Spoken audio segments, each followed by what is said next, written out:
all in black. And I had to wait a few hours before I actually unpacked this because look, it says, caution recipient, this is a delicately made instrument which can be damaged if subjected to extreme changes in temperature or humidity.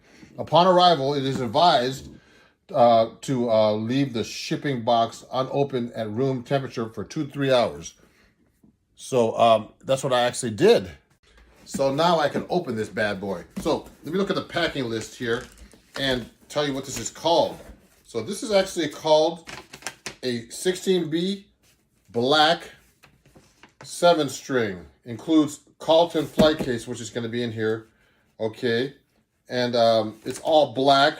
And so it's going to be really cool to look. And I put my Labella jazz tapes in here. 14. So let's open this up right now. Ooh, man. That was hard to get all these little staples off. And I'm going to take this out right now. And let me pull this back a little bit. And take the foam out. Ooh. They got all kinds of stuff in here, man. It's going to be a mess. So let me put this to the side because they have little foam balls in here. Look at this. So I have to make a mess on my carpet here. It's okay. Oh, they got all kinds of padding in here.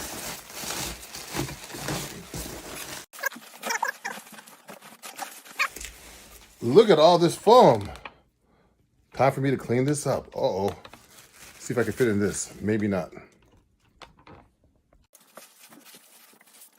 Finally, I cleaned this foam up. Now it's time to really do the unboxing. So, this is the Carlton flight case that goes with it. It has Benedetto on here. See that? Cool, huh? And we're going to look at that in a minute and open this up. But, take a look what it says here. It says really specific instructions about how you take the guitar out of the case, because if it's cold, it can crack. So you have to take it out really slow. I mean, it says here, in case the guitar feels cold, do not open it. If the case feels cold, do not open it. Allow the case to at least 1 hour to warm at room temperature before opening. If after you open the case, you find the guitar to be cold, leave it in the case and close the lid, but do not clasp the lid shut. Do not remove the guitar from the case until it is room temperature. So this has been here for quite a while and it's all room temperature. So those are very specific instructions. So I'm going to keep these, take this off later carefully. So let's open this up. So this Carlton case, man, is really, has a lot of little intricate things here, to protect the case. Little rubbers here, rubber things that, so you don't break this open or anything. You see that? See these little rubbers that go around the clasps here. So how many clasps are there here? So this is really well made. Inexpensive case. So there's 1, 2, 3, 4, 5 clasps. Okay. So let me open this up and let's see what this thing looks like. I'm gonna try to open it this way because that way we can see the guitar when I take it out. I've never seen this yet, so this is gonna be really interesting. And I'm looking forward to it. I wanna be really careful because it's brand new and I've never taken it out of the case, and I don't think it's cold at all.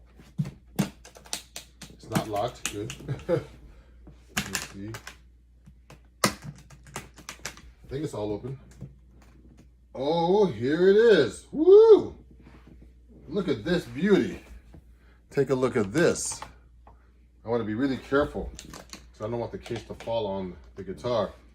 They have this on the strings. The guitar is at room temperature. Pure black. Look at this beautiful 7-string here. So let me take this out. So they have this protector for the strings here. Cloths protect the bridge. The tailpiece. So there's a cloth here to protect the tailpiece. So look at this. Now let me take this beauty out. Nice and slow. Look at this. So this is a nice case, really huge. Now I'm on carpeting, so we're not gonna worry about hitting the guitar. I can smell the newness of this guitar. Take a look at this. Let me bring the camera a little closer.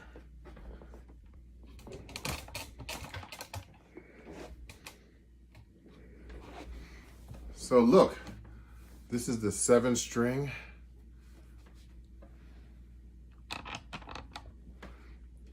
S 16B they call it.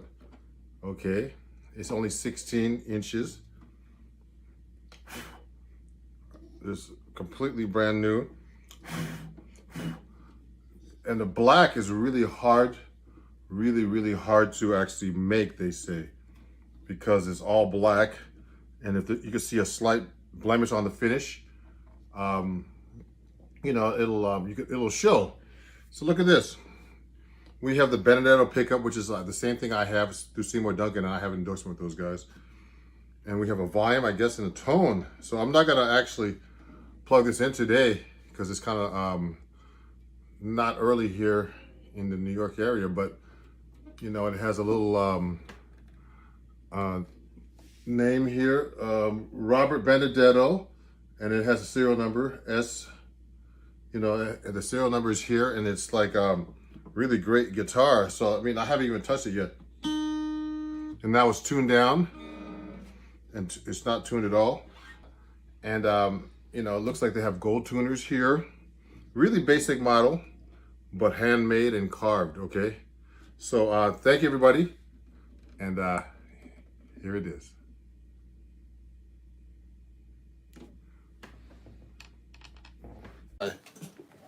Camera and stuff, you know, this takes a little maneuvering. You know, I know it's the middle of the day for some people, and I'm gonna actually try to do best I can to make myself look decent in this thing with this phone. So let me see, and I'm gonna go to my other computer and make sure. You know, oh yeah, I'm live right now here, so I just want to make sure that people, you know, that I can see all the comments that are coming in and get going here. So, you know, I'm actually transmitting to YouTube as well, everybody. So we're going to be talking about playing melodies correctly today. And so please ask questions about that. Because people always asking me other questions all the time.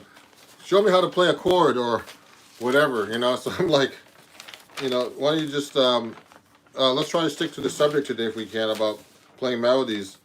I'm trying to get all my little banners up here and stuff. So I'm just setting up. I'm going to be going live on Instagram too at Ron Jackson Music. And thank you everybody for you know, following me and being a subscriber here on YouTube.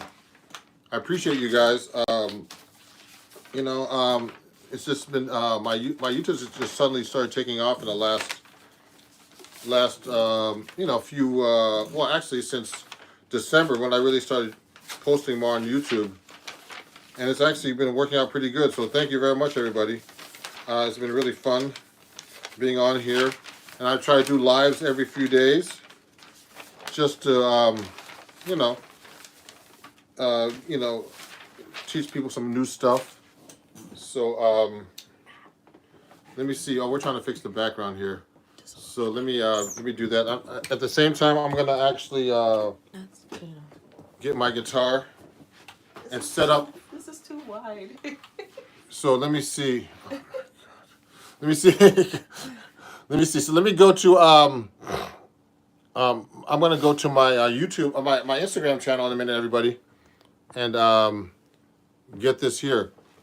How do you construct a melody over a chord progression? Well, I'm not. You know what? I'm talking about just being able to play melodies that people know, like jazz standards. So we'll get into that in a minute. Let me set up my Instagram channel too right now, and so I'm going to do that real quick because I wanted to go on YouTube first to make sure that the camera looks good.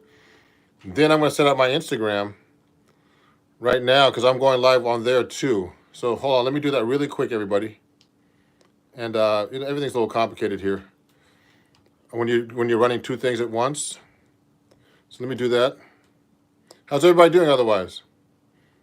That's good. Send me your thoughts and everything, and I'll answer the questions as best I can. So let me go on Instagram right now and go live there too. So I promised to go live there. So let me do that right now. I'm going live. So let me turn that on first. And then, it's a little different on Instagram because of the format. So I have to change the camera a little bit. I'm going live right now on Instagram. Let me move the camera back a little bit. I'm now live on Instagram. So let me put something on Instagram real quick. And hold on. Okay.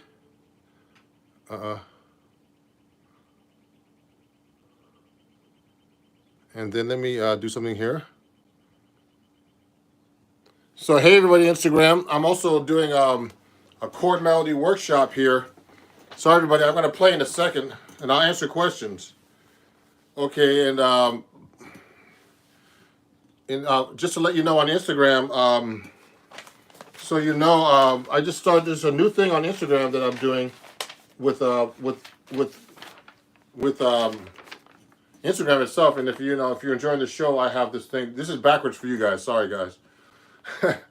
This is I accept badges if you like my show. So just take a look at this. If you want to buy a badge and you're enjoying what you're learning, you could just buy 1 or 2 or 3 badges for 99 cents to $1.99 and $4.99. Okay, to help support my channel. And thank you everybody for my 25,000 followers on Instagram. So let me get my guitar out and get started here and stop talking. So I was setting up. I'm sorry guys on YouTube. So the background's a little weird on Instagram, but it's okay. Let me see. Let me just put it down a little bit.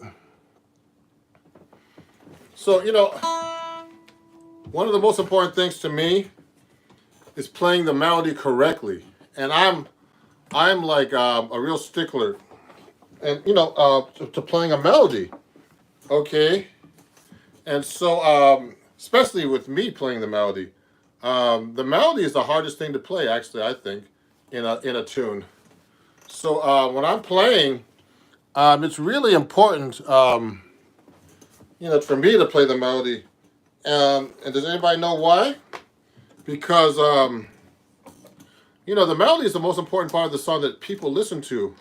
Okay, and if you mess up the melody, the person that doesn't know anything about music at all, they'll be singing like Brown Eyed Girl or something. And if you're playing the melody and you mess that up, the worst musician, someone who's not a musician, I'm not even saying worst musician, the person who's not even a musician at all will know you messed that up. You can be the best musician in the world. And if you mess up that melody, they're going to know it. So I'm telling you guys, the melody is the most important thing in a song, actually. So when I'm playing, if I mess up the melody, I'm the most conscious about this thing. So it's a funny thing. Like everybody's worried about playing all these solos and fancy things on the guitar or any instrument, fancy improvisations. But you'd be surprised, guys who could play all that stuff and can't play the melody correctly. So that's really important, and that's really important to me because when I mess up a melody, I'm like, it really messes me up. Like I've been, I've been working on melodies for years, and sometimes you still can't play those melodies right. And you can play all the changes and everything, but it's really important. Yeah, someone's asking questions right now. Carrie, someone on YouTube is asking about sweep picking. Go to my article in Acoustic Guitar Magazine, January, February issue, Carrie. And there's an article, I did a whole article about sweep picking, okay? So go to the January, February issue of Acoustic Guitar Magazine. I might even have the issue here. Do I have it? Yeah, it's this issue. In this issue of Acoustic Guitar Magazine, Carrie, my sweep picking, that's my sweep picking article. Okay, there's George Benson on the cover. So I use sweep picking all the time. So go there and look at that article and read about it on Acoustic Guitar Magazine. You can actually go to their website and check it out, actually. Okay. So So we're talking about melodies today and playing correct melodies. Yeah, so yeah, my student Yumir is up here, and he talked about the song called Misty. And Misty is a great song, and he didn't know there was lyrics to it. He says, I didn't know Misty had lyrics. Listening to the lyrics helped the phrasing of the melody of the guitar in general. But I don't know, I don't go out of my way to listen to jazz singers. I should start. Yeah, it's a very, very important if you're going to be playing a melody, everybody. I'm going to play in a second. Is to listen to singers sing the melody. But sometimes the problem is with singers, they start interpreting the melody their way and they start embellishing the melody. I'm like, oh, what are they doing? Because sometimes you don't even know what they're, if they're singing the melody, the way the melody is supposed to be, like really like, like, I don't want to say the real book because the old real book had melodies wrong. So just in case you guys use real books, get one that's really written correctly.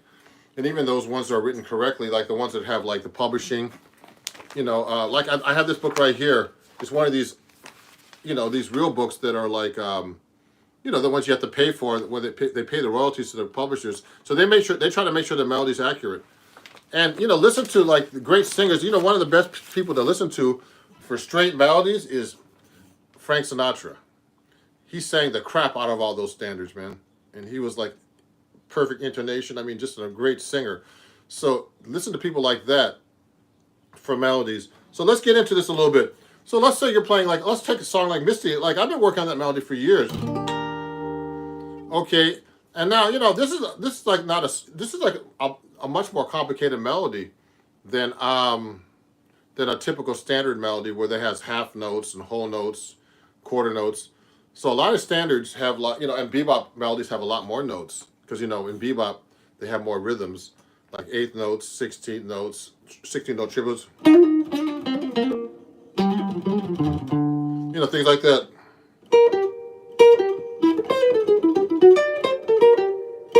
See those kind of melodies? So those melodies are tricky too. You have to have the right fingering. So if you're playing a standard melody, I think the standard melodies are even harder because they're simple. It's hard to play simple, actually. Play a simple melody and play it correctly.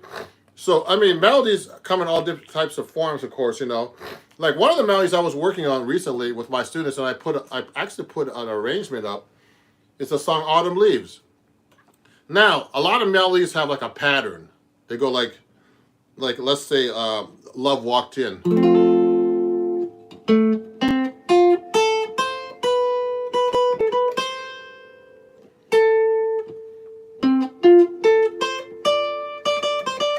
Now, that song, for example, Love Walked In, these are just basically arpeggios. So, I'm going to turn the bass up a little bit right here.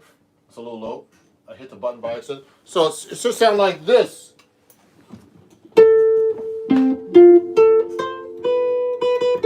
So, that's an arpeggio.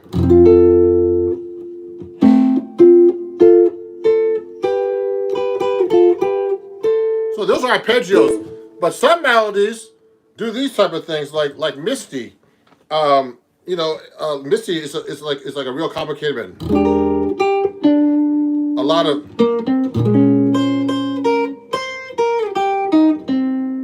arpeggios.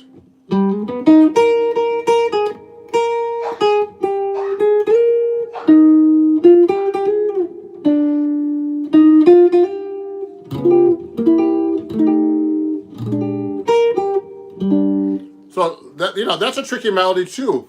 All these melodies are a little tricky.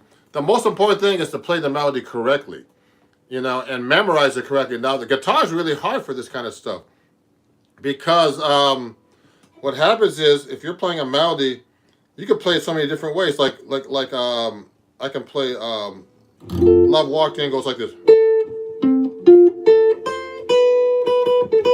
Now watch how many ways I can play that. Ocular.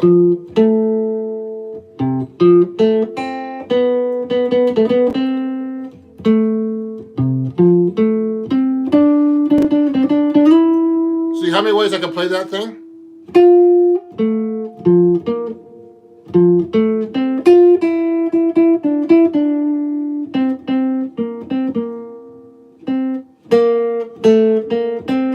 See, I have to figure out the melody playing it that way. So that's really hard on the guitar, because if you're playing melodies like different ways, I mean, there's so many ways to play the guitar melodies on the guitar that you know, it's, you can mess that melody up very easily because you're just trying to find the notes correctly. So I usually try to memorize a melody on the guitar, you know, just one way, for example, so I know I play it correctly.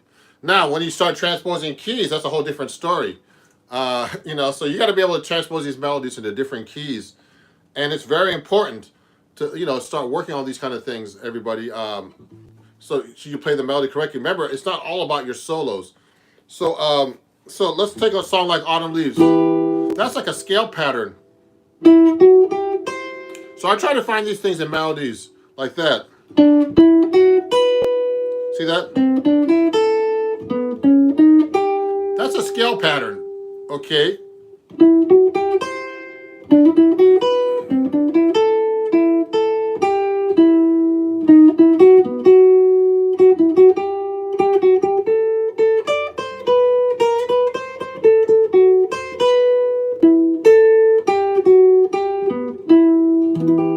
Yeah, you know what I mean? So that's a scale pattern. Look at this. You can go the beginning of it. So I try to find these things in the melody. See what I did? It's kind of weird. It's kind of a weird scale pattern. You go up the scale, then you do a fourth, and then that's not a typical melody. It sounds really cool though, doesn't it? Everybody knows that melody. See how I can play that scale pattern in different ways down the neck? That part is weird. That's that augmented chord there, because it goes on the beat. So you start. The thing is to find these kind of melodies and you know and find the scale pattern. Like if I did an octave lower, and also see how the melody works against the chord if you're a guitar player. So like when I'm playing the melody, I know that's on the A minor chord here. So that melody note is the C note against the A minor chord, which we call the flat third. So when you want to do chord melody, you're going to have to know how the chord, well, the note is in relationship to the chord. So we'll go like this. I'm playing my 7-string guitar, so that's a little more confusing too, everybody. So that's the third here on the G major 7. And then becomes the major 7 of the C major 7. Becomes the flat 3 of the F minor 7, flat 5, F sharp minor 7, flat 5. Now on the B7, now E minor 7, the flat 3 of the E minor 7.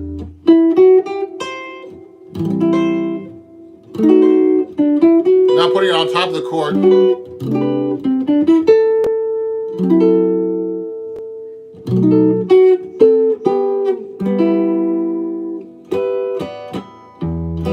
So what I did was I just did chord melody with the melody, but you should know how to play, always know how to play the melody separately, everybody.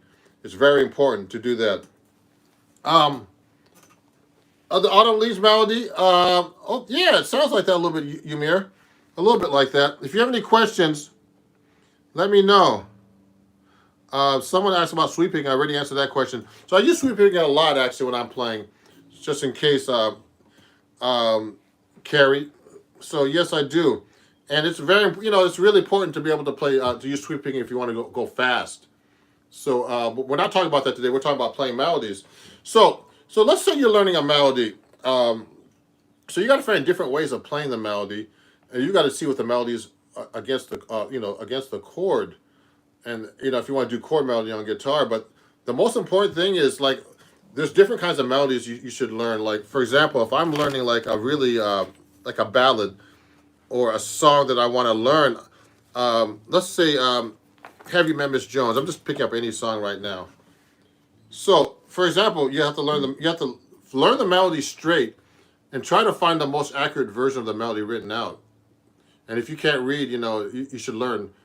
And you know, I think guitar players are too dependent on tabs these days to learn. So I don't want to put guitar players down, but you know, you know, the joke that if you put music in front of a guitar player, you know, they'll stop is true most of the time. So you know, it's really important to try to, you know, learn notation, look at melodies from books like the real book like this. I'm just getting Have You Met Miss Jones out because I haven't played it in a while. And you know what? If I haven't played a melody in a while, I'm scared to play the melody.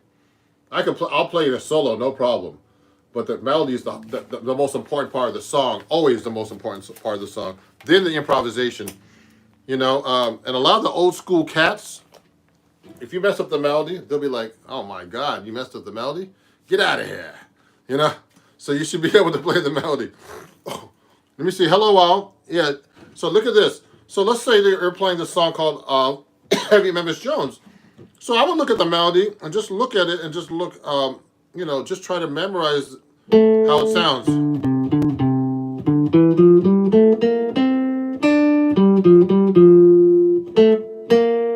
See, I do it different there. My ear. I'm just reading this. Just reading it.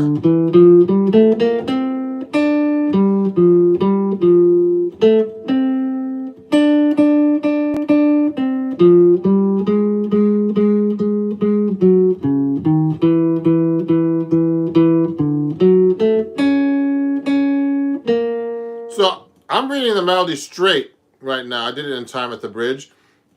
So it's very, very important to know how to play the melody straight, exactly as written. Because a lot of musicians, you know, when you're actually playing a jazz standard for everybody, you know, you don't play it like the book. You don't play it like the book like this.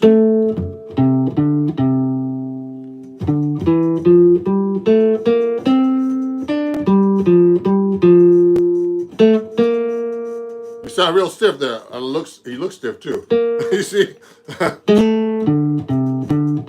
You're gonna play the melody like this. You're gonna interpret the melody. Once you know the melody really well, you're gonna go swing it.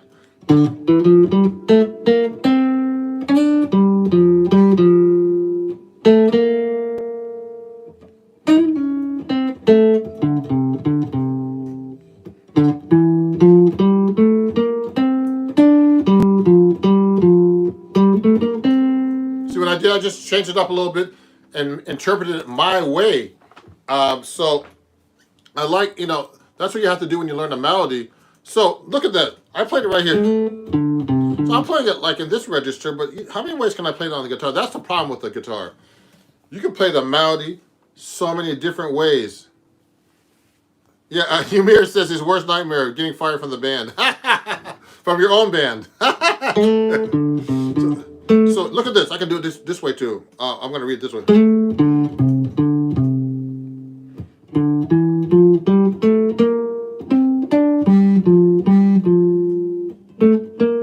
See what I did? I just played it like a different position and fingering on the guitar. So that's the hard part of the guitar. You can play these melodies so many different ways that, you know, it can be... you can, you know, you can just get lost by just playing the melody correctly, and you'd be surprised how many. Like I told everybody before, there's a lot of great players that they don't know the melodies as well as they should, you know. And you know, I've been guilty of that myself. And I just want to let you know, like years ago, I used to hang out with Buddy Montgomery, you know, Wes Montgomery's brother. He used to be my roommate in New York back in the days when I really needed a roommate because I was so broke. And what happened was. He had a lot of great stories about Wes, but he you know, I used to go sit in with him in New York. He used to play at the Parker Meridian Hotel, like the Parker Meridian was on 57th Street, like near Carnegie Hall, and he used to have a solo piano gig there, and he played his butt off, this guy, and I would just sit in, and then I would mess up the melodies. Hey Dario, I got your recording. Sounds good, man. I think you got my email back. So Dario sent me some, you know, him playing. He sounds good. So I told him that, and so yes, Dario saying you have to train your ears for intervals. Yes, yes, you have to train your ear for intervals. You have to be able to hear the intervals. But if you're playing in the key of F, for example, like Have You Met Miss Jones, I forgot to mention about key in the beginning. So you should know what key you're in, obviously, when you're playing the melody. Like I'm playing in the key of F right now, so there's one flat.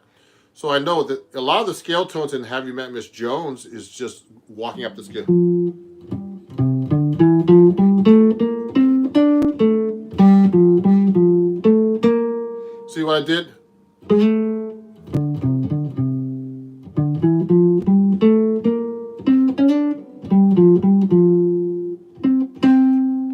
See what I did? So you got to be able to play that and know your intervals. But if you're going up the scale, it's all second, minor seconds and major seconds. You know, which is like on the guitar, one fret in between or two frets in between. Up the scale, you should be able to go up the scale on the same note.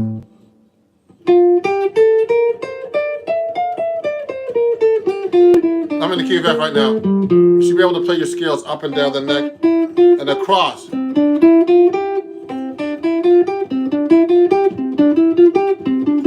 And that's so many ways you can play actually all those scales, everybody, up and down the neck, and play your intervals through through the changes and everything. Let me see. What's a good intro to reharmonizing a melody? Would that throw out people when you jam? Oh, if you're going to jam session, Yumir, someone's asking Yumir, my student actually. Yumir, he's a great guitar player. He said a good intro to reharmonizing a melody. Well, there's all kinds of things you would I don't know if we want to get into reharmonizing a melody right now, but there's so many things you could do to reharmonize a melody. But if you're in a band situation, it's really hard to reharmonize a melody when you're in a band because they don't know what you're doing. So, and I guess you could do things like you could do different types of things that are simpler, like maybe put a fourth under there, or different.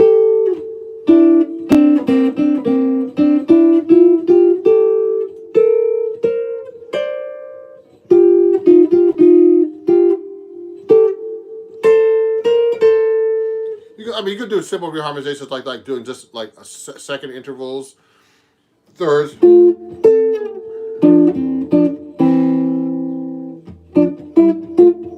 Actually, I'm doing 6. Sorry about that. I'm doing 6 right now. 6 are easy to play on the guitar. So that kind of stuff is easy, or fourths like that.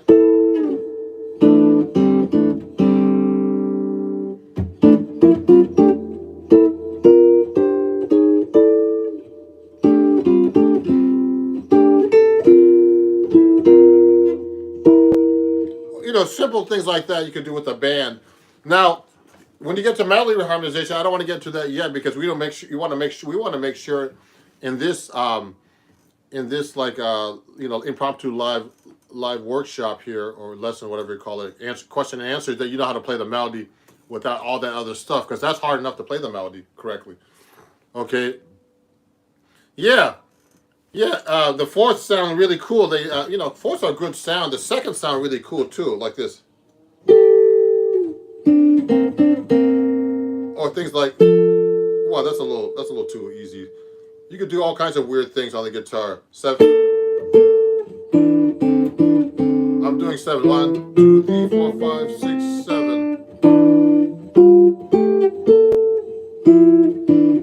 I could do 7. 7 something really weird stuff.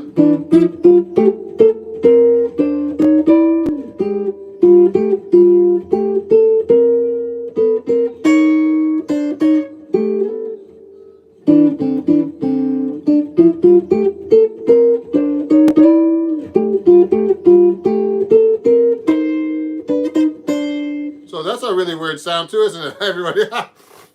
So I'm doing, I'm just trying to do. Oh, sorry, Anthony. Anthony has to run.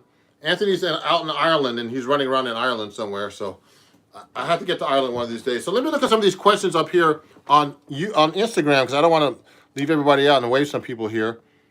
Hold on, everybody. Let me wave to some people on Instagram. And everybody, just to remind you, let me make a few announcements if I can. Let me see. I have some announcements here. So, what was I going to say? If you're enjoying this, everybody, especially on YouTube, you could join my Patreon. The last live stream I had someone join my Patreon. You can learn a lot of cool stuff from me on my Patreon. You could just join it at patreon.com/Ron Jackson Music. And I offer lessons there from $3 and up. And if you just want to be a supporter, you could just just be a supporter for $1 a month and just support what I do in general. So thanks. I have a bunch of patrons now. I appreciate you guys. And on Instagram, I'll have to show you that in a minute. On Instagram, I have what's the word? I'll have a backwards one for you, so you can look at it. And also, if you're enjoying what I'm doing on my live right now, everybody, you can donate. It's actually on my description. But if you want to donate $1 or more, you can just go to PayPal and Venmo and Cash App. That's all Ron Jackson Music. Okay, just like all my channels, everything's Ron Jackson Music, everywhere. So you can donate as well on Ron Jackson Music everywhere. And also my Zelle at ronjacksonmusic@gmail.com, which is my email as well, if you want to contact me and ask me any questions. Okay? So Dario actually sent me a question. He plays some really nice flamenco stuff on guitar. And now remember, jazz, you could be a great guitar player, but you have to really learn the language of jazz. Jazz is not like, it doesn't, you don't have to have great technique to play jazz. There's some, great examples. Like one of my favorite guitar players ever in jazz was Grant Green, and he never played with real fast chops or anything, but he had such a swing feel, and such a great feel for the music that he didn't need to have chops. So that he's a great example of someone like that. So we're talking about. Oh, thank you, Michael. It's kind of weird. There's a little distortion coming out of my guitar, but Michael says I have a beautiful tone on the guitar. Okay, so let me see. I'm gonna continue with learning melodies here. So another important thing is to learn, when you're working on melodies, is to learn the melody correctly and make sure you play it accurately, because who's going to know you mess up the melody? Can anybody guess? The audience. If you play a melody wrong, like, it's my life, it's now, oh, where to I, you play a song like that, any kind of crazy song. If you play a Bon Jovi song, you mess up the words and all kinds of stuff. Who's going to know? The people watching you. And there could be like not a musician at all. There could be like a lawyer, walking in from his work, and he's like, man, he messed that song up, man. It don't care how good you are, you messed up the song, so they look at you badly already. So so it's important to know your melody, everybody, and learn these songs correctly, and and practice them correctly. So I work on songs all the time, and I'm still trying to get this stuff together. Unbelievable voice. Thank you, Howdy Dalty.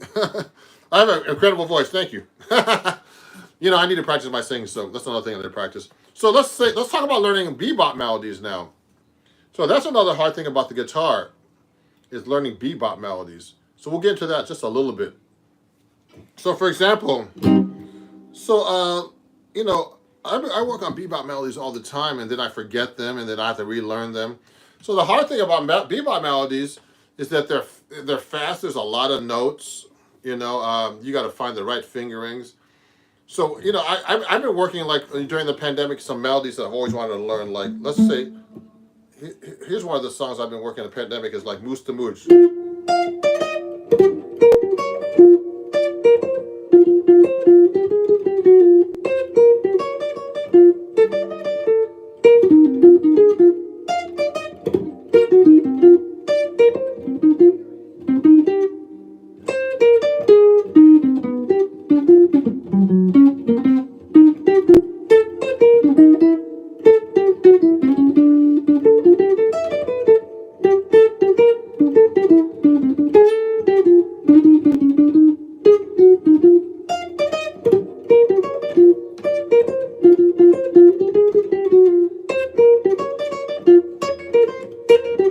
So, that's a really great melody.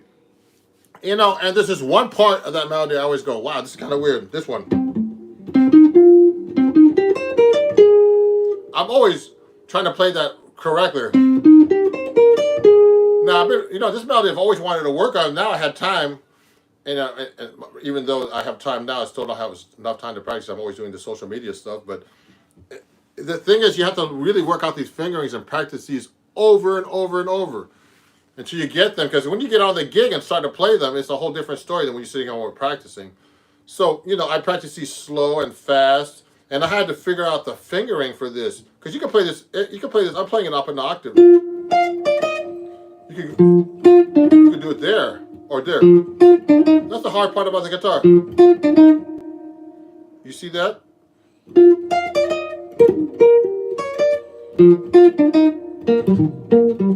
I could do it there.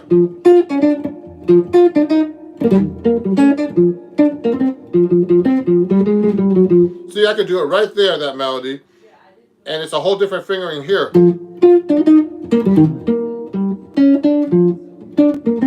I could do it there.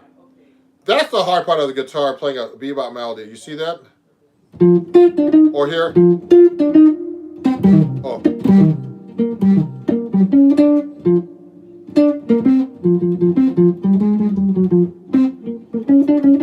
See, I could do it right there too.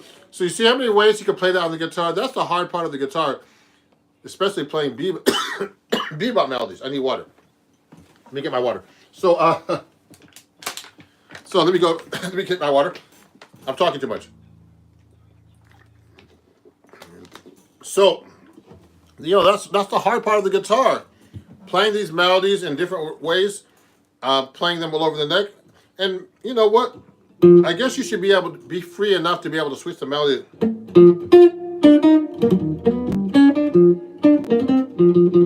And do it here.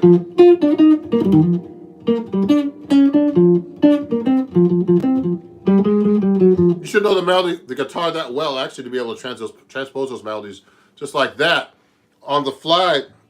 And when you're on a gig, it's kind of hard to do that when you're like, you have to play the melody correctly, or you're on a recording. You have to just find one fingering, in my case at least, and play it correctly.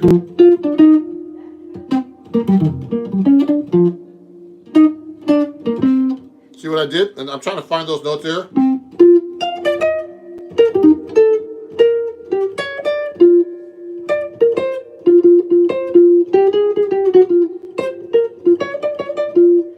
See, that's all complicated when you start switching it all around.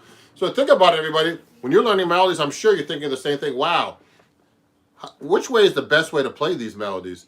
So I think it's all about your experience and your technique and your skill, and where you're most comfortable playing them. You know, I always tell my students, because when you're on a gig, you should play wherever the easiest, so you can just get to it without messing it up. Because you know, when you mess it up, there's gonna be a lot of people watching, going, "Oh my God, you messed that up." You know what I mean? So thank everybody who's watching on Instagram. You know, there's a few of you guys there, but I don't usually go live on Instagram this time of day. Yeah, so let me see. Unbelievable Boys. Thank you, Dario. Dario, that's in the key of B flat. So if you have any questions, please send them to me. You know, and thanks for watching, everybody. I'm just you know, going live to let people know how to perform a melody correctly. So when you're doing a bebop melody, you know, try to find the right fingerings, okay, when you're actually performing these melodies. And, you know, before you learn chord melody, everybody, let's say you play chord melody. I got to close the door here. And say you're playing chord melody, and you want a chord melody, a song. Before you do a chord melody, you should always... Oh, wow. Matt says, "Hi, y'all, from Southwest Colorado, 4 years in the jazz band high school. Now 35 now. Lots of luck." You know what? I have a student out there, Matt, who's studying at University of Colorado, I think at Boulder, where they had the shooting. I think that's where the shooting was recently. I helped him get into the University of Denver College, you know, playing bass. So he's one of my students. He plays bass and guitar. A great guy named Chris. He might be watching, but he might be in school, might be sleeping right now. So before you learn how to do chord melody on a song, for example, one of the most important things about chord melody and playing melodies correctly is know how to play the melody without the chords first, and the chords without the melody. Then put them together, okay? You know, and, you know, so, like, if I'm playing a melody like, let's say we did Love Walked In.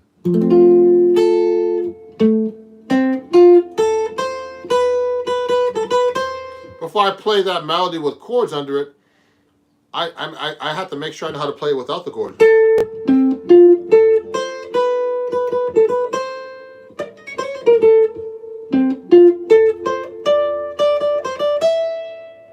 So now I have to find how you play the chords under that melody. So this melody is basically just a bunch of, it's just a bunch of arpeggios.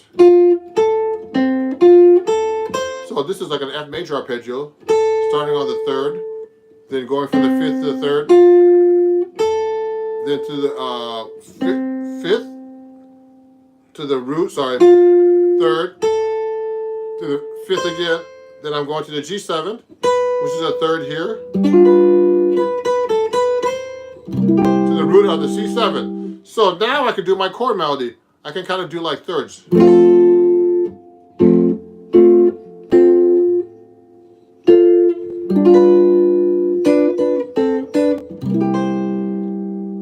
So first I learn the melody correctly, then I try to put the chords under each melody note if you can.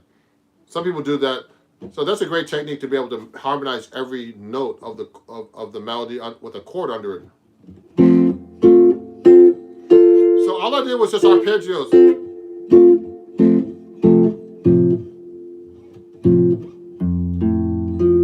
See what I did? So I just did the arpeggio.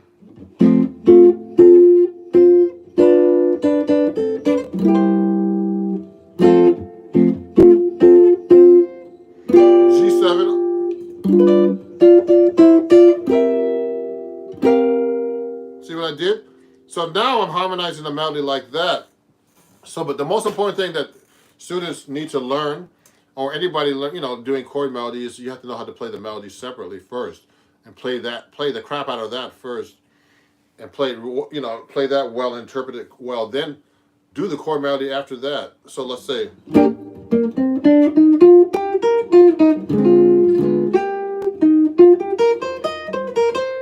So that's There Will Never Be Another You. I've been playing this for a long time.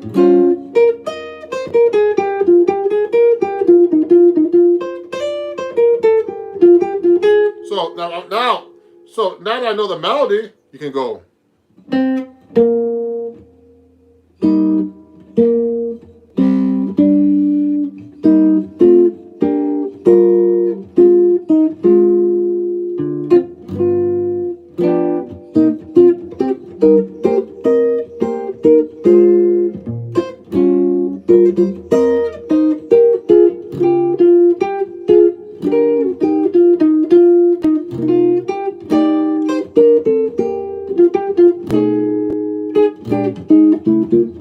So what I did was I have my own chord arrangement for that, but I've been working on that for years. And so you have to know how to play that melody separately first and then put it together. There's some questions here. I'm currently drilling, John's asking, I'm currently drilling triads, chord, tones, and practicing improvisation, but it hardly sounds musical at all. Is this something that all students deal with at the beginning of learning music theory? Yes, John. You know what? So when you're learning how to do these chord melodies and all, and you're learning all these drills with triads, you should actually try to put it in an arrangement. Actually, that's probably the best thing for you to do. So I would suggest like taking a melody, like let's say like There Will Never Be Another You, and using those techniques to play and do an arrangement, because that's how you actually make these things sound musical. To get that together. I know it's frustrating, but you have to actually start employing, I call it deploying, like deploying a missile. Deploying your technique and putting it right into a musical context. So just put it like, let's say you're working on thirds.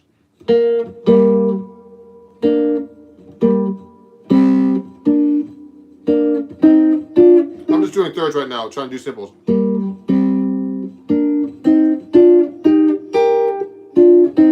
See what I do, John?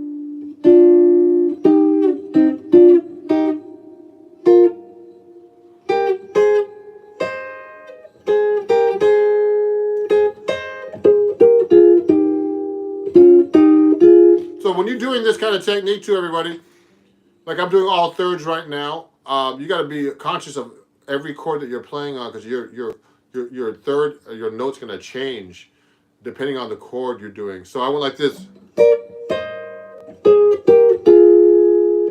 Now I'm on D7, D flat dominant 7. So I know that takes a Lydian dominant scale.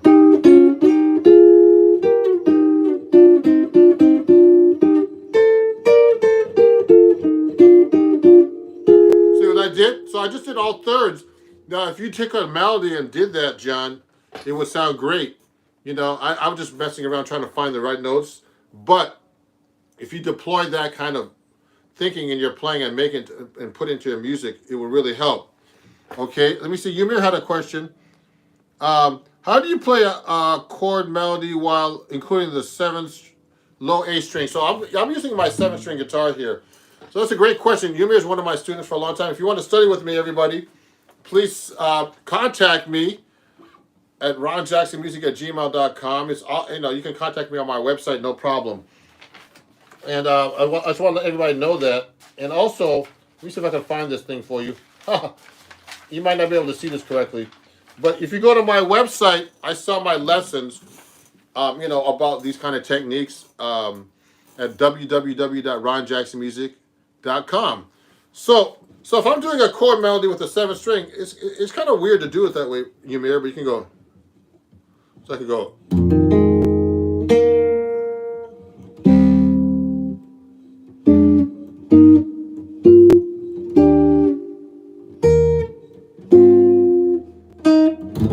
Like I use the 7th string all the time.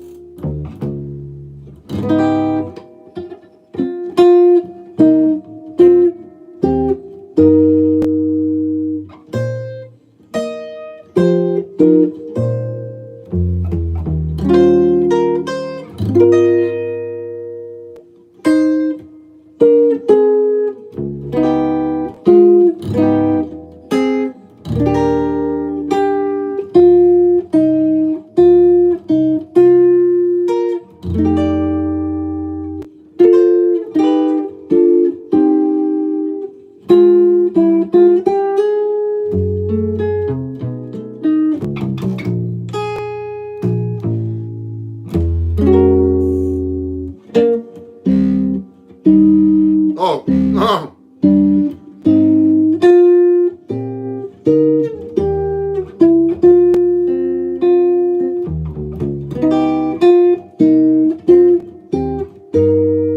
uh-oh.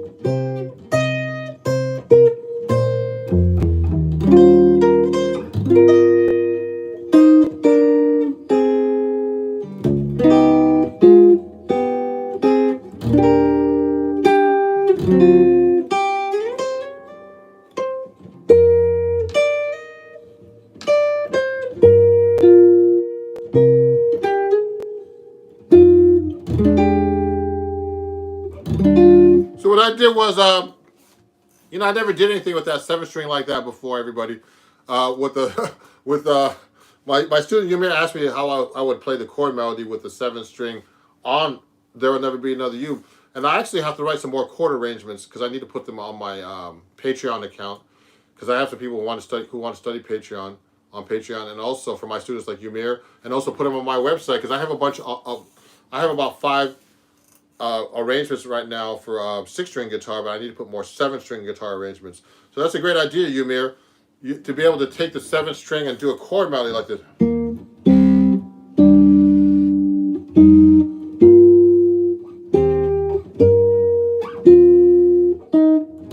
See how I throw that 7th string in there? It's a lot of work. I have to think about it.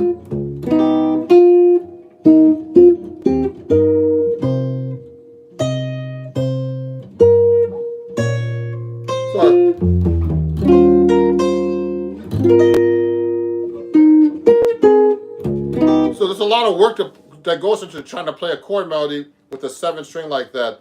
But it's a really great question. Let me see. How many standards will you have to say you know? Thank you. So Shiva is asking you how many standards you should know. Oh man, learn every standard you possibly can. I mean, I know a lot of songs actually, but the thing is to keep up with all these songs, to memorize them. Not only jazz, but I pop and rock and all kinds of different things, you know. So the most important thing is learn as many songs as you can, but make sure you learn them well and you know them well, each one of those songs, okay, Shiva? Oh, yeah, thank you, Ymir. It sounds good with the 7th string on the bottom. I'm going to write, actually, you know, more arrangements for you guys, you know, to put on my website for, you know, I sell my arrangements for like $5.99, you know, on my website. So if you want to get some arrangements like this, I already have a bunch like Autumn Leaves and a bunch of other ones up there. I'm going to be putting a couple of originals too up there. So, yeah, it adds so much depth to the sound with the 7-string. Of course, the 7-string is like a really, really low sound. So if I'm doing a song like...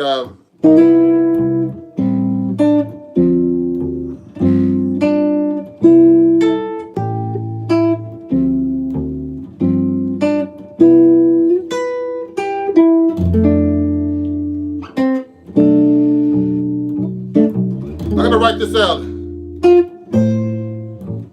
7-string.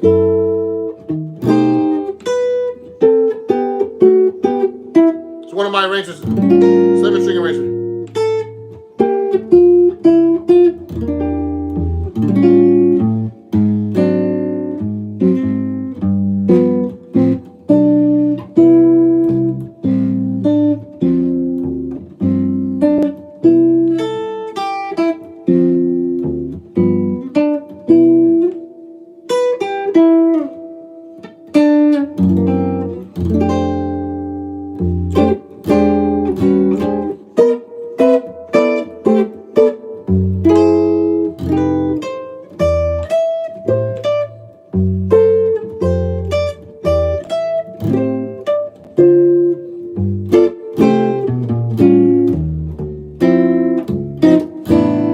So those are one of my arrangements. I'm going to actually write this one out for the 7-string and put it on my website.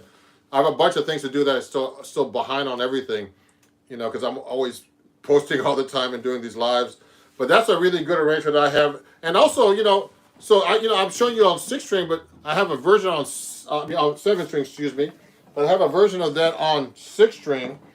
So it's basically the same arrangement. Let me get my D'Angelico. Thank you, D'Angelico, for my new XL1. Josh at D'Angelico, New York. I'm a D'Angelico artist now too, everybody, so you know. So if you like my guitar, D'Angelico guitar, you can go to my. I'm going to show you more stuff, guys, for everybody who's watching. Oh, too many things here. Anyway, here. If you want to go to my Amazon store, everybody, you can pick up a D'Angelico guitar on my Amazon store there. And on Instagram, it's Amazon.com/shop/Ron Jackson Music. And for YouTube, it's that, okay? And you can pick up one of these XL ones there. I don't think it's this color up there. I have like a blue one on my store. Grab it quick because one of my students wants to get one. So if I'm doing a song like Time After Time on 6-string guitar with that arrangement, so we're talking about melodies and chord arrangements and melodies, how to play them correctly. So make sure you know how to play the melody.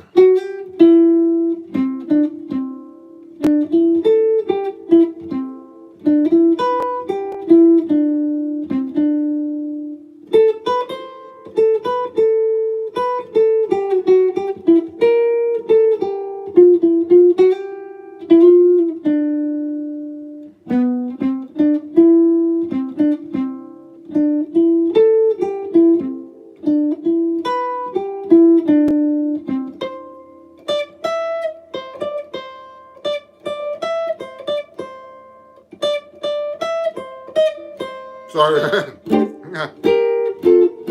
So now I have a chord arrangement for that. So this is different now.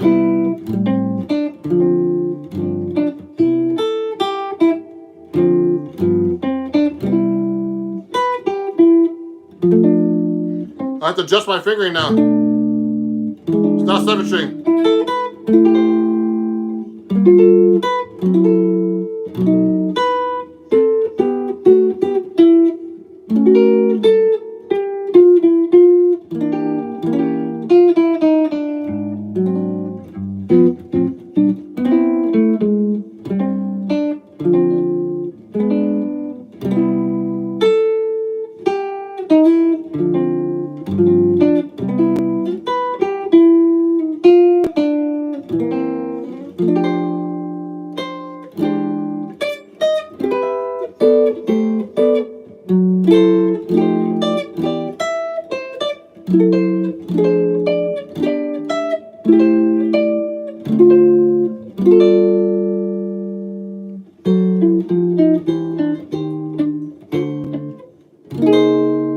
So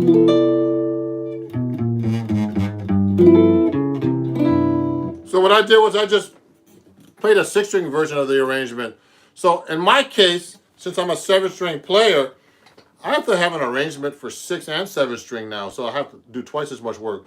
And sometimes when I'm playing the 6-string, I have this thing called missing strings syndrome, where I'm playing the 6-string and I think there's a 7-string, so I start trying to hit a low note and it's not there. So I miss because I'm thinking, oh man, I have to adjust. So it takes me a while. I can still play 6-string. But, you know, and I have to because a lot of my students don't play 7-string.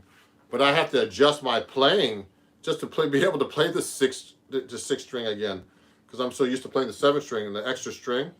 And, you know, what's really hard is playing melodies correctly on each instrument now. Because the skipping is different. You know, you're used to playing a certain, you know, width of the neck. So it took me a while actually to learn how to read on both instruments. I'm a pretty good reader, you know, notation reader. So when I started playing the 6-string, the 7-string, excuse me, it was hard for me to read on this thing, to like read melody notes. But you know, I've been playing since about 2012, about 9 years now, 8-9 years I've been playing 7-string. So one of the best things that happened to me is like in 2000, you know, I started playing in 2012, and I got a guitar. And what happened was I actually was subbing on a Broadway show. And what happened was they asked me to like play like acoustic guitar, electric guitar, classical, steel string, but you know I didn't have a 6-string solid body guitar, so I had a 7-string solid body guitar. So I had to bring that guitar in because the guy would take his guitar out when he left the show to play his, you know, electric guitar another gig. So I had to bring like a 7-strings solid body in, and then I had to play, you know, these acoustic guitars on 6-string. So it was good for me to learn how to read and switch between the two. Play the 7-string guitar. But when I was playing the 7-string guitar, I didn't play the 7th string. I had to play this first 6-string because it was a 6-string guitar part. So what's good about 7-string is you can play 6-string guitar parts, no problem. But you guys can't play 7-string guitar parts because you don't have the 7th string. So that's the advantage about the 7-string. It's really cool. So there's some questions here. Message restricted. Okay, someone's saying restricted messages. So it adds some depth to sound.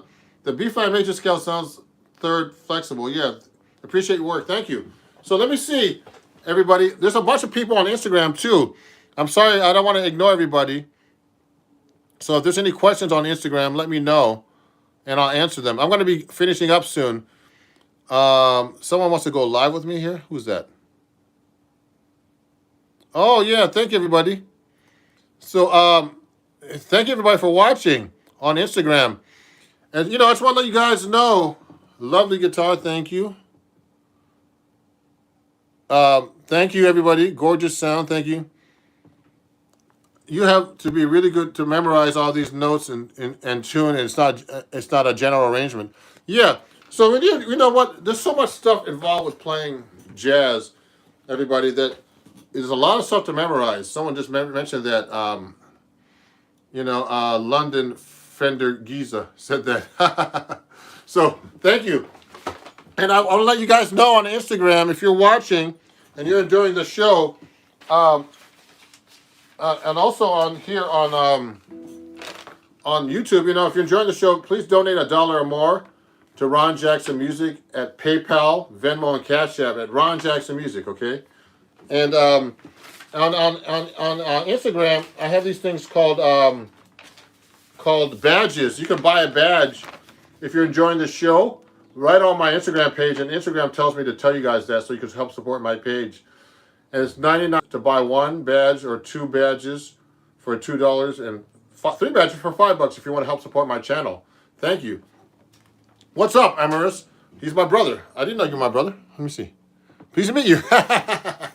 Yeah, so yeah, you can join my Patreon, everybody, as well at Ron Jackson Music. It's www.patreon.com at Ron Jackson Music. And also, guys, you know, I sell these Henriksen amps. So people are wanting to know about what amp I use. So let me take this off for a second so I can show you. Before I finish up, I have a few announcements. So I have this Henriksen amp, everybody. And everybody loves this amp. It's a small amp. It's like a great amp for gigging. It has mic and guitar input, full volume, 2 channels with reverb and everything. And I'm a Henriksen influencer. And you know, I have my own coupon code. So if you want to use that, go to henriksenamps.com. Uh-oh, some of you guys can't read this correctly. Okay, go to henriksenamps, everybody. .com, and you can use the code Ron Jackson on Instagram as well. Okay, use my code Ron Jackson, and you could actually save 5% on the amps. Okay, like this, and they're great amps. They only weigh 13 pounds, and they're 9 by 9 inches, and you know, and they only and it has 120 watts. This has 120 watts. It's loud, man. And if I'm like struggling to get on the subway, I just take this on there. I could put a vocalist with me. It sounds great, you know. So you can save with my code Ron Jackson over there. And what else? A couple more announcements. I'm trying to find all this stuff for you. For you on Instagram, you know, if you want my arrangements and stuff like that, you can't see this. You guys can see this. It's you just go to my website and go to ronjacksonmusic.com. And you can get my printables over there and print out all these arrangements. And they're cheap. You know, they start like $1.49 actually. And you can't really see that, I think, on on YouTube. You can pick up all my arrangements and music and lessons over there. So thank you, everybody, for watching. I'm about to finish up. I have things to do. And you can watch the playback after this. There's a lot of things I talked about today. And, you know, the going live and talking and trying to play is really hard work. You know, and answering questions, but you know, I try to do my best for you guys. And yeah, what's your favorite brand of guitar? Jam Smith is asking me what my favorite guitar is, and it's actually right now it's been D'Angelico. Look at this. Look at this guitar. It's a really great guitar. It plays great. You know, unfortunately they don't make 6-string guitars, but these are really great guitars. Look at this.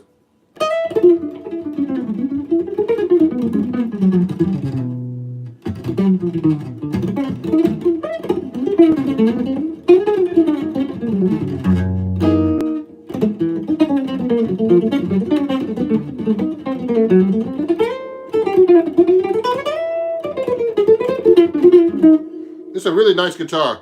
So I mean, I like to thank them for giving me this guitar. So this is a really great guitar. You should get your own and check it out. And you know, I really like Benedettos. So I'm trying to work out a deal with Benedetto guitar, but they're really, really, really expensive. So so I'm trying to work out a deal with them to get a guitar, a 7-string guitar though, just so you know. So I don't need another 6-string guitar. So I have this. I'm using my D'Angelico, the top of the line D'Angelico, but I want to get a Benedetto eventually on 7-string. But I really love this Eastman guitar as well. For 7-string, this is a really carved wood guitar. So it's a great guitar too. So everybody, thank you very much. So please follow me everywhere at Ron Jackson Music. If you're not subscribing on YouTube, subscribe please. You know, go to my store, you know, help me out, pick up some music. If you want to donate, go to Ron Jackson Music. You can pay me everywhere at Ron Jackson Music as well. And thanks a lot, everybody. Yeah. So I'm gonna get off the line. I gotta do a few things right now. Okay, we'll talk. Okay, everybody, and have a great day. And we'll see you guys soon. Bye bye.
Hey everybody, it's Ron Jackson. Just doing a little test here for my patrons and making sure you guys can see me and or hear me.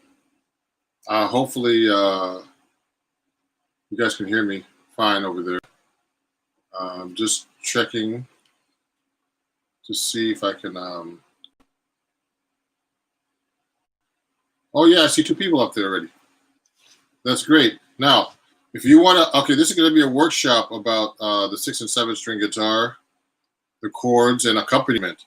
So you should be subscribed on YouTube, and you should be able to chat with me. There's a chat box to ask questions.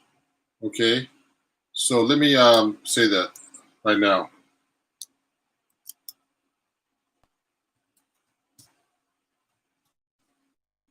You should be able to chat with me, I hope, to ask questions. You have to log in somehow to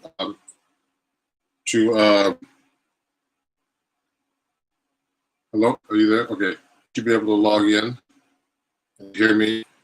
Hold on.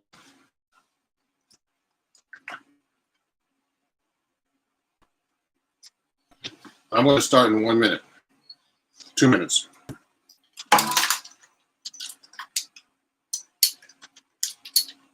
A lot of technology here.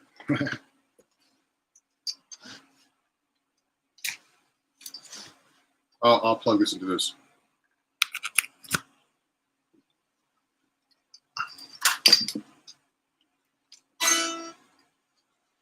I'm going to make sure also that I'm plugged directly into the internet. And if you guys ever, start studying with me in person and it's long distance, you could actually use this program called Jamkazam, where you could actually play with me at the same time. I'm trying to figure out how to do that and actually try to stream from there for my. I might actually try to do that next, try to do a Jamkazam, but everybody has to have the same setup.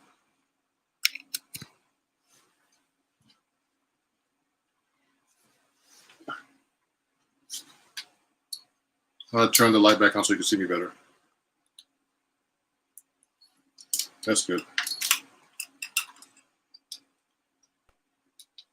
So if you have any questions, please. Oh, yeah. Oh, okay. Reggie, just making sure you can you hear me clearly? Send me a message. Reggie Hagee is one of my students, a great guitar player who's in Long Island, New York. If you can hear me, just actually let me know that you can see me and hear me. Yes, great. So let me play you something before we go, start getting into the workshop about the difference between 6 and 7 string guitar and accompaniment styles. Here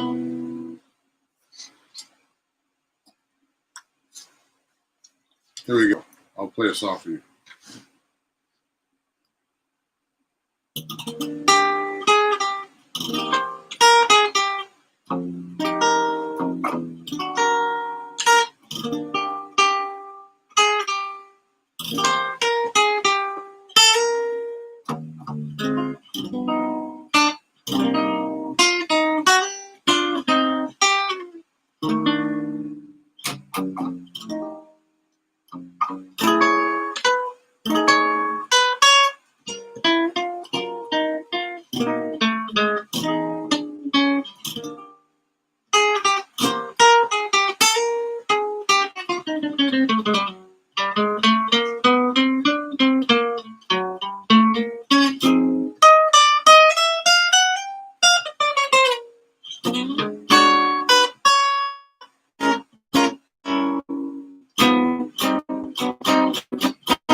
Okay. I don't know who else is watching. I know I see two people watching, but I hope you can figure out how to chat with me on the live chat. Um, so I just played that song, "Will You Still Be Mine," and in the key of E flat. And I did a bunch of stuff in there to show you how to, accompaniment styles and comping styles. Now, I mean, the most important thing for me in jazz, and actually for everybody, is not only to play the melody, but um, is also know your chords and your harmony, as well as a bunch of other stuff. But the most important thing about jazz is actually improvisation at the end. So my goal really is to teach 6 and 7 string guitar players how to actually improvise.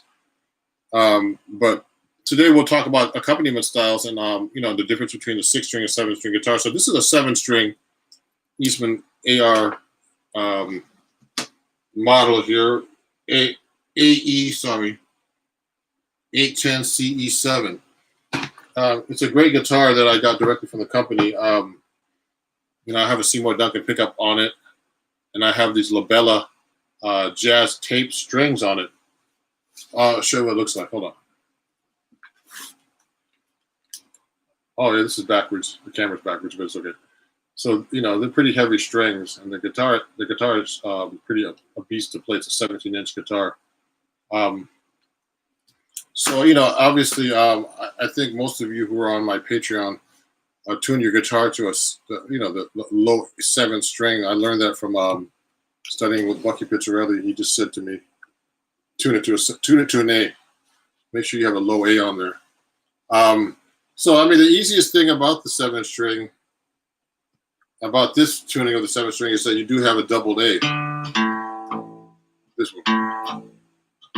So any chord that has a A string in it, the 5th string A, you could just double, like a C chord. Just play it, double it there. I mean, it's simple, but not that simple when you start playing, actually. So you could, if you do like a 1 6 2 5 and A minor and C minor, I mean C major, excuse me. C, A minor, D minor, G7. You could do half of that with the 7 string. Just double, just replace the 5th string with the 7th string. Now you get to this thin sounding 4th string. So that's when you're going to have a problem. That's when you're going to have to use the 7th string again. So you're going to have to go. Now I would have to use a bar D minor chord to get that 7th string and get that full sound of the 7th string on a 1 6 2 5. I'm going to turn my guitar down a little bit. I know it was overdriving a little bit when I was playing.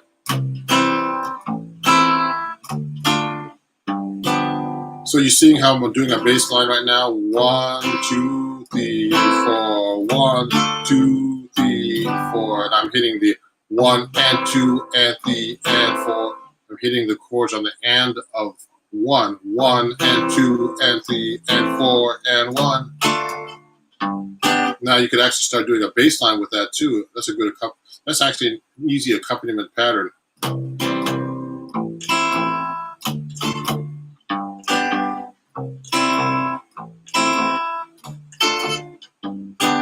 So that's a 1 6 2 5 pattern using the 7th string of the 7 string guitar, replacing the 5th string. So that's the easiest thing to actually do. So when you're actually playing a 7th string, just replace this 5th string with the 7th string, and you can do all kinds of wonderful things. So if I'm doing the same pattern in a higher register, where I'm using the 6th string, like this C major 7 or like this.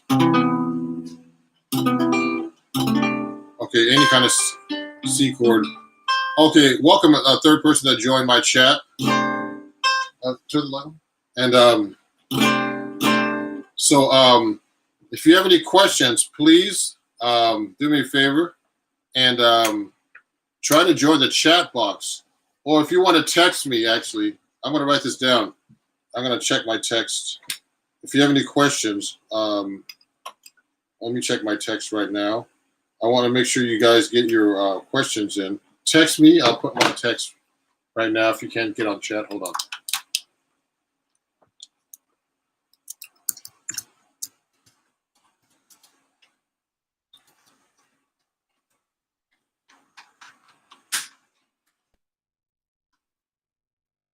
You can also text me your questions. I'm going to have my phone on. I'll turn the ringer on. So make sure you text me. And so you could ask questions about anything. So so when I started getting into accompaniment, the most important thing to know is your basic chord voicings. Okay, everybody. So if you want to text me, I want to tell you right now. If you have any questions, if you can't see the chat, it is 718-768-7736. 718-768-7736. And you could actually send me a text about any questions you have about accompaniment styles, okay? Or the 6 and 7 string guitar today. So the most important thing is know your basic voicings, everybody, on the 6 string first. Now everybody wants to jump to 7 string, but they I think you have to kind of almost master the 7 string, be pretty advanced to get to this. On the 6 string, you have to be pretty advanced to be on the 6 string already. Then switch to the 7 string, okay? So you have to know all your basic chords, of course, because what I try to do is I try to translate with my students. You have to make sure you know all your basic open string chords. You can't like skip that. C minor, A minor, all the variations. A major 7, dominant 7, sharp 5. 6. All the possible variations. Okay, D minor, D7, all that. These are going to be really helpful because that's how you create all your bar chords. Okay, they all come from the open string chords actually. And when you see people with capos playing, they don't know how to play bar chords, so they use a capo. That's the main reason. And I rarely use a capo unless I have to play a song that's like where I have to play a bar chord for like 2 hours, and then my left hand starts to fall off. That's when I put a capo. So I just play the open string version of whatever the bar was. So it's very important to know your open string voicings and know how to change your chords, okay? So if I'm playing like a typical C, I might grab my 6 string. So for people who are watching too, you should know this on both guitars. But if I'm playing like a typical, let's say a 6 string C chord, C major, this is a very common voicing, but you gotta get used to playing this, to knowing how this chord functions. A lot of people, a lot of written music is based on the piano, which is written in thirds. So the guitar is written, is actually tuned in fourths. Okay, so this is actually this voicing is not like a root 3rd and 5th. This is actually a root 5th, root 3rd, 5th, root. Okay, so you have to kind of understand how to change the chord to different chords and knowing where. How chords are voiced on the guitar. So if I want to make this into like a C major 7, I have to change. There's a few different possibilities, but I have to change this note. Remember, the 7th is a root all the way up to the 7. 1, 2, 3, 4, 5, 6, 7 is that degree. Okay. Now these are diatonic intervals. So the major 7th's a diatonic. Diatonic means within the scale, and remember, the major scale is the mother of all scales, based in European music, and then we translate it to jazz and rock and all our American styles, which all are great musics, okay? So, to make a C major 7, I have to take this note, oops, distorted there a little bit, and lower this, okay? Okay, I lower this C to a C, to a B, excuse me. So, but then I'm not playing the 5th down, but I can if I want. That's still most common. Most guitar players will put this G up an octave to play that now, and play that voicing. Okay, okay. And then, so basically, I put this back in the octave. That's a typical voicing. Then, to play a dominant seventh, I have to lower this note, which is the flat seven. Okay. A B flat, and then make a six. I would do that. Okay, and then I would make a flat six. Now, the thing is, you don't really need the fifth most of the time unless you're going to alter it. So I'll just play just these notes. 3 notes.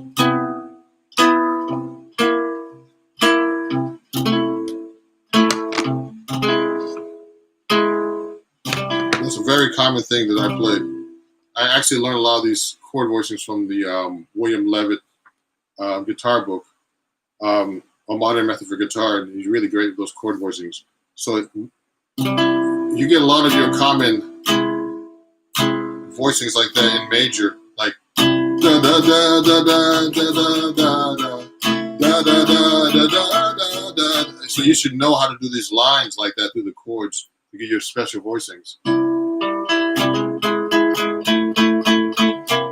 Okay, and then so now these are the major ones. Now if I want to make them to minor, so make it minor now. Okay.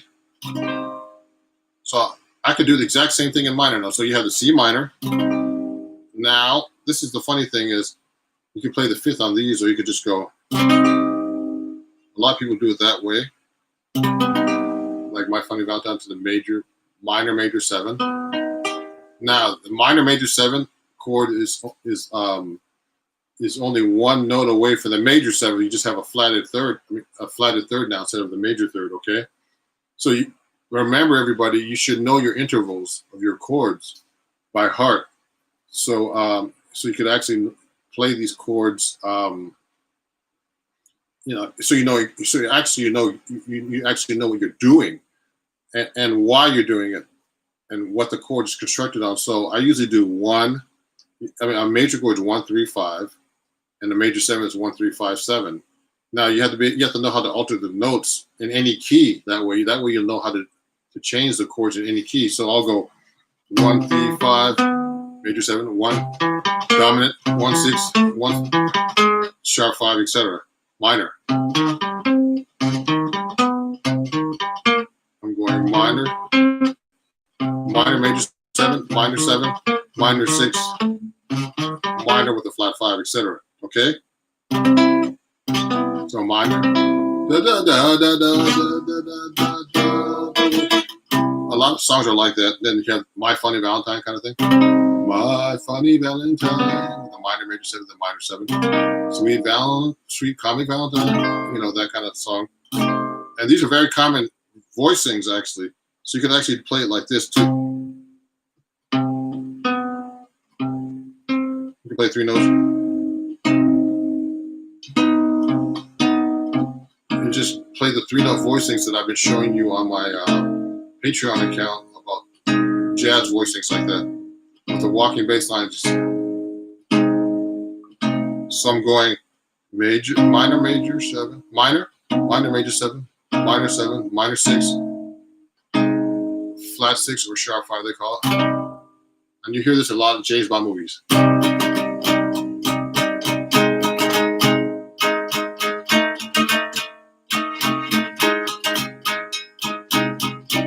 Oh, thank you, Biker Chick, for saying that it looks and sounds good. So if you have any questions, please text me or send me a chat. Reggie, you have a question? Usually Reggie has a question. But actually, so let me just try playing a song for you using some lines like this. Now, this is on the 6th string. We'll talk about the 5th string root voicings like that, okay? Let me turn this, excuse me for a second. Now, let me play you a song that uses like a line cliche. Oh, I can do My Funny Valentine, I guess. Let me try that one. I haven't played the melody in a while, but let's try it.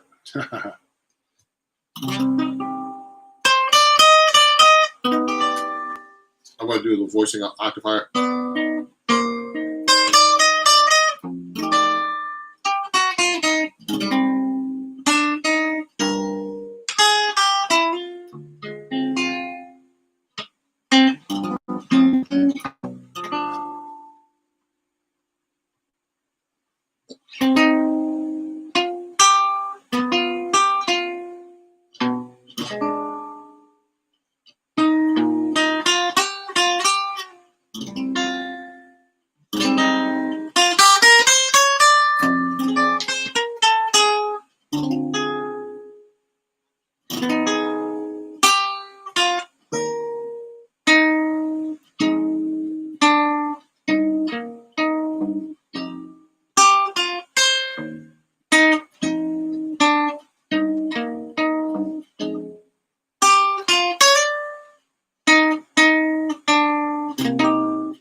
Yeah.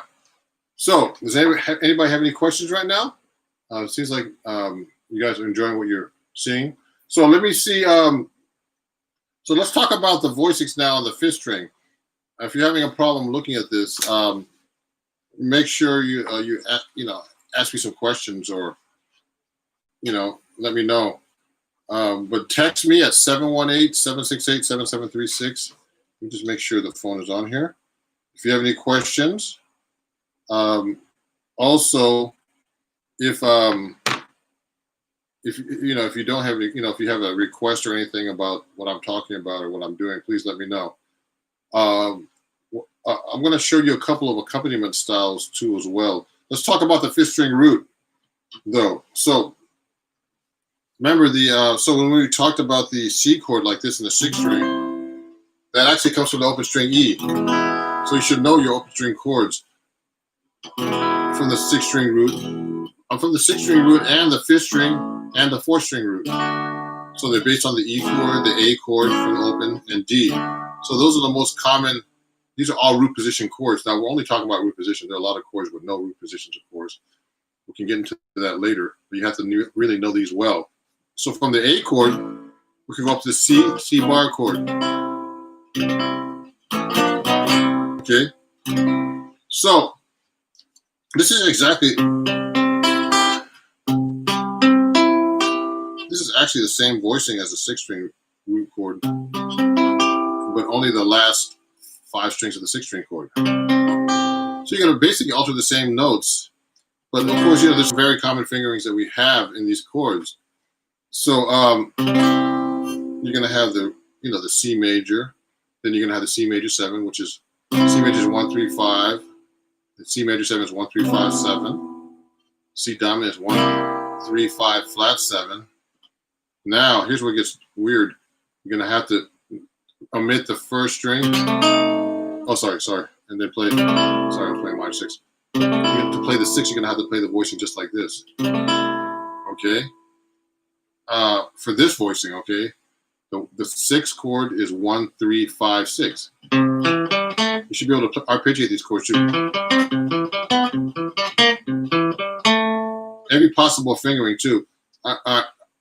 Now, remember that you should be able to play, all your arpeggios and fingerings of anything that you learn as many possible ways as possible. Like if I'm playing a major chord triad, okay, I'll show you all the ways I play. That's the same octave, same string. I played it so many different ways. That's just in the same octave. So you should be able to do your arpeggios just like you should know your arpeggios in every key. Any arpeggio with any possible fingering. I mean, I learned this from studying with the great Pat Martino. He basically practices every possible fingering, every phrase, just like that, especially with chords. Okay.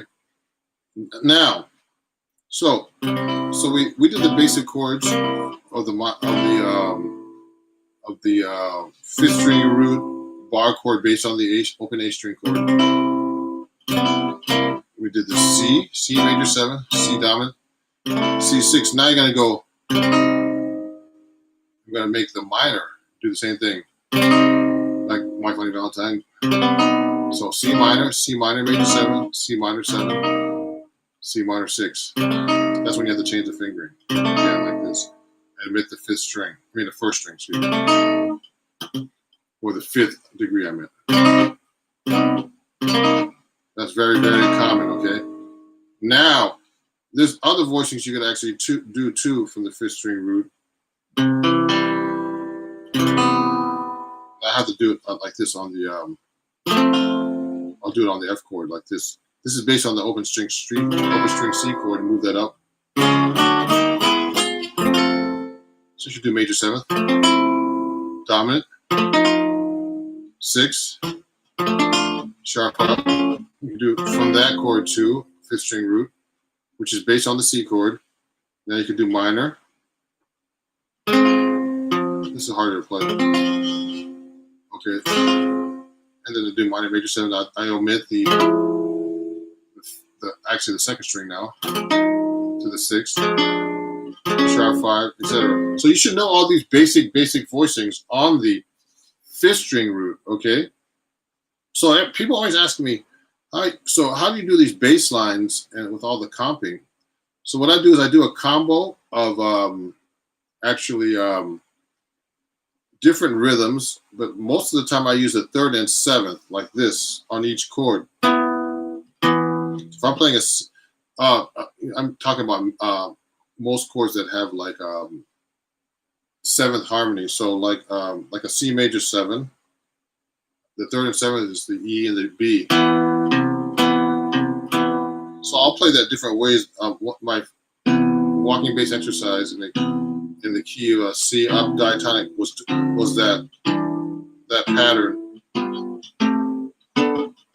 Now, I'll just let you know that Bucky Pizzarelli is the one that told me to actually do this. So it's it's actually a good thing. Um, and actually, when Freddie Green would comp guitar chords, since we're talking about accompaniment, he actually would actually play those kind of voicings. Uh, so, like if he's playing a blues, like let's say blues in C, we're in C. That's the easiest thing to do. He'll go.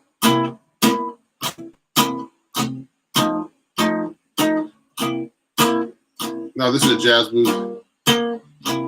Now the best way to play this actually is to play it acoustically as possible.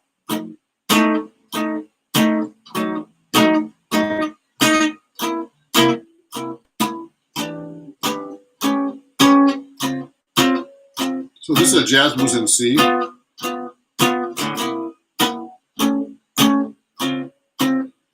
So this is a very common comping pattern in jazz, which you should know really inside out. It's the Freddie Green comping style, which looks easy, but it's not very easy. I worked on it for years with Bucky Pizzarelli.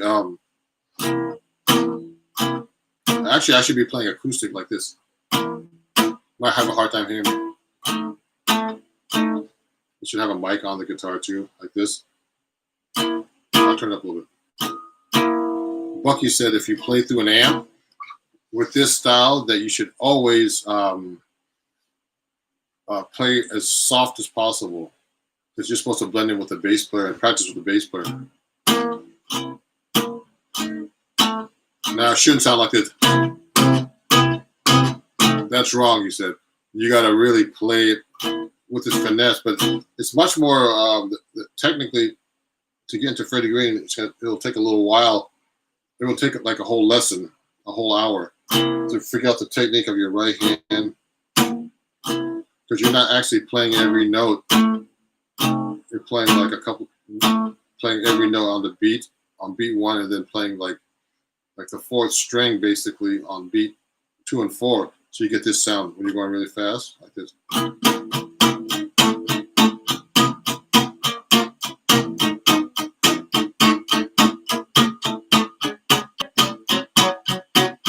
So that sounds simple, but it's not easy to do. So that's the Freddie Green style. And what happens usually too is, like, for example, if you're playing a blues, one technique is to always keep this, no matter what chord you're going to, keep playing the 6th string. And that's the one thing I learned from Bucky. So if I'm going from a C7,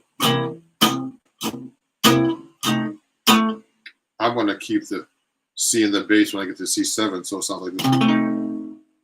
So this is C root position, then C7. Actually, second inversion with the 5th in the bass, which is a C. So I'm going to play the whole blues right now, keeping the 6th string. Depending on the chord I'm playing, keeping the 6th string on the bottom. So it's going to be like this: 1, 2, 3, 4.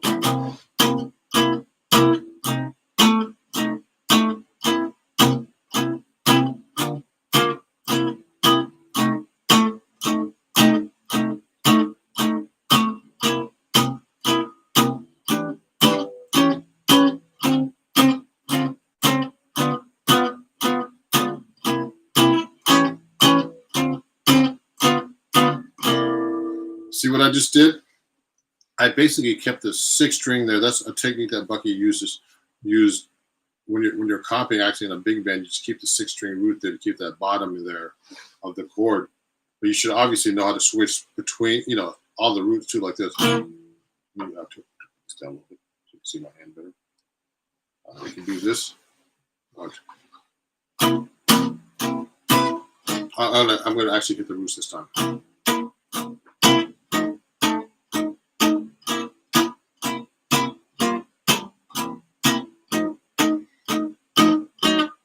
Remember, I'm only playing the first 6 strings of the guitar.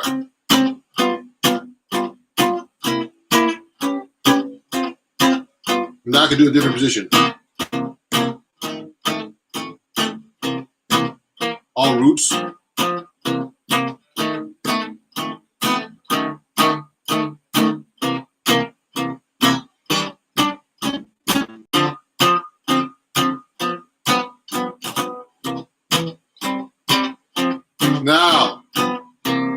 going to play this on the 7th string, well, you know, using the 7th string of this guitar, you know, the 7th string, I was just playing the 6th string like I was playing a 6th string. I would actually start, if I'm playing on the 6th string root, I would play 6th string root. When I get to the F, I'm going to play this down here now. Understand? I'm replacing the 5th here. I mean, the 5th string for the 7th. So let me play you any chord that has a 5th string root now, or voicing, I'm going to play on the 7th string. So watch this. You see? Oh, it's a little dark on the right hand side of the guitar. Okay. So watch this. Here we go. 1, 2. 1, 2, 3, 4.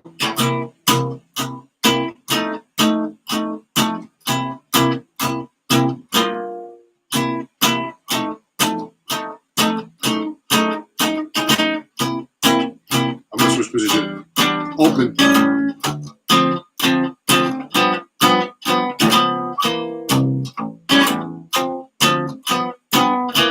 Now, do you notice every time I get a chance to play that open A string, I will. When I'm playing the 7th string. So in this case, excuse me, when I went from C, I went from C to F. Then when I went from the E minor, instead of hitting the A like this, I hit that open A string because I want to get that. I want to get that low note. Now this is really unique. Okay. Okay, I'm going to turn toward the light a little bit. Someone's telling me. Someone sent me a message. Move toward the light. I'll put the light closer. That's better? Okay. Now, so when I hit the E minor, okay, to the A7, I'm actually hitting that open A string. So that's the difference I would make between the 6th and 7th string. Then when I get to the D minor, double that, or you can use this chord. Remember, I'm just keeping the 3rd and 7th. Mostly on the, when I play the 3rd and 7th, just so you know, when you're doing the Freddie Green comic style, you're basically just playing the 3rd and 7th, always on the 3rd and 4th string. Like that, you see?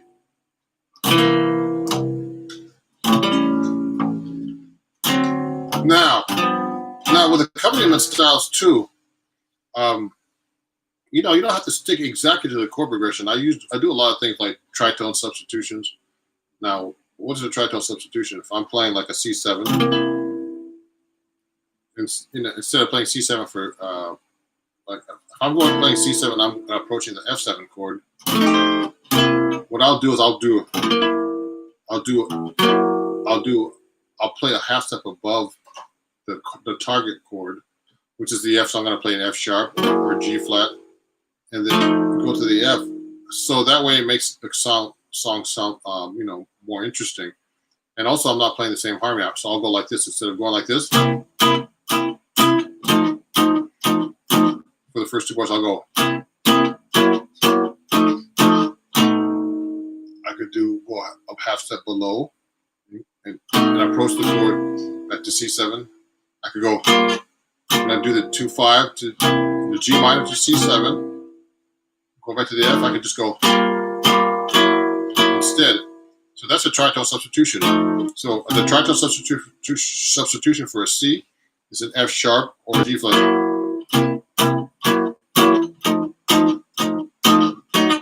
Watch this. So I did tritone substitution of the C, which is a D flat. It's kind of like a G7.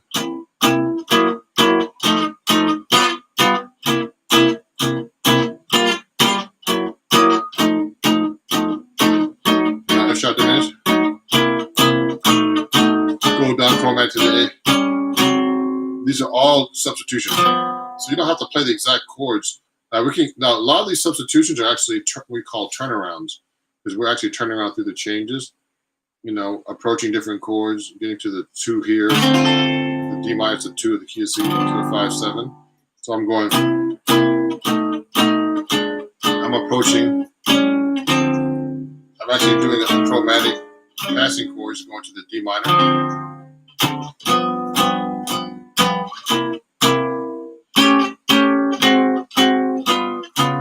like doing these different reharmonizations that are very common when you're actually playing, so that you don't sound, because bass players are actually doing that all the time. They're going.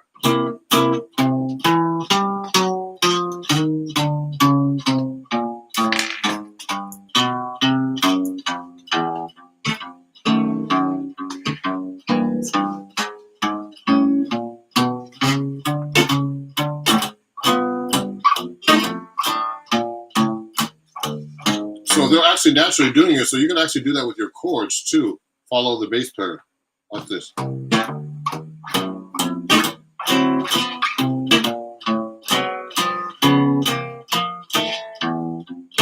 Now, we can get to this whole thing about walking bass lines as well.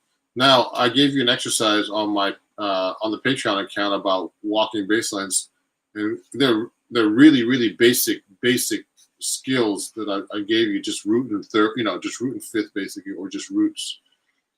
The best way to really play bass lines and do them well is actually to what's the word?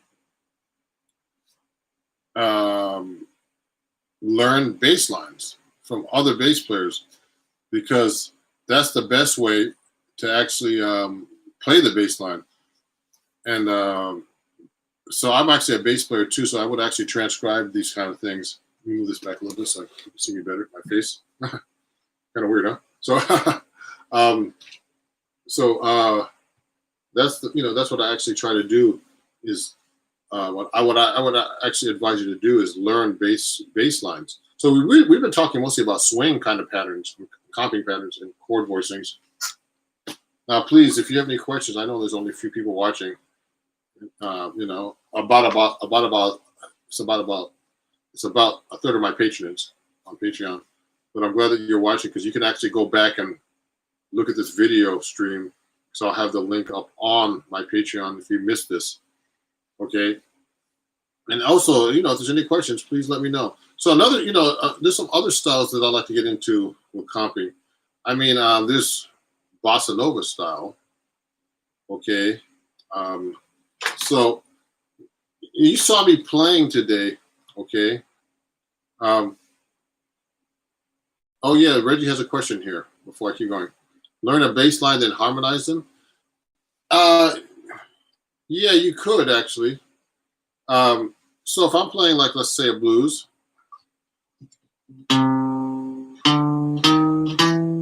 like for example, a bass player would, the typical thing a bass player does is to get to a, like from a C chord to an F7, C for one bar, then F7 for one bar. He would just go, and then he'll play a D sharp, E, F, and then go back down. Then he'll go F, and then E flat, D flat. I mean, so you could actually play the chord like this. What I did was I just played the very beginning. I just played the chord on the beat and then stopped it to do the rest of the bass line. Do it again. I mean, that's very common, but you can actually harmonize that too. You can actually go up diatonically. Sorry. Also, I could just take the same chord and just slide it up there.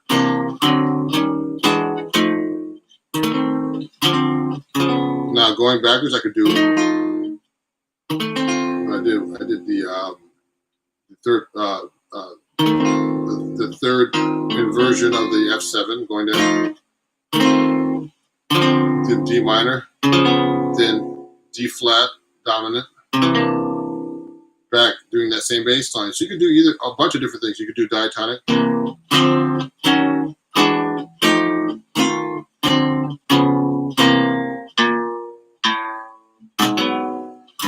What I do too is I do a lot of parallel motion. Parallel motion is actually this is for Reggie and everybody else. You could take the same chord and just slide it, approach another chord. It's very common in big bands. And like, I just took the same chord, slide it up a half step or up a half step.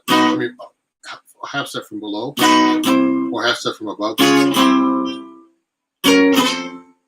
So if I'm doing a bass line and I'm going, I can slide that whole thing up. Sounds good. Then when I get to the G minor, I just go up a half step from that G minor.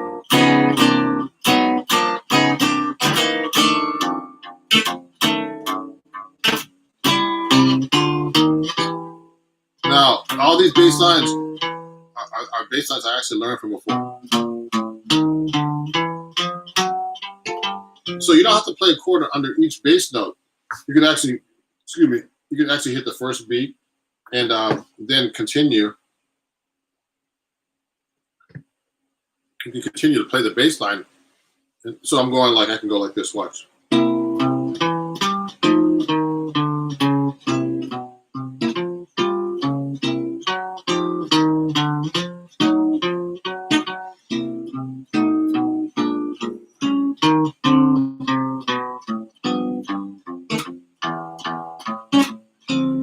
Now you see how I'm holding the notes sometimes, and sometimes I'm actually not playing the chord at all. You don't have to play the chords all the time when you're doing the bass line. It'd be like too much if you just went.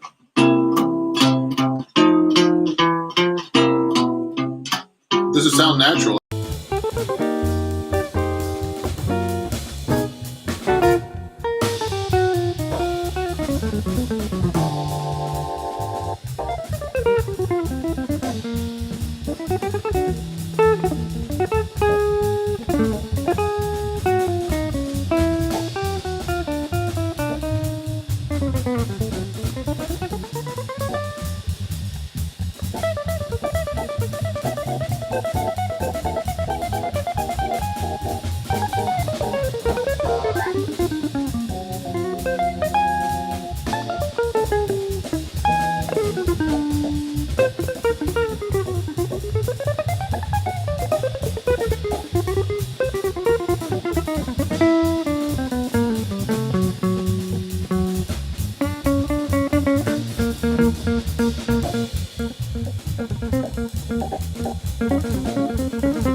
everybody.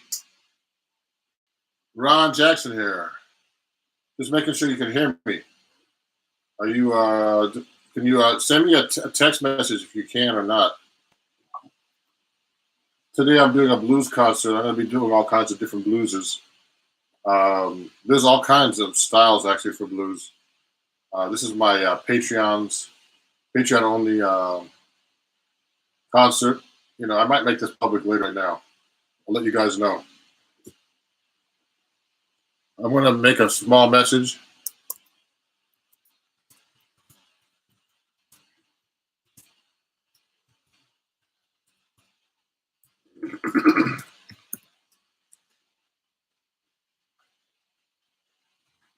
Okay, just making sure you can hear me. I'm going to play a cool tune right now, see if you can guess what it is.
How's everybody doing?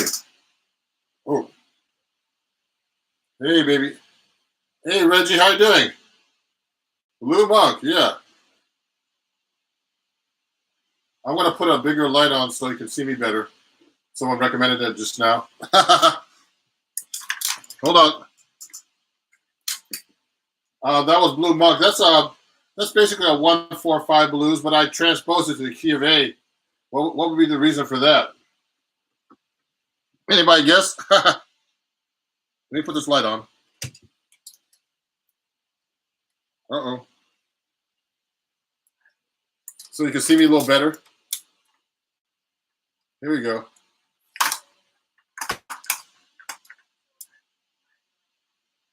Yeah, so the reason why I put the song Blue Monk in the key of A so I can play those open strings.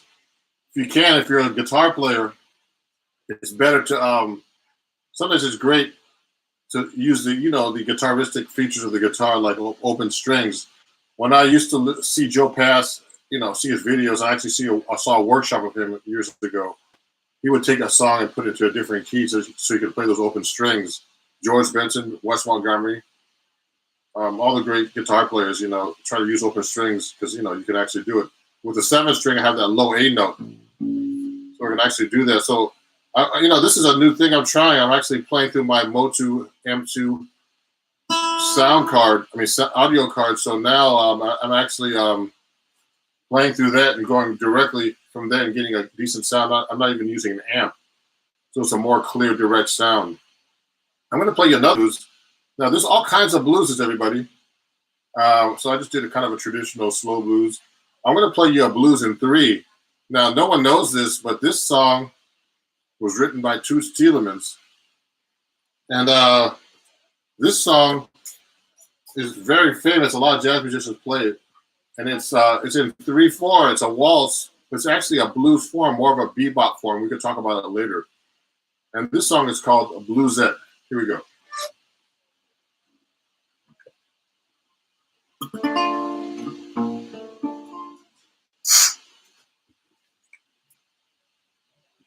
Try to get comfortable here.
Woo!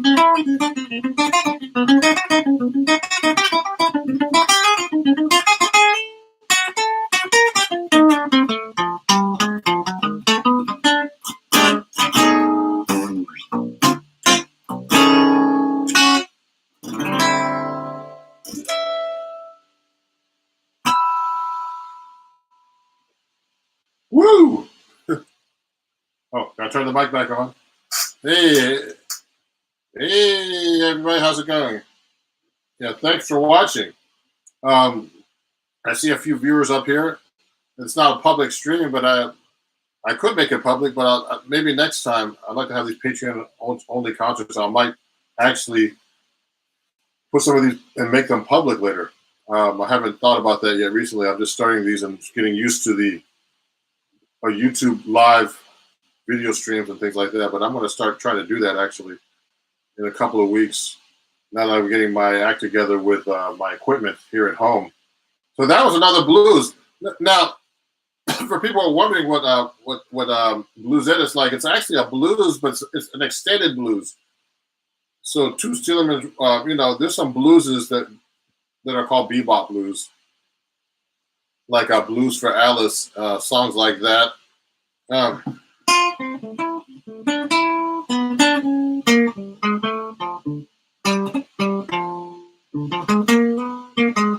kind of stuff. And they start with like the one chord, like in this key. Instead of going to the 4, he does a turnaround all the way to get to the 4. He'll play from the B flat major 7, and then he does a cycle, going to doing an A minor 7 to D7, and then to the G minor, which is a 6, and then he does a 6. He makes it into a 2-5. It goes to the 2-5 of the 4. He gets to the 4 chord there. Now he's going to like 2-5 to the D flat, so that's E flat minor to A flat 7 to D flat major 7. Okay, and then he's doing, so that's the 4. That's actually the flat 3 major 7 in the key of B flat. So you would use just a major or Lydian scale there, and a 2-5 to the flat 2 chord. And then he does a 2-5 with the flat 2 chord. Is actually a B major 7, just so you know. If you look at the music, the bluesette, you'll see that.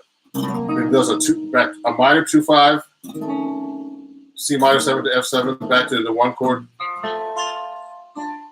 Then a 1-6-2-5 basically. B flat, which G minor, C minor to F7. So that's a blues, but it's an extended blues, and we call that a bebop blues, really.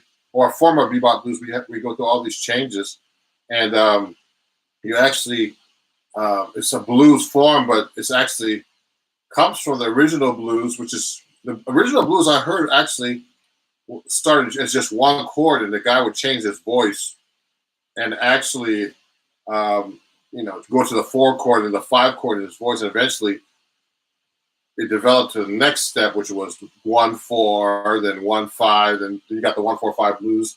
Then in jazz, we started doing it more. We actually started putting like 1-2-5 of the 4, and then 4, then sharp 4, and all the stuff like that. So I'm going to play you another type of blues. This is a blues that Wes Montgomery wrote, and this is a great song that I play sometimes on gigs. It's called "The Thumb." Now, Wes wrote a lot of great blueses.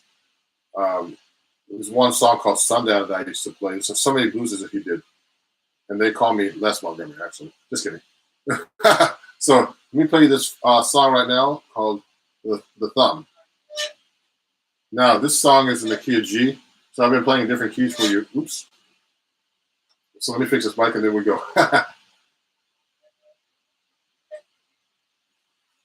Here we go.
Woo!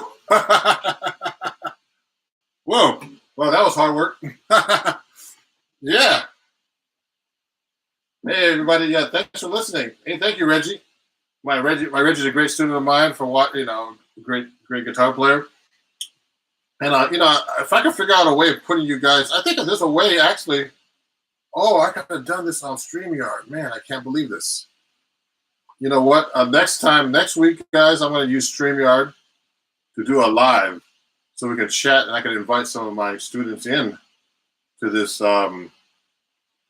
live broadcast. You know what? I forgot I can actually use that. So I'm going to write this down for you guys right now.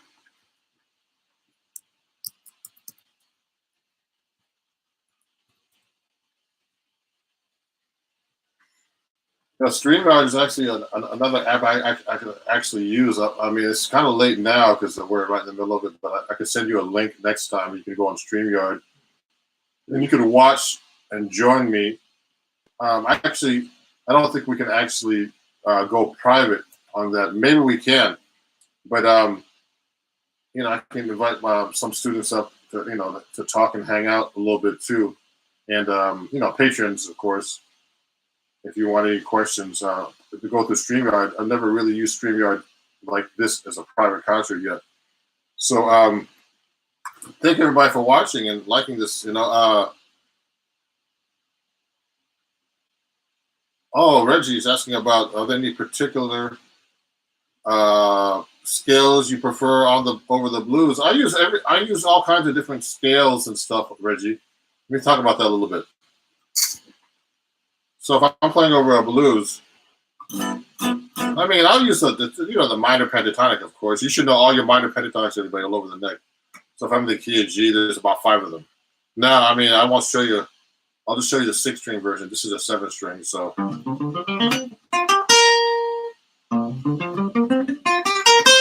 That's the next one.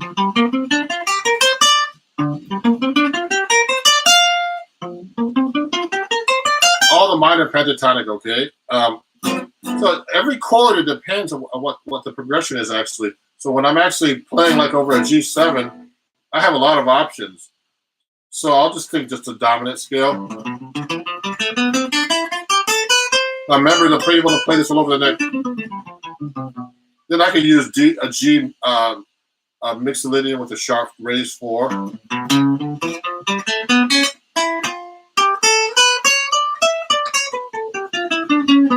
I could use G altered. I usually do that when I'm going to the chord next. It's not going to make, when you do G altered, it makes a flat 9. Okay. And then I'm leading to the C chord, so I'm doing like a dominant altered chord. Now, for everybody who wants are scared about these, not scared, but the word is like don't understand how to use these altered chords. A great substitution. That's the easiest thing to do. If you're playing a G7 flat 9 with a sharp third or with a flat 13 or a sharp 9, like that. Okay, you could just play a D flat 7 chord instead in your solo, or a D flat dominant scale. It's called a tritone substitution, and that's the easiest way to play it altered. It's basically a half step above the chord you're approaching. So if I'm playing a G7 altered going to a C, I'll just play a D flat instead. It's the same exact scale. And you can just raise the 4 on that dominant scale. Okay? That's the 4. And then lead to the C chord. So that's a D flat to a C. That's the easiest way, actually, to be able to play an altered chord. And that's another scale I use. I mean, I'll use whole tone, too, on the G7. The whole tone scale. I like that scale. And it's a symmetric scale, so I can do some cool things with it, like half steps below each note.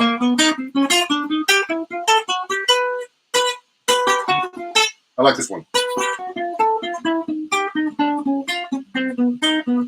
It's easy to play between the second and third string. I mean, yeah, and then I do a lot of reharmonizations also.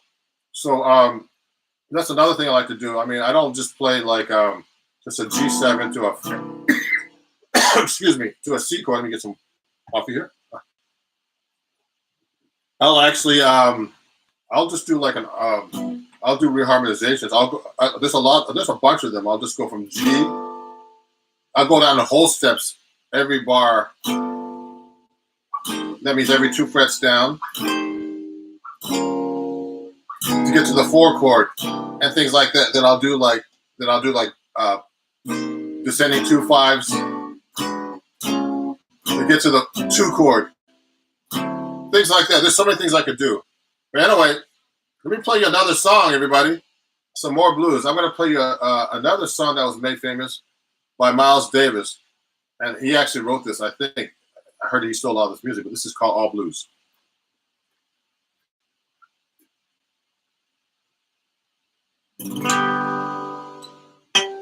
Let me tune up.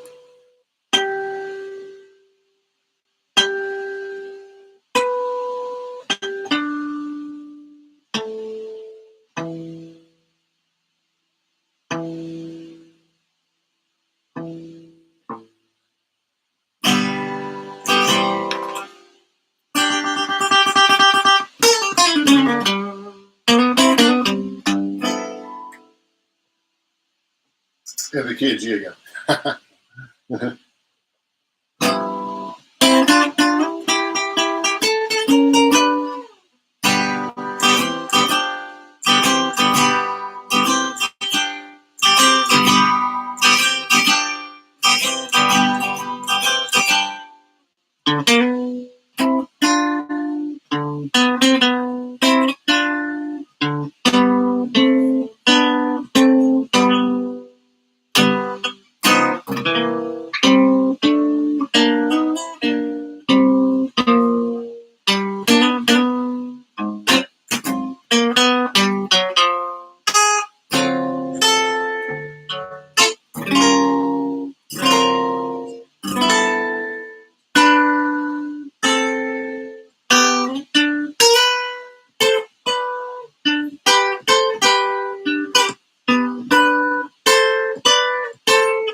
some blues. We could talk about the blues all day. There's so many blueses. Does anybody have any questions that are watching? Let me know. About I'm playing the 7-string guitar, so if you have any questions about that, about how I tune it, how I play it, I'm going to be actually I have to put another video up. I'm going to be putting up one up this week, a new video on one of the lessons that I have about walking bass lines. So that's for 6-string. Then also I have some 7-string videos coming up about walking bass lines. We're going to get into for people. So if you're interested in that, let me know. And there's so many blueses in jazz, but there's also, the traditional blues. When I got to work with Taj Mahal about 10, 15 years ago, this guy knows every kind of blues, man. He was just amazing. He knows like all the different styles. I mean, like different forms of blues. This guy's like a walking blues book, man. So really interesting cat. Yeah, so that's we did a lot of cool blueses today. I'll do something for you right now that's written by John Coltrane. It's like it's a blues with a bridge. You have those kind of things too, and this is called Blue Train. We can talk about it later. It's just a blues, and then it has a bridge, like kind of like rhythm changes, but it's like a blues form. You have 12 bars of blues, 12 bars A. Then B is a bridge of 8 bars, and then you go back to the A again. If you can get confused if you can't feel form like that. But let's try that. Ready? Here we go.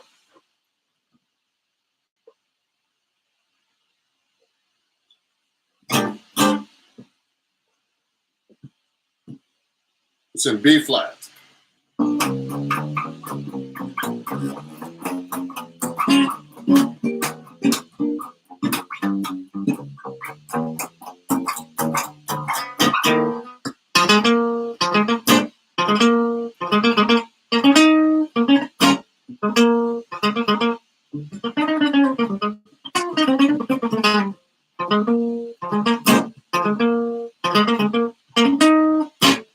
Yeah.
Ah.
Yeah.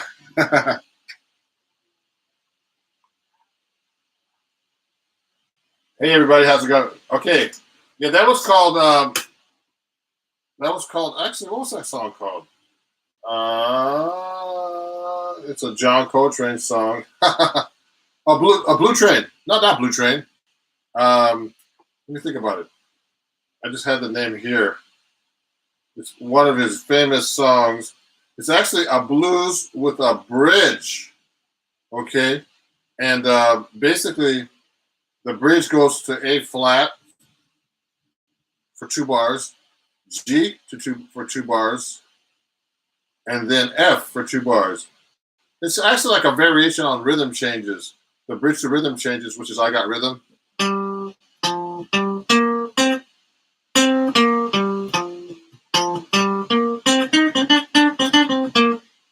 If you go to the bridge for I Got Rhythm, it goes to D, then G, 2 bars each, C, 7. Oh, these are all dominant 7. To F7, okay?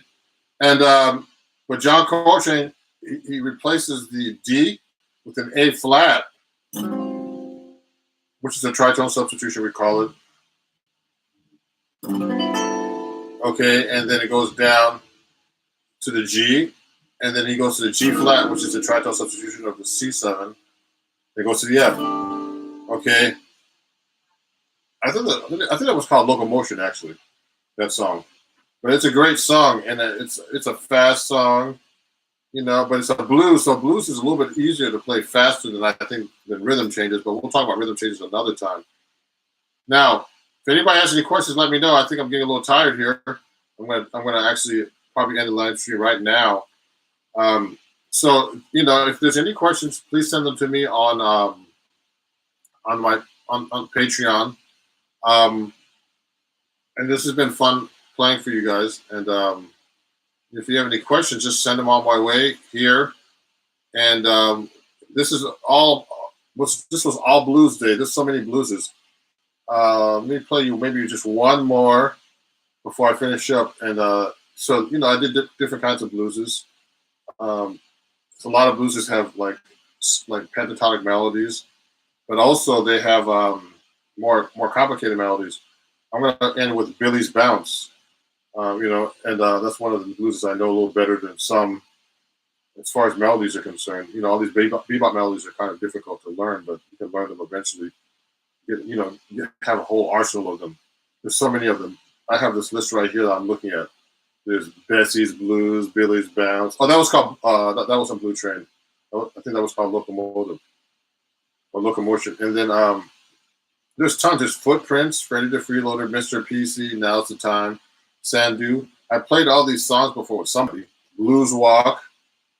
It's just so many songs. Things ain't what they used to be. So those are great tunes. Anyway, cool, man. I'm going to play you one more song. This is called Billy's Bounce.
Well, thank you, everybody. That was real fun. And I'll see you guys soon everywhere else. Okay, bye-bye.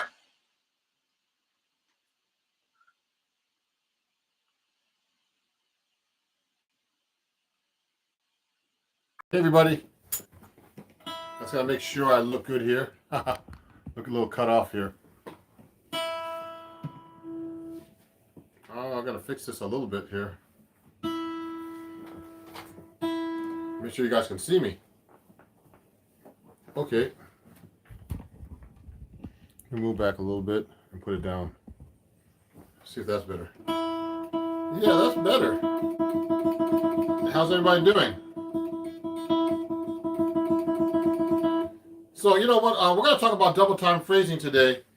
I have a new lick. I have some new licks that I wrote out for my Patreon account, and it's going to be on my website about playing double time licks. You know, I get a lot of questions about double time licks. You know, when you're playing through a song, and then you gotta you're just playing eighth notes like this. You can ask questions, please, too. Don't hesitate.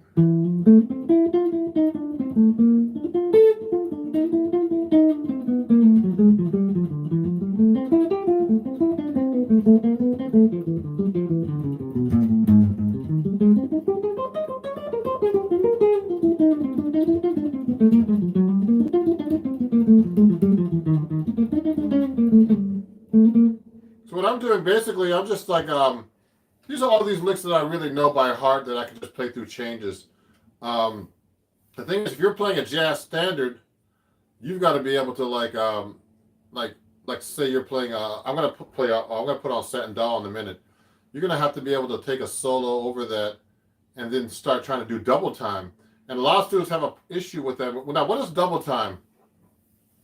It's actually, let's say you're playing in eighth notes in the on a Satin Doll, just a typical jazz standard, like just D minor 7, D minor 7 to G7. On that part, so you could if you're playing that tempo 1, 2, 3, 4, you could just do quarter notes 1, 2, 3, 4, 2. We could do eighth notes 1 and 2 and 3 and 3, etc. 1 and 2 and 3 and 4 and 1 and 2 and 3 and you could do 16 notes. 1 E and a 2 E and a 3 E and a 4 E and a 1 E and a 2 E and a 3 E. See that? 1 E and a 2 E and a 3 E and a 1 E, 1 E and a 2 E and a 3 E and a 4 E and a 1 E and a 1 E and a 2, Now, I have a drummer that I'm studying with, and he's making me sing the 16 notes while I'm playing them. In order. 1 E and a, 1 E and a, 2 E and a, 3 E and a, 4 E and a, 1 E and a, 2 E and a, 3 E and a, 4 E and a, 1 E and a, etc. 1 E and a it's really hard to do, and tap my foot and all this stuff.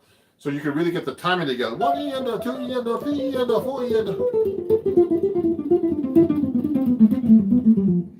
Oh yeah. So I'm using the George Benson picking technique. Someone's asking me, Panache, how are you doing? Good to see you. Yeah, I'm using the George Benson picking technique, which is you hold your pick up like this. Okay, so I use there's different kinds of drills. You can do sweep picking exercises like this, going like this. You can go across,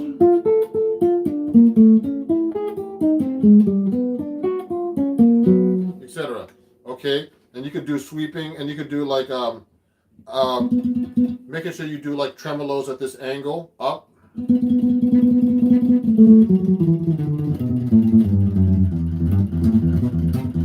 do tremolos like that to warm up, and you could do actually different kinds of warm up exercises. But if you really want to work on your sweep picking exercises, go to my article in Acoustic Guitar Magazine. This January-February issue is about sweep picking.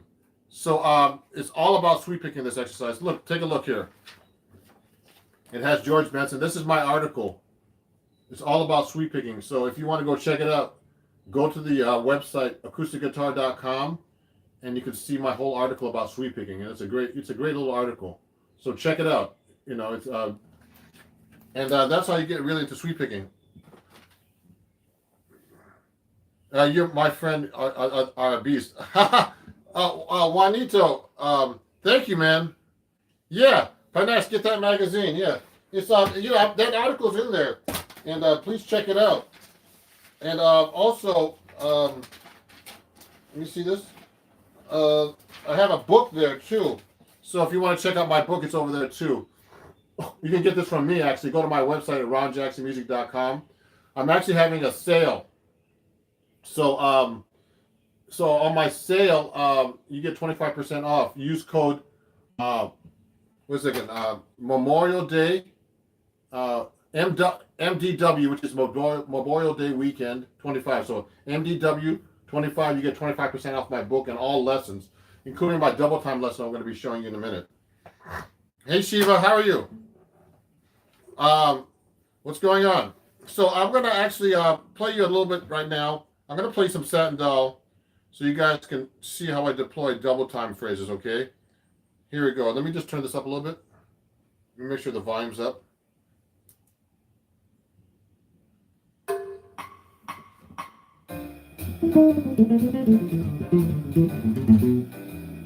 How does that sound to you guys? It sounds okay? I gotta turn the volume up, I think, a little bit. Let me see. Let me try that now. Hold up. So I'm gonna be playing Satin Doll. That's much louder. Okay, here. Here we go. So I'm gonna do Satin Doll. I'm gonna play like a solo through it.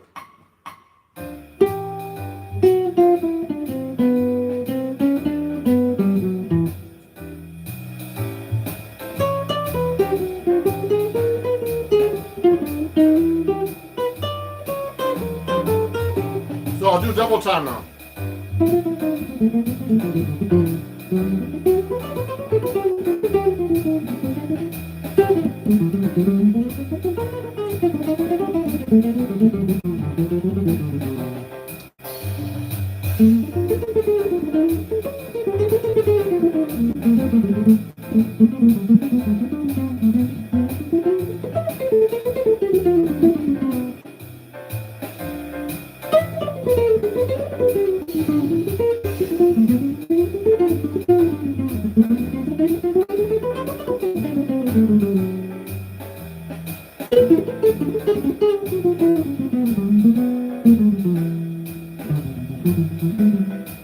Okay, so I was just doing some double time licks, everybody. So what I was doing, just so you know, I'm going to answer your question in a minute, actually, Kivinen. Okay, what I was just doing was when I'm playing over those changes, I have a lot of licks worked out. So I'm playing through the, I'll be playing like regular eighth notes.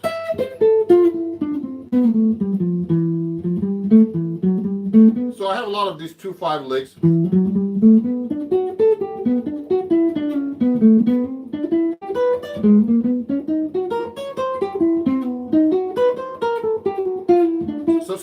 So when I'm actually playing those licks, so when I'm playing through that double time now, I might just go. Then I'll put some extra licks in there.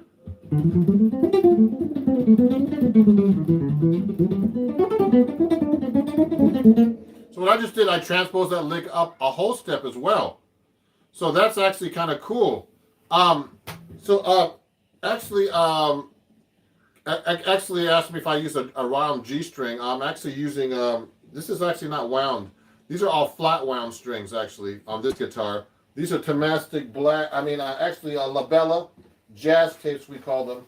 And I have a picture for you of them here, if I can find it. Oh, here's what they look like. Actually, these are the strings I'm using, the labella jazz tapes. I use 14 on top, so you know. Okay, so those are the strings I'm using. And they're really great strings. I use them on my 7-string. This is actually a 7-string set, but since I got a deal with D'Angelico, I'm a D'Angelico artist. I went to this shop in New York City, and they were like freaking out because I'm putting 14s on this, and but it feels great actually. Actually it was a little too low when they set up my guitar, so I actually had to put it a little higher. So these are the strings. So those are, and the string is wound, and they're black tape nylon strings on this guitar. It has an interesting sound, but I use it on my 7-string. So, I use a G wound string on on, you know, it depends on the guitar. On my acoustic guitars, I use like round wound, so usually the G is wound if it's the thick string. So that's a great question. So if you have any questions about double time playing, let me try play through this one more time for you. So I'm playing Satin Doll right now, pretty not fast. Sorry, I've hit the wrong button here. So I'm playing Satin Doll like at 120 quarter note. Now what I'm doing is I'm doubling up the time. So when I'm doubling up the time, it's like it seems much faster, but it's just the same tempo, but I'm just playing twice as fast. So let me quit this one real quick. So I'm gonna play you Satin Doll one more time. I might play the melody so you can check it out. Okay, hold on. Someone has an off-topic question before I do that. Hold on. What's that question? Let me see that question real quick. Off-topic, quick question. Have you seen the movie Soul? I don't know about that. You know, I saw the movie. I don't think it's that accurate for jazz, actually. So anyway, so no. So if you want to learn about jazz history, just read about it or listen to the music. Okay, and I have some history books actually you can get questions about. Okay. Okay, cool. You're welcome. So let me do this right now. I'm going to play you Satin Doll, and I'm going to play through the. Let me play the melody actually, so you guys can have an idea what I'm playing first. Here we go.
So what I was doing, everybody, was this. What I was trying to do, just to show you how double time works, is I was trying to deploy all my licks that I know that are double time and keep it going.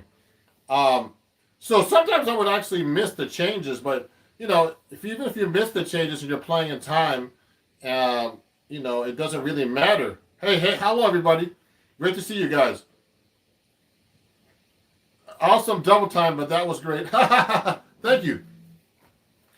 Double time is something. So you know what I'm doing is taking a lot of my licks that I already know and just doubling them up when I do double time. So when I'm doing that, I'm just going.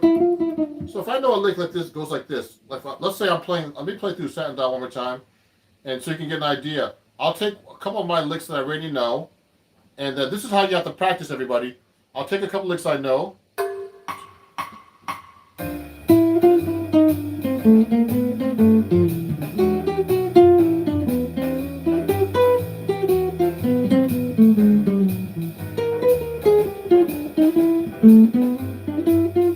Now here.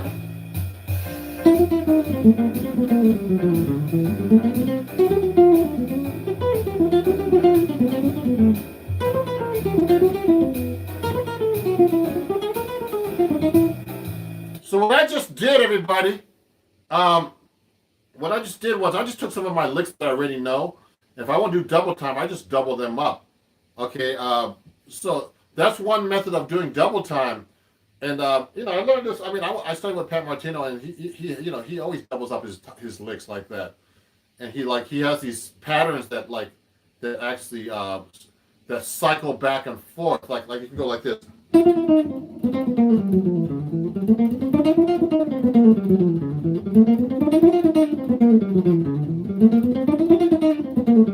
So I'm just doing a cycling lick, and that sounds really, yeah, that's a 2-5-1. Yeah, thank you. The piper and the drummer. Let me go back to my commentary. I'm looking at my computer at the same time. So I'm just basically, I'm not doing anything really fancy. It sounds fancy, but I'm just taking some of the licks. I'm recycling my own licks, and you should come up with your own licks and do the same kind of thing. You just basically recycle your lick and play it over and over. Oh, Madam Rising, talk about the use of modes. So basically, Pijo Darko, I like that name. I'm just basically using a Dorian mode here. If I'm playing Satin Doll, it's just a D minor to G7, and that's easy on guitar because it's in the key of C. So all I'm doing is I'm just playing a lot of chromatic passing tones in my.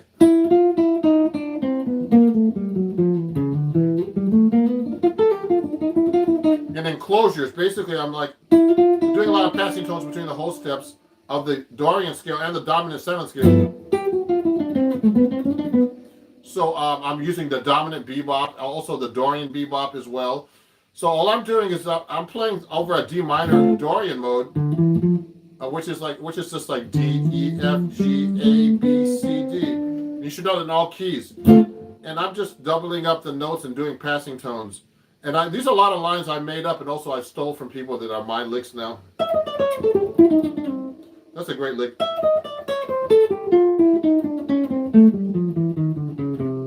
I stole that from Pat Martino. Sorry, Pat. This is like a lick he uses a lot, and he does these kind of things. So I take those kind of licks, and you can play them all across like 2 string set.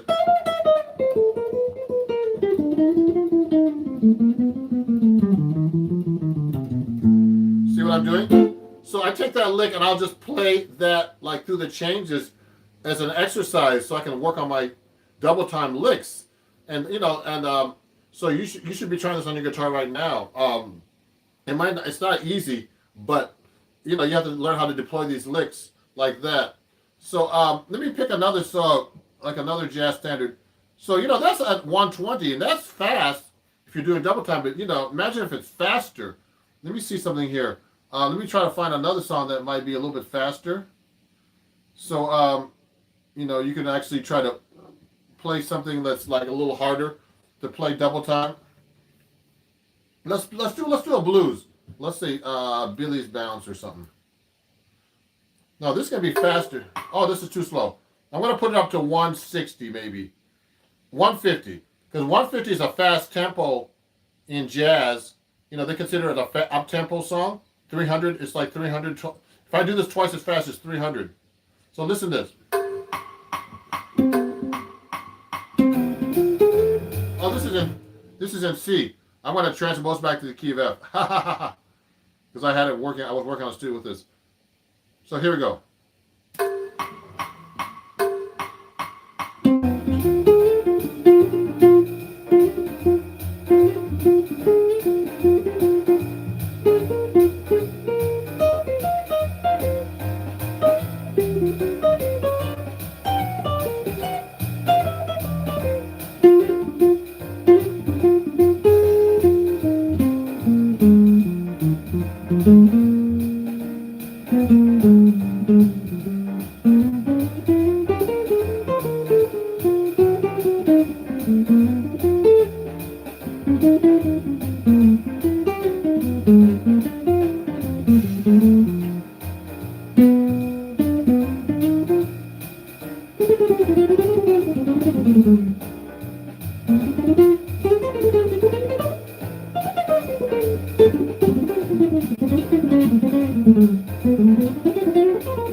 So anyway, I'm trying to show you double time. That's pretty fast.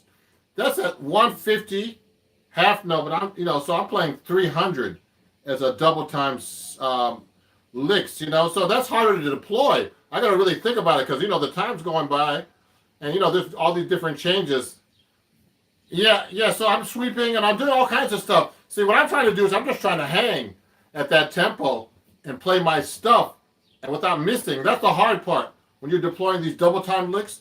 So the faster you go, the harder it is. I call it deploying, like deploying a weapon. You got to nail that stuff like at the tempo you want and just nail it. You got to have it so down that you don't even think about it. Let me see. There's some questions here. Check out El Grupo Turco, the jazz buddies that their instruments got together, recorded a mix of, cool. Northern Mexico style music. Okay, cool. I'll check that out, Juanito. Nail all those kind of sweep picking sections. Any tips on how to play those bits that fast and clean? Only way I can tell you that for the piper, the drummer, to play that stuff fast and clean, like I don't think I'm playing as clean as I could actually. It's just to practice them slow and speed them up. And just gradually, it says you're a drummer. The piper and the drummer, maybe you're not. You just use a metronome and speed up the tempo. You take these licks and speed them up, and and also practice these different licks at different tempos. Practice slow as possible and fast as possible. Use a metronome to gauge your tempo. Okay. They use cool. So they use jazz and accordion and bajito, baritone style guitar. Cool. Once you show eight positions of the C major scale on the fretboard, is there some diagram where I can practice this so I can find this? So okay, Dovla, you can go to my website and pick that up. Actually, it's a lesson that I sell. You can just go to my website, ronjacksonmusic.com. I'm going to write it down. I'm actually, I have a sale on there, okay, everybody? It's MDW 25. I'm going to write it down. Practice Jazz Guitar is me actually watching, too. So I'm going to write this down, www.ronjacksonmusic.com. www.ronjacksonmusic.com. You can pick up all my lessons, everything. I have printable lessons as well, and you can pick up that lesson there. Let me show. I'm going to send these. You use code 25. No, sorry. You save 25% off this weekend. Okay, it's ronjacksonmusic.com, and I sell that lesson there. And use code. I'm going to write down MDW25. Save 25%, okay? And you can get all those 8 fingerings there. And all my double time lessons, everything. Okay? I just wrote that in comments if you guys can see that. I'm at Practice Jazz Guitar too. But all my videos there are private. So, what speed do you practice the metronome at? I try to practice as fast as I can sometimes. I've been working like at 350 sometimes to develop my fast speed. Like, I'll play something like that in a minute. So right now, I was playing Billy's Bounce at 120. I mean, at 150. Half note. So here it is again. Let me show you real quick. So I'm trying to do double time at that tempo. So take a look at this. I'm going to do another song like that in a minute too. But I was just doing a blues. So let me get this together here. One more time. So here's a blues. Blues in F. And I'm going to play double time at 150, okay? Not all the time.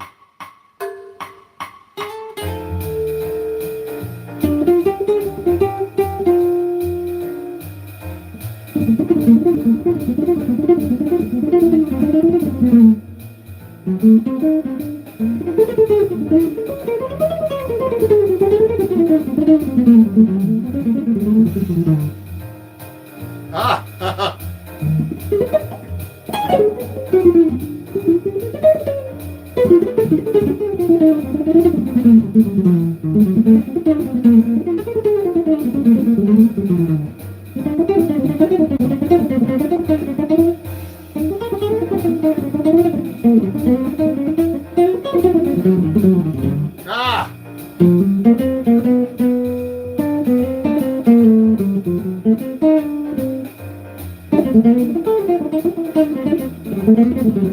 Ooh, my arm's dying now. So what I was just doing, I was playing at 150. I mean 300 actually over that 150, doing my double time licks. So all I'm doing is a lot of licks that I know already. I'm just doubling them up and fitting them over, like instead of playing. Let's say you're playing SF 1, 2, 3, then B flat 7, 1, 2, 3, 4. So I might do a lick like this. When I change the chords, and I'll just do it twice as fast.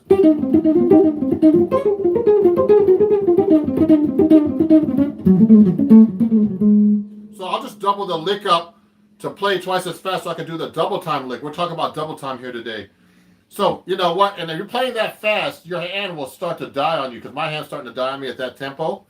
And so, you know, like, so that's what I'm trying to do is play those double time licks. So let me show you. So when you're playing double time, it's like playing like you're playing a fast tempo, but at a slow tempo. So you got to think but you have to cram in information twice as fast now. Let me pick another song. Let me do something like Blue Bossa or something like not too hard, but you know you could do double time licks on it. Let me do Blue Bossa for you. Blue Bossa. This is just a bossa nova, and this is 100. I'm going to do it I'll do it 160. Let me see. Here we go. Let me do it like about 5 courses. Here we go.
Okay, now that's fast.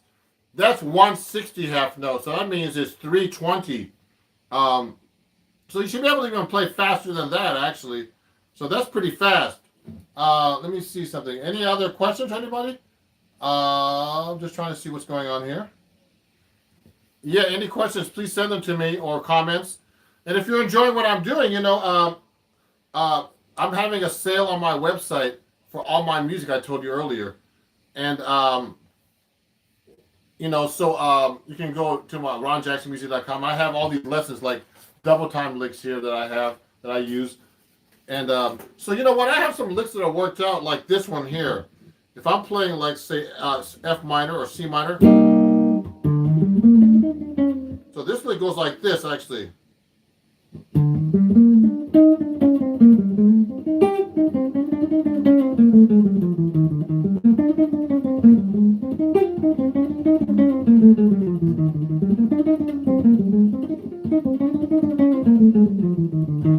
Yeah, so that lick I can play over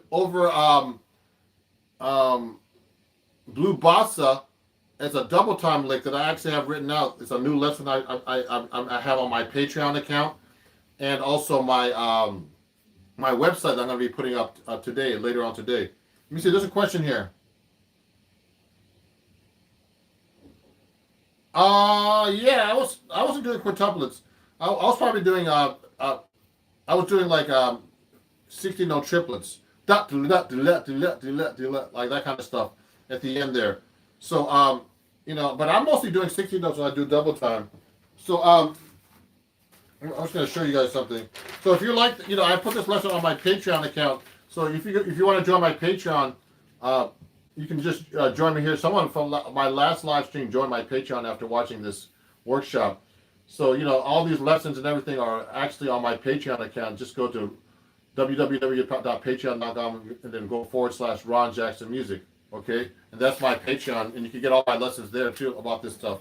So yeah, so let me try that one more time so you get an idea. I'm going to tell you about what kind of rhythms I'm using, but it's mostly 16 notes, sometimes triplets. If I'm doing it that fast, it's hard not to do it's hard to do other rhythms. So let me go back to Blue Bossa for a second. It's really hard to talk and teach at the same time. Let's try it again. Ready? Here we go.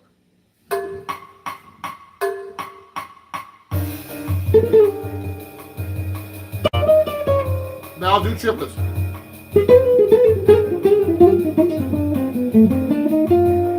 Now I'll do 60 notes.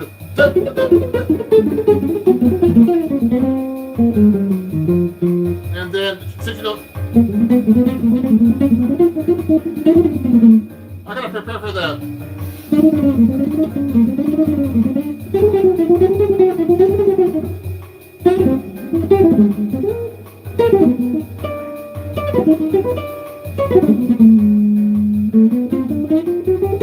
Eight notes. 60 notes.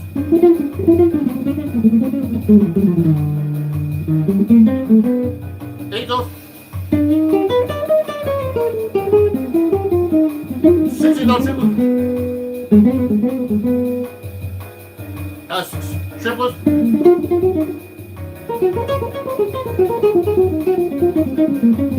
$60 notes.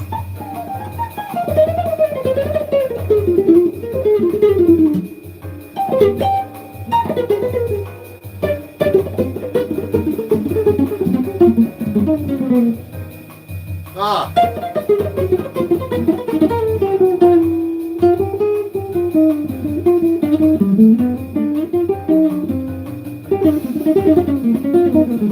Ah.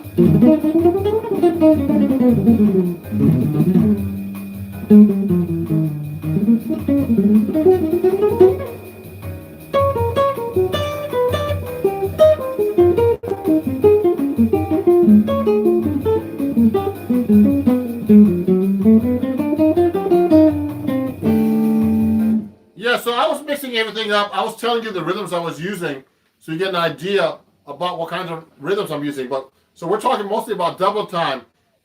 So what I'm just trying to do is just trying to mix everything up and not get lost, because when you do all that stuff, it's like you're trying to like execute, and then you might get off. But I think it's always good to take chances when you're a guitar player or any instrumentalist in general, when you're playing jazz or anything. So here. Yeah, so that's Blue Bossa. It's a pedigree of horse. Okay, Eric, that's a great way of putting that. This is great. Thanks for showing me all the rhythms and mid improv. Yeah. So you know what? I mean, when you're playing a solo, everybody, I think a lot of people, when they start playing jazz and stuff, they start like they basically just like what's the word? They just start just playing random notes, not thinking about the rhythm. And the rhythm is actually the most important part of a solo, actually, or anything, actually, the rhythm. So it's very important that you know what you're talking about with rhythms. When you're playing, that the audience feels the rhythm and that you feel the rhythm. Because rhythm is actually the most important part. So now let's get, so we're doing double time, playing and all that stuff. And, double time playing is hard work. Let me take another song with more changes on them. Let me think of another song. Also you can request a song like a medium song. So when you're doing double time, you can't do a fast song. Like you could try, but if a song's like going 200, I mean I could try something like that. I've done it before. Let me see. Let me do Time After Time. This one has a lot of changes. I play this a lot. So let me see if I can find this one. Where is that one? Here it is. So let me put this at like 180, so you can see how this is gonna be fast for double time. This is gonna be ridiculously fast, but I want to try it anyway. Here we go.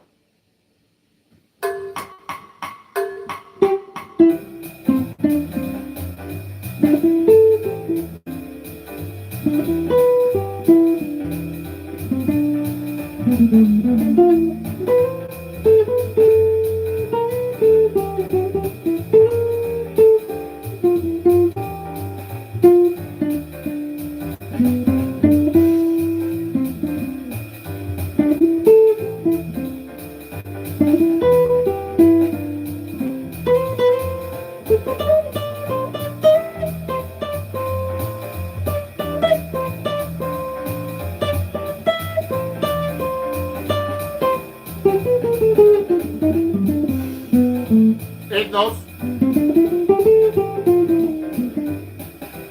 60 notes.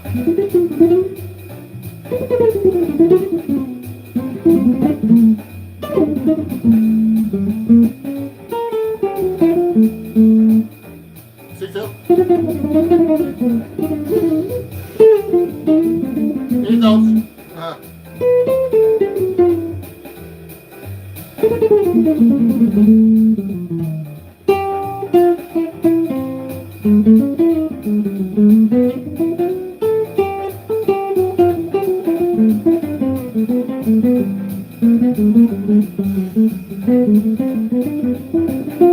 So I'm doing 8 notes basically because it's so fast. Do 16 notes, it's gonna be hard.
Okay, so I was trying to do double time at 180.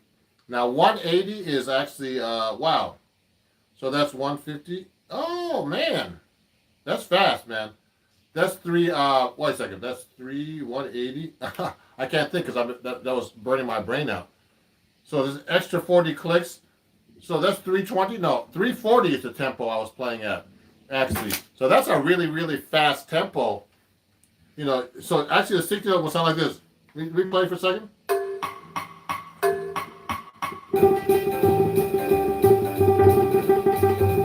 Whoa.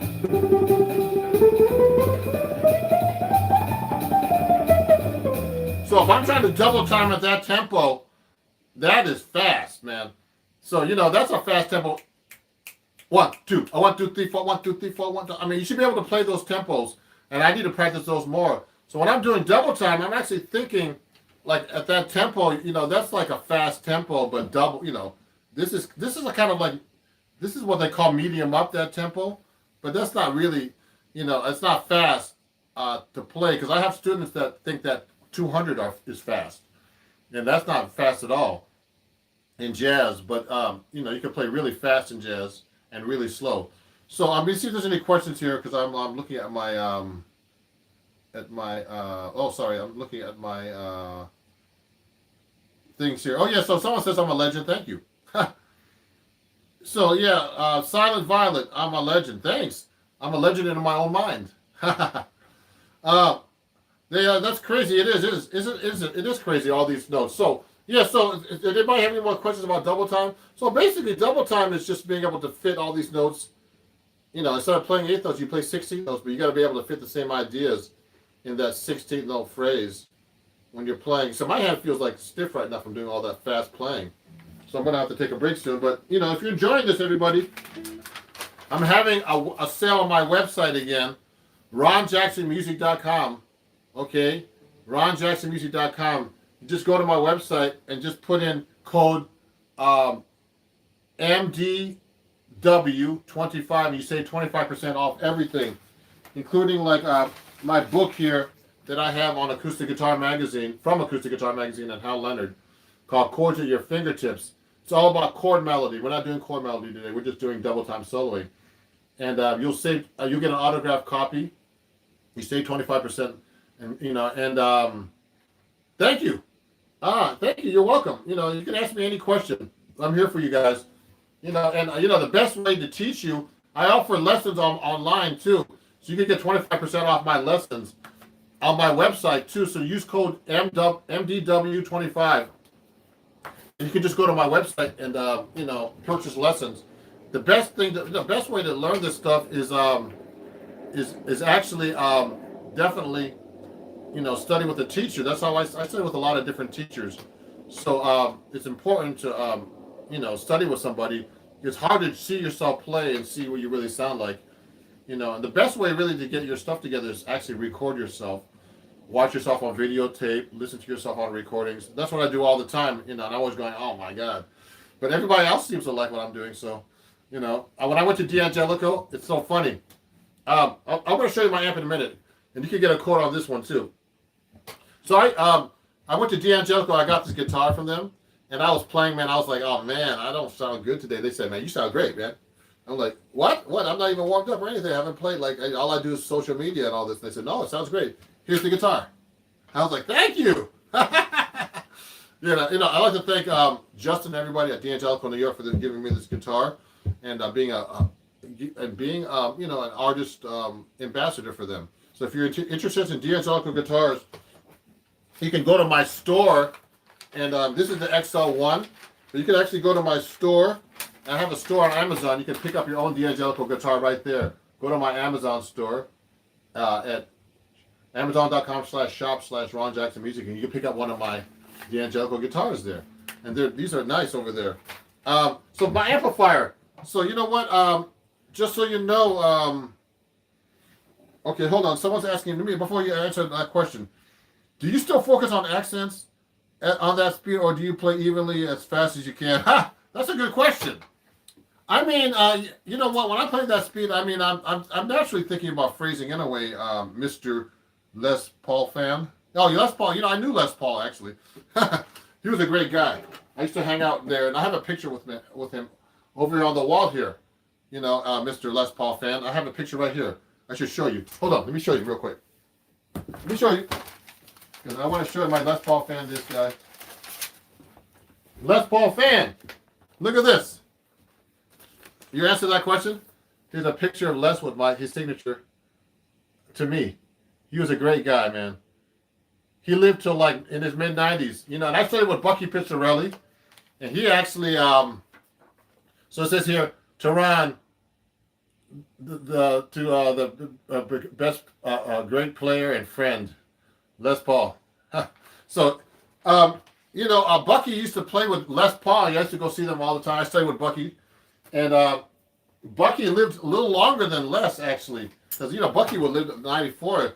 And, I was surprised he even lived that long, Yeah, it's cool, Mr. Les Paul. So when I'm playing phrases that fast, I'm thinking about, accents and stuff too, but it's hard. It's harder, of course, to think about them when you're playing that fast. So I'm just trying to get through it and make sure I execute on time, So, thank you. So, Les Paul was a cool guy, man. I have all these memorabilia. It's a classic picture. And I'm glad I have that, because that's an old picture, because he died like about at least 10 years ago. So he was a really great guy. So anyway, a few announcements. If you're enjoying the show, also I take donations. If you like, you can just go to my PayPal, Venmo, and Cash App at Ron Jackson Music.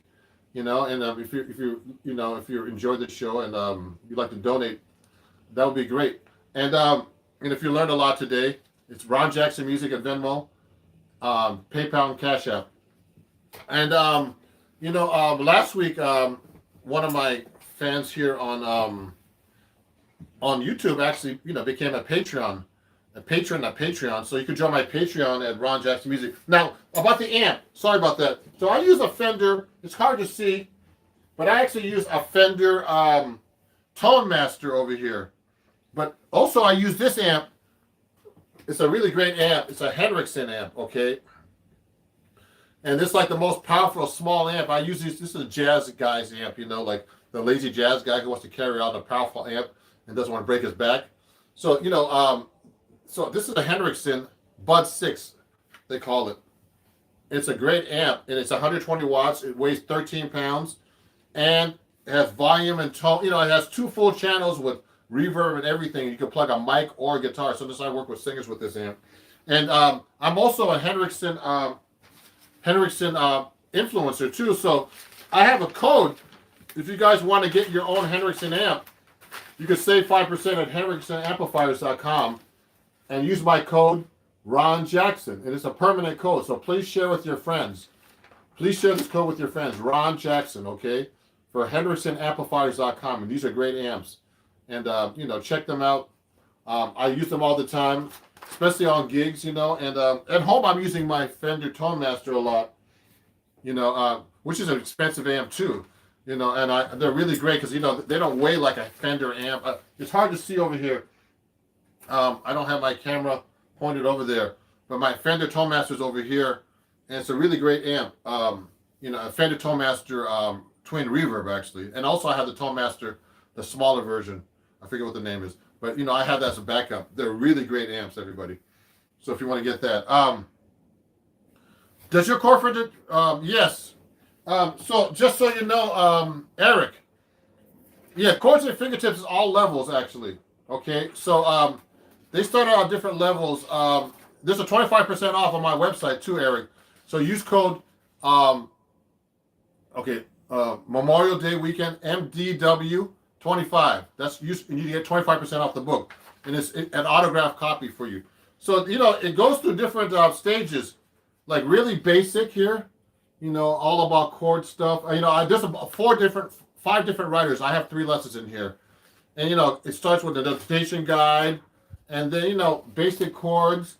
So my exercises, start with real basic stuff too, in the book as well. I do bass lines and I do Chet Atkins harmonizing like Chet Atkins style in the book, and so these are all different levels. And also, what's really cool about this book, everybody, is that it has video that accompanies with it. So this is I write for Acoustic Guitar Magazine, so every book that every time you buy this book, there's like a code where you can watch every video for every lesson. So it's really cool. All the people who bought this book love it. I've sold a bunch of copies recently. Especially since I started taking off on social media. So a lot of people I sell 3 or 4 books every week on this book. So it's a really great book. And get yours before they run out. This is Memorial Day weekend, so I'm having a sale. So I'm gonna have to stock up if once I run out. So yeah, it's all levels, and and it's progressive. So you could go through all these different lessons and just work on these different things. There's arpeggios, all kinds of stuff. It's a really great book. So if you have any questions, let me know about this. So I'm going to be finishing up soon, everybody. And if you have any questions, let me know. Send me a message. Go to my website, ronjacksonmusic.com. And we did all and I have these double time licks that I have written out on my website too, if you'd like to get one. And because you have to have these licks worked out. So what you do is you learn double time licks from different people that work, and then you can actually apply them. You transcribe licks, transcribe great guitar players, George Benson, Pat Martino, whoever, Joe Pass, Pat Metheny, whoever you love, and learn their licks and try to apply those double time licks, and that's how you get it together. And if you have any questions, please send them to me. And go to my website. I'm commenting as Practice Jazz Guitar because that's one of my YouTube channels. So you can just go www.ronjacksonmusic.com, and I'm just writing this down as a comment. And if you want to pick up anything about my lessons there, I'm having this code, this Memorial Day weekend code. You can save 25% there on all my lessons. And then you could just ask, you can send me a message if you have any questions or anything. And also, if you want to know, I'm a Cremona artist, and you can also get a guitar from me from Cremona if you're interested. On Cremona guitars, one of my students is actually doing, one of my patrons is picking up one. So, that's about it. I'm going to go take a break now and do some other things. I'm going to do some filming. I'm going to be filming some new reels and videos for Instagram and for YouTube. So thank you everybody for watching. And if you have any more questions, send them to me right now before I finish up. Otherwise, I'm going to get going. I'm going to send this comment right now. And we'll see everybody. Send me a question. Oh yeah, you're welcome. The piper and the drummer, you're welcome. So I'm going to be coming up with these impromptu lessons once in a while, just to help everybody out, and it helps me actually explain what I'm doing and execute. Someone just asked me that question. I'm using let me see if I can point this in the right direction here. There's my amp I'm using right there. Okay, it's a Fender Tone Master. So let me go back here. It's a Fender Tone Master Deluxe reverb, and also I use this amp, a Henriksen amplifier. I mentioned a minute ago to somebody. Okay, and that's a really great amp too. Okay, so this is a great amp. It's 120 watts, weighs 13 pounds, 9 by 9 inches, and it has 2 full channels here. Yeah, so I use that a lot on gigs, small gigs. On the bigger gigs, I bring this one, the Tone Master. The Tone Master is all transistor now, so it's much lighter than the than a twin reverb. I use a twin reverb Tone Master, and I was telling you guys earlier, you can use my code Ron Jackson at Hendrickson Amplifiers and save 5% on this amp. Okay, it's a real or any amp on Hendrickson.com, amplifiers.com. Okay, use my code Ron Jackson. Please share that with all your friends. It's a code. It's a permanent code. Okay, it's my artist code for them. Thank you, everybody, and I'm gonna get going, and I'll see you guys very soon. Okay, Ron Jackson over and out. Bye bye. Thanks for watching. Bye bye. If you have any questions, send them to me right now. Oh, you're welcome. You're welcome, everybody. And please follow me. Support me in every way. I forgot to mention, subscribe to all my channels. Question, sure, Juanito. Question. Juanito had one question. What's the question, Juanito? Yeah, you're welcome. And also, again, everybody, you can donate to my PayPal, Venmo, and Cash App at Ron Jackson Music. Okay, if you'd like to. Thank you. Do you ever practice anything other than jazz? Of course, Juanito. I do everything. And I actually play like folk music, rock, R&B, all kinds of stuff. Actually, classical guitar. All kinds of stuff. Actually, I have a bunch of guitars here too. So I'm gonna have to do a video about my guitar collection because people keep asking me what kind of guitars you. I have tons of guitars. I have a 12-string guitar. I have a nylon string guitars. You have classical guitars, 7 and 6 string. Steel string guitars, 7 and 6 string. Solid body, 7 string only. I have right now. I have jazz guitars, 6 and 7 string guitars. I have a lot of guitars. I have about 20 of them. So anyway, I'll have to show you definitely. Let me see if someone's asking a question.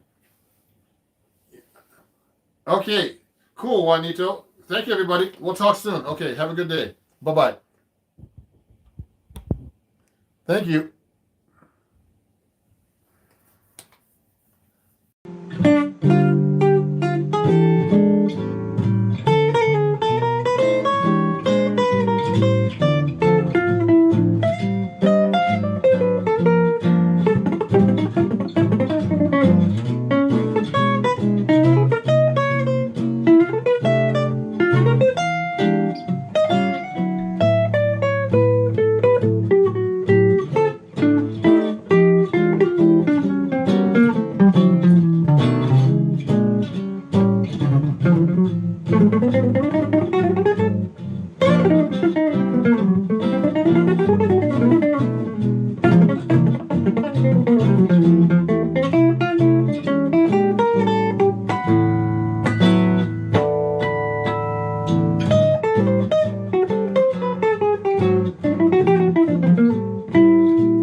7-string guitar.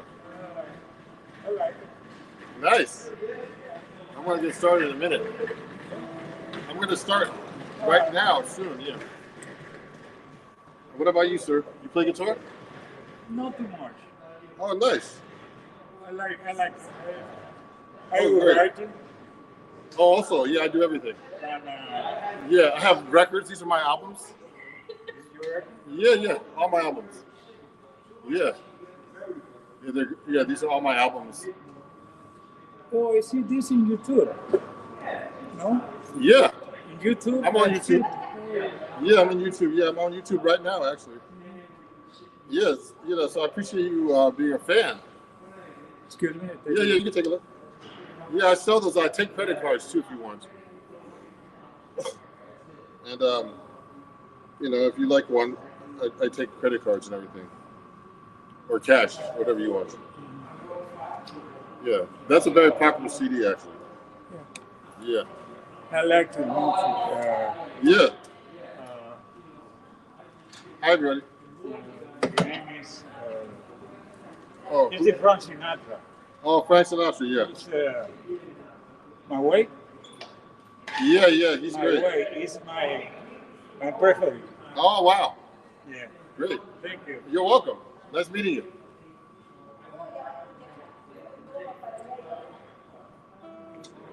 Hey, everybody. It's Ron Jackson here. And I'm live. I was just talking to somebody in the audience over here. So let me push this back a little bit so you can see me good. That's blocking the camera a little bit. So we'll move this over here. So I'm doing solo 7-string guitar. And it should be kind of fun. And appreciate you guys. Let me put this out of the background. I'm gonna get started. I just got here. I'm playing at Inglewood Hospital. That's why I have to wear a mask.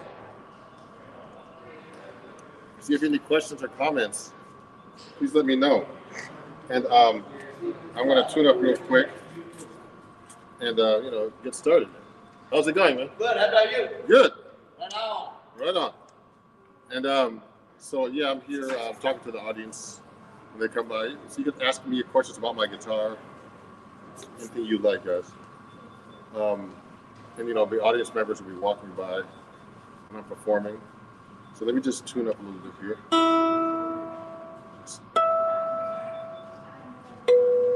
Get started, I'm using my Peterson tuner right here. It's a really great tuner. See that?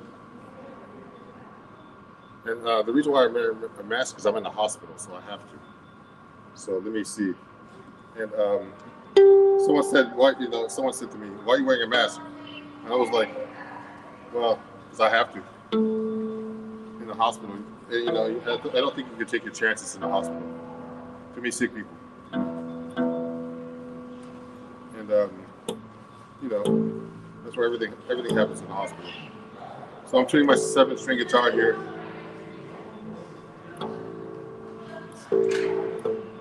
So this is my A string, A, E, D. Oh, sorry, A, E, E, A, D, G, E, A, E. Standard tuning and a low note. So let me get started here. I'm gonna play it like we play a song that was popular on YouTube recently. Let me see if I can do something really cool.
Okay, everybody, great seeing you.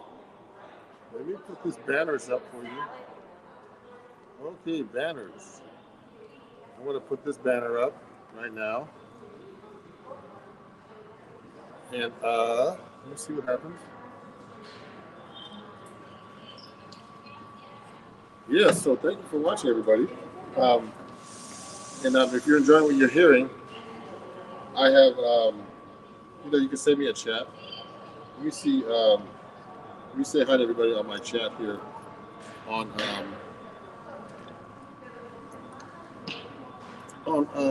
YouTube. I'll chat with everybody on YouTube, and I'm going to try to chat to people right now. If I can, if there's any comments, let me know. I'd like to see them. Let me say hi. Thanks for watching, I'm going to say right here. So I got started with a song called I Should Care. It's one of my favorite jazz standards. I used to play this all the time. I'm going to move this way a little bit so you can see my guitar a little better. I'm saying hey, hi to everybody on YouTube right now that's watching. And let me go over here now and play you another song. Let me put this a little bit lower so you can see my guitar better. Maybe it's a little bit lower. You see? That's better, isn't it? I'm not gonna move this way. Just this a little bit this way. Oh yeah. Good. So yeah, so I'm gonna play you another song right now. Let me see if I can play another song that's really kind of cool. I'm gonna wake up a little bit. I'm gonna plug this in a little bit more, and then we'll get started with another song.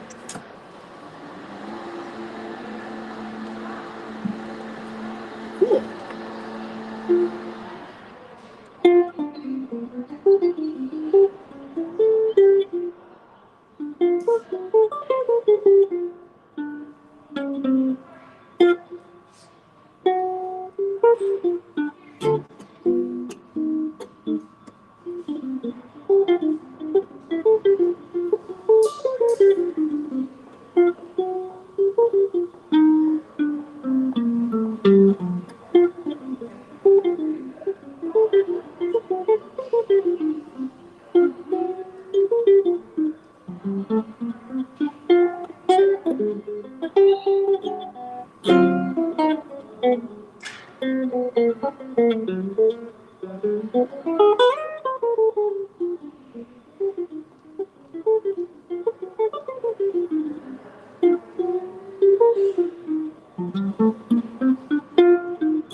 So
how's everybody doing?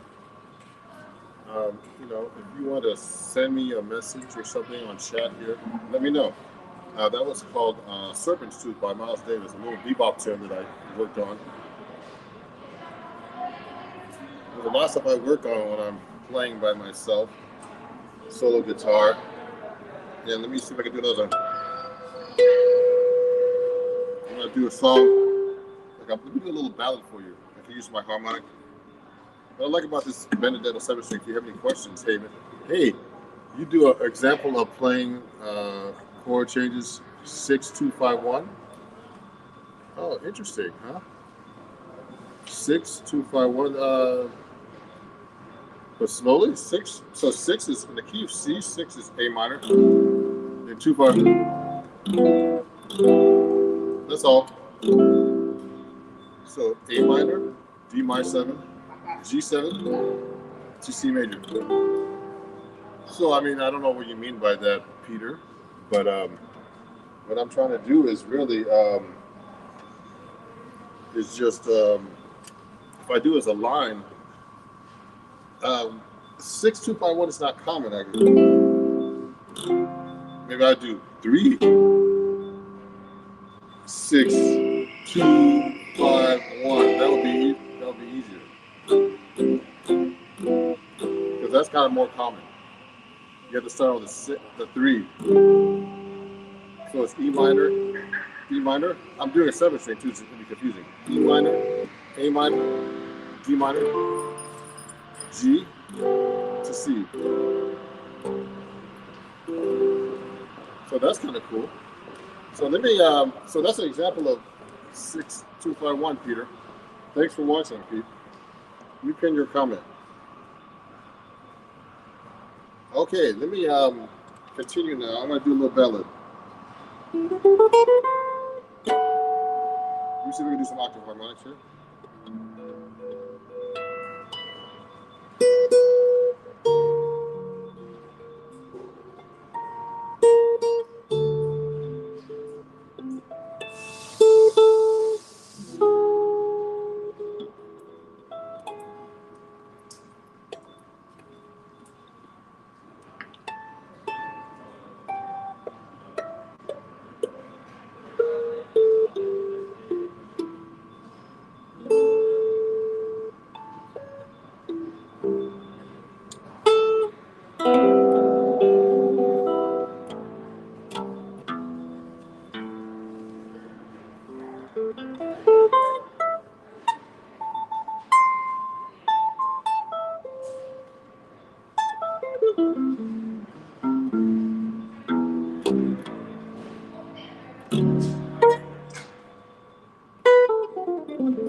When do you play? I volunteer on Friday. We always had wonderful music.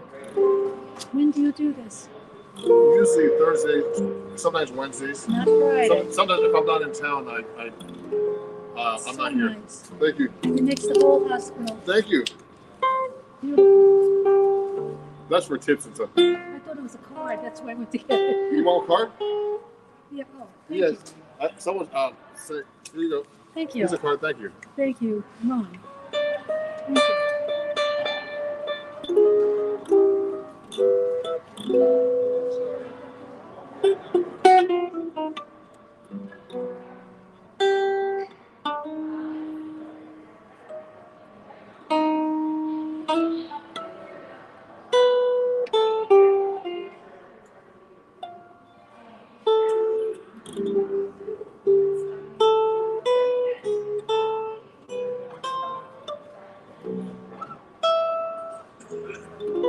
Thank you for listening.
All right. Thank you for watching, everybody.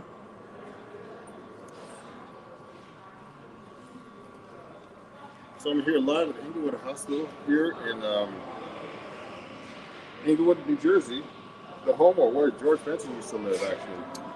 So let me continue now. I got to tune this guitar with a lot of strings to tune up here. If you have any questions about this guitar or any other things, let me know. Let me pin my other comment here.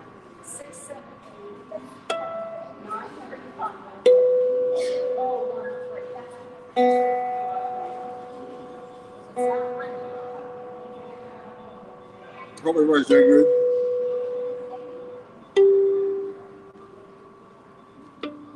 And enjoying your lunch if you're someplace, somewhere.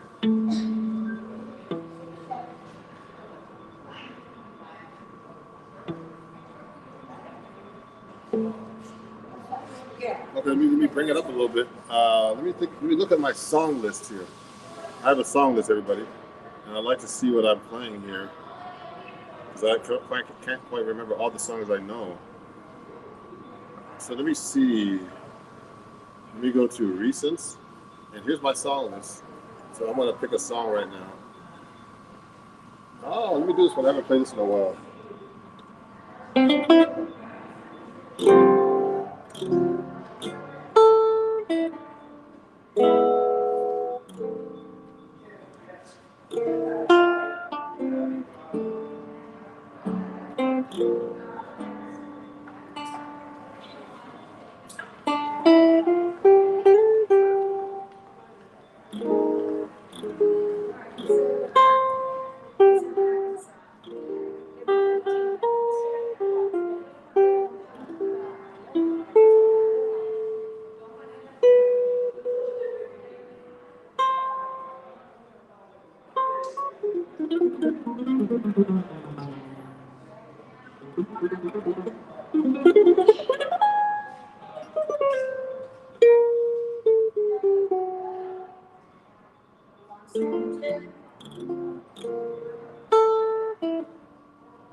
Thank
you.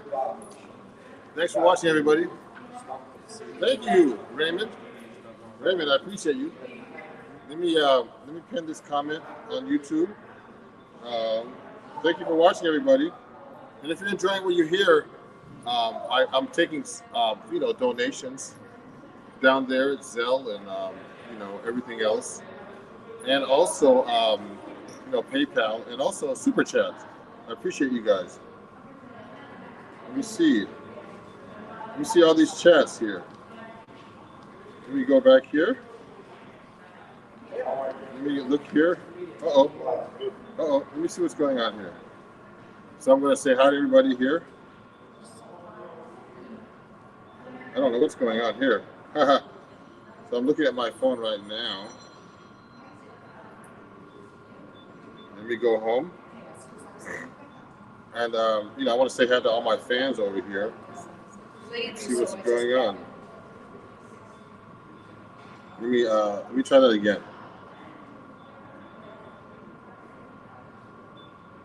And I'm going to go back live right now in a second.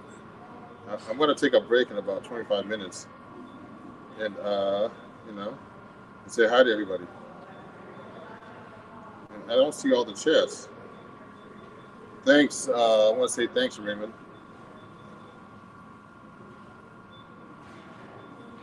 I appreciate you guys, and give you a shout out, guys. And it's really great to see everybody here, watch me and watching me. And let me see. Let me put this chat on right now and say hi to everybody. Okay. So if you have any questions, guys, we'll talk. You know. Let me pin this right now. Let me pin this comment. Yeah, I appreciate you guys, huh? And I'm gonna unpin this comment. And I don't know why I can't see everybody's. Yeah, good, Raymond. Great to see you on Facebook, Raymond. And also, if you're on YouTube, I've taken super chats too. If you'd like to donate anything today, and I appreciate you guys, huh? So let me continue now. I'm gonna do a Latin song of some sort. Let me look at my song list, everybody. I want to do something a little different today. If I can find a cool Latin song, let me see. Let me look at my Latin kind of bossa nova stuff like that. Let me look for that right now. We did something a little fast, so let me see. There's so many songs I could do. Oh, let me do this one. I haven't done it in a long time. Let me see if I can play it.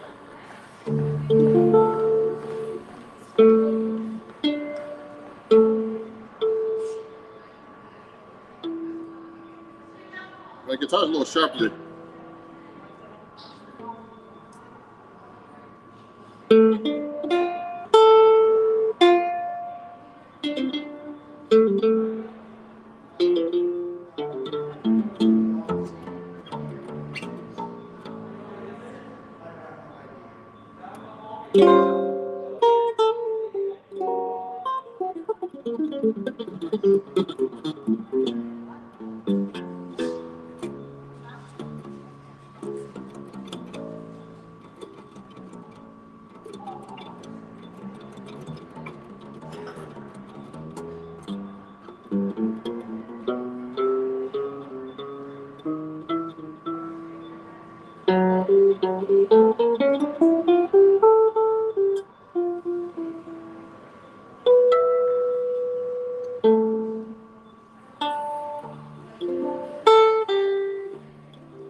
So that was called The Look of Love.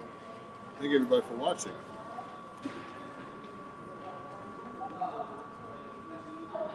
And, let me see if I can reply to Raymond here. I don't know how you can pin that comment on this particular app. But I appreciate everybody watching today. And if you have any questions or anything like that, please let me know. I'm gonna look at my phone here and see who's making some comments. Um, you know, um, you could say support me. Yeah, I'm gonna put something here right now. Support me on Super Chat.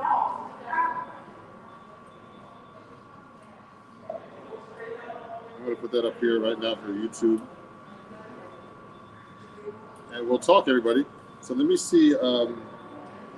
What else is going on over here? I want to say, take a look at my, my alerts here. I'm gonna do something. I'll do something in 3. I haven't done it in a long time, everybody. Um, Let me see. I'm gonna put this up here right now. I'm gonna do something that's very beautiful. I haven't done it in a while. More kind of ballad since I'm by myself today, and I'm gonna do this right now. I'm gonna pin this. I'm gonna play a cool tune right now that I really like. I haven't done it in a while.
River. Yeah. Thank you, everybody. This is great. Let me do this. Thanks for watching, everybody. I appreciate all of you guys. And let me see. We had some cool comments up here earlier. So I'm going to be going in for another 10 minutes or so. Let me see if I can play some other songs that I haven't played in a while. I haven't played that song in quite a while, you know. But this is solo 7-string guitar, everybody. And let me see what other songs I have in the can here. And I appreciate everybody watching. You know, there's so many songs that you can play that I love playing over the years. You know, let me try this one. I haven't done it in so long.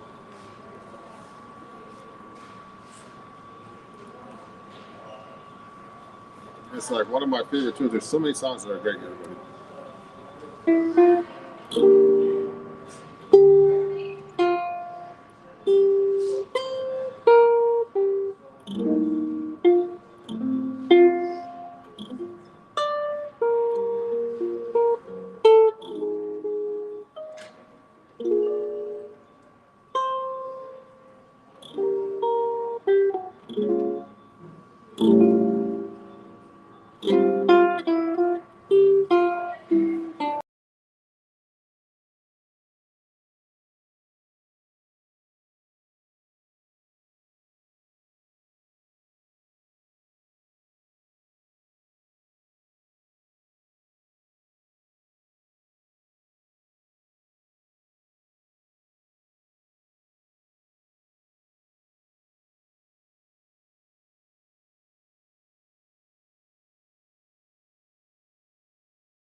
We're back. We're back. I just don't know what happened. We went off for a second, but I'm glad we're back. Let me see if I'm back there. We lost contact for a minute, everybody. So I had to stop for a second. And thank you for watching. I don't know what happened, but I was jamming, and then next thing you know, we were offline. And we're back for a second. So thanks for watching. I'm going to be stopping now and having some lunch, taking a break. So this is my live broadcast today. I'm going to do some questions and answers on Saturday with you guys. So I appreciate all of you watching, and thanks again. And I'm Ron Jackson, got some solo 7-string guitar. And if you appreciate what I'm doing, please support all my channels. Follow me everywhere that you can. Ron Jackson Music. And if you want to, if you'd like to donate to help support my, help support my content and everything, you can just go to PayPal here or everywhere at Ron Jackson Music. And if you're on YouTube, you can do Super Chat as well. PayPal, Venmo, Cash App, all that Zelle. It's Ron Jackson Music, or Ron at RonJacksonMusic.com. I appreciate you guys watching. And I'll do some more solo 7-string guitar every week for you, at least once a week. Plus many more lives when I perform out live. For people who can't make it to see me play. I appreciate you guys. And I have a lot of content I'm going to be putting up all the time. Not just, also some education materials as well. And if you help support me as well, you can go to Patreon. And it's at RonJacksonMusic.com. And I have a lot of my lessons up there and on my website if you want to work on 7-string guitar. I'm going to be doing like an ebook so about just some basics about 7-string guitar, too, with the low A string, okay? Jazz style. So thank you, everybody. Have a great day, and I'll see you soon. Sorry for the blackout for a second there. Listen, I'm using Wi-Fi in a hospital, and that can happen sometimes. Have a great day, okay? Thank you, everybody. And I appreciate you guys. Bye-bye.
Once a year I play that.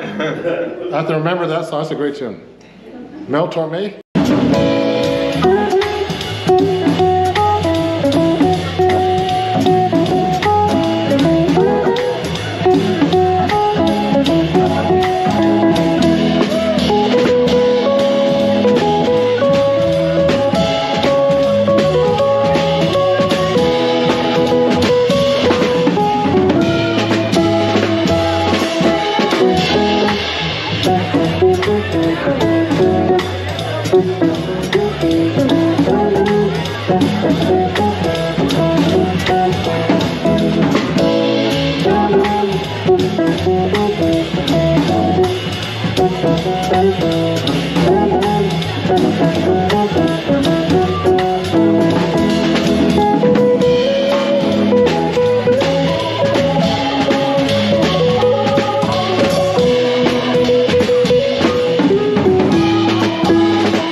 Thank you very much. Does anybody know what that song was called? Brandy, yeah. So thank you very much. Talk about the history of the blues. You know, the blues used to just be one chord.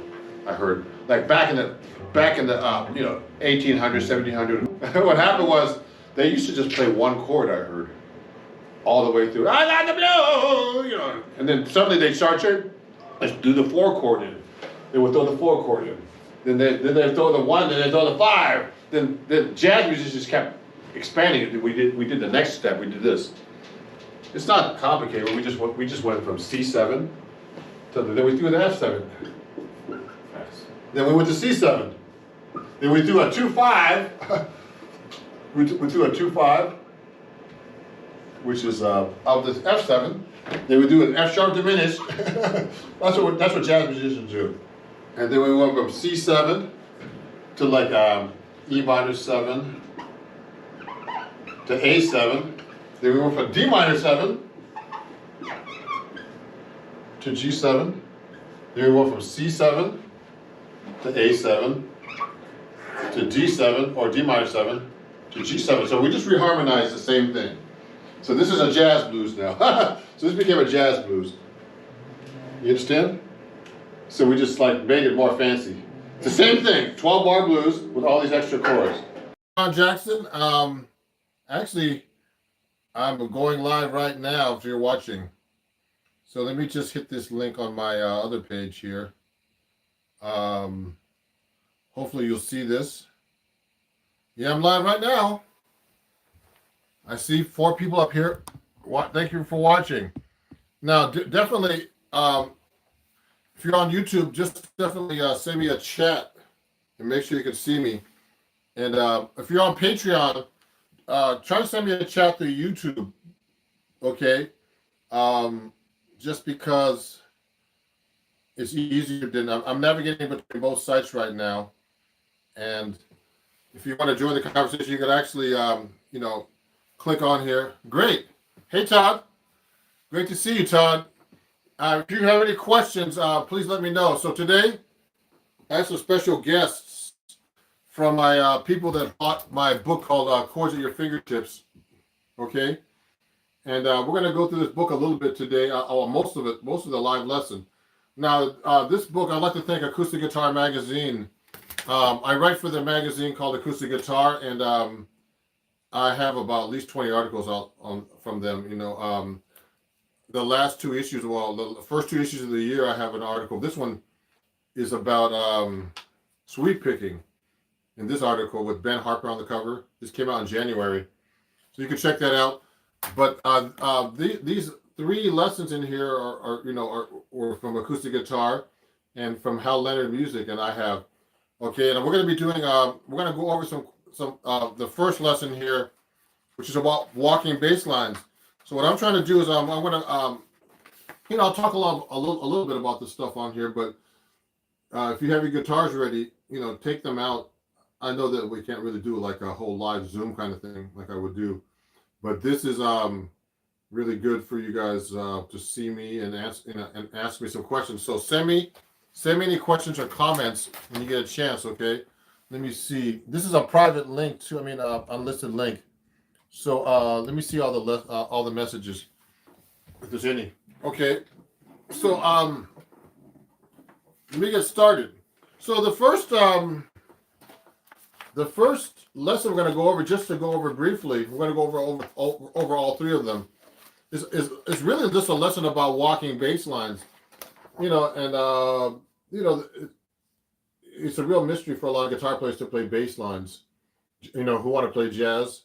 So we take this in this weekly workout. And if you own the book, remember you have videos that go along with this book. Okay, it's just right here in the beginning. It tells you right at the beginning. You go right here, you'll see right at the beginning of the book, in the contents at the bottom where to go to find the videos to go with the book, okay? And it's really cool. So you have all the videos. Actually, I play everything through these videos, all my lessons, and the other guys on the book too. They have some great lessons in this book too. We're going to go over my lessons particularly. So let me start with number one. Let me see. Hi, everyone. Oh, hi, Michelle. So, let me get started here. So, when I was getting into bass lines, I was at Berklee College of Music. I saw Joe Pass play. He actually was like, he was doing a clinic, a workshop, and he was like he's a real monster, that guy, with the walking bass lines and chords and soloing. So the hard part, one of the things, one of the first things I learned at Berklee was to walk a bass line, and there's a couple ways you could do it. On the guitar, I do on this lesson particularly, I do a blues in G, and the most important thing I want you guys to know is to simplify it. Hey Dan, good to see you. Dan, one of my great students. Great to be here. Dan got the book too, and so look at this. So when I'm walking a bass line, you should know how to do a bass line. And now doing a bass line is not even easy. You have to know how to connect chords at the right time, at the right place. So the easiest bass line, I start off in the lesson here. I talk about Freddie Green and comping and all kinds of stuff. It kind of comes from that, comes with the comping. But the most important thing is to be able to do a bass line by itself. Okay, first, so I would go like this. So I'm doing a blues in G, like in this blues here in the key of G. It's just a typical jazz blues. A 4, 1 to 4 to C7 to G7, 1 bar, then D minor 7, G7, then C7, C diminished 7, C sharp diminished 7, excuse me, G7, B minor 7, E7, A minor 7, D7, G7, E7, A minor 7, D7. Now, for example, you should know this progression by heart. Never, when you're playing jazz or any style of music, you don't see like, some jazz bands you see a lot, you'll see them reading music. But in general, you don't see a rock band or any famous pop band play with music in front of them. It looks bad. And, and people can't groove to the music if they're looking at music. One of my friends who plays a lot of these famous bands like Bruce Springsteen said, one good thing is not to look at music when you're in the band. So you should memorize these songs. Memorize the blues, particularly in jazz, or any kind of jazz tune that you're learning. Now, this song is very common. I did it in the key of G just to make it a little bit easier. But, the same chord progressions for songs like Billy's Bounce, Now's the Time, Sunny Moon, for all the typical jazz blues tunes, okay, that you find. So the hard part is playing just the bass line and quarter notes. Now, when I play the quarter note, see how I'm emphasizing the 2 and 4. 1, 2, 3, 4, 1, 2, 3. So that's really hard to do, okay? And you should be able to go through that. And then the next thing to do is do root fifth when you're taking solos. For example, I mean when you're playing a bass line, I'll go like this: root fifth, root fifth, root fifth. Now 2 beats each. You can't do it there. So I'm going through the blues.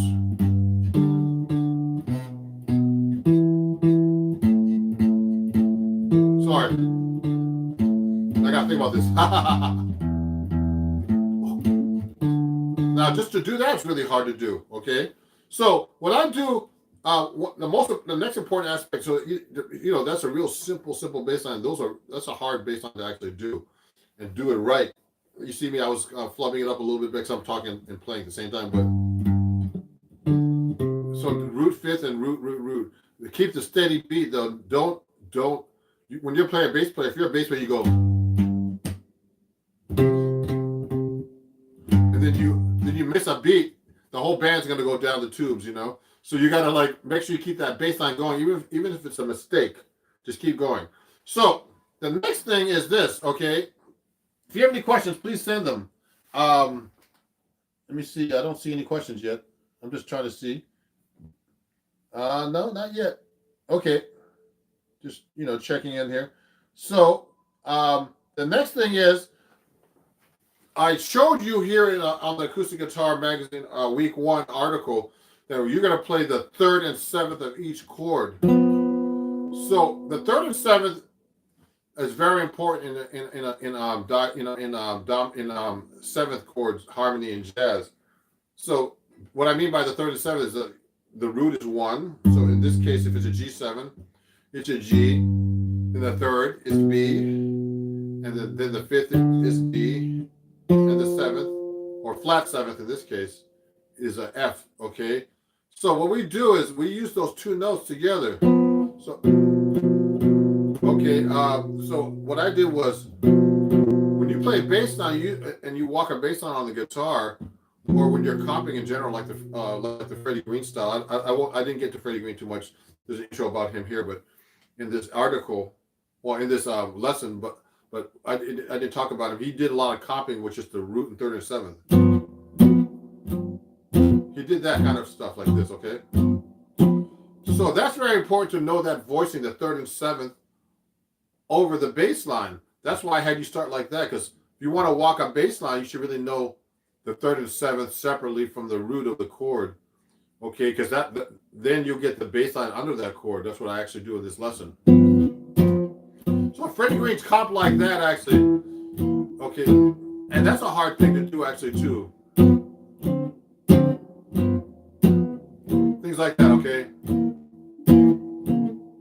Okay, that's that exercise actually, but the point is you should know where your 3rd and 7th is in the chord separately. That's what I'm trying to say. If you're going to comp a blues, you should do like this. First you do the bass line like I told you, then you would just do the 3rd and 7th by itself.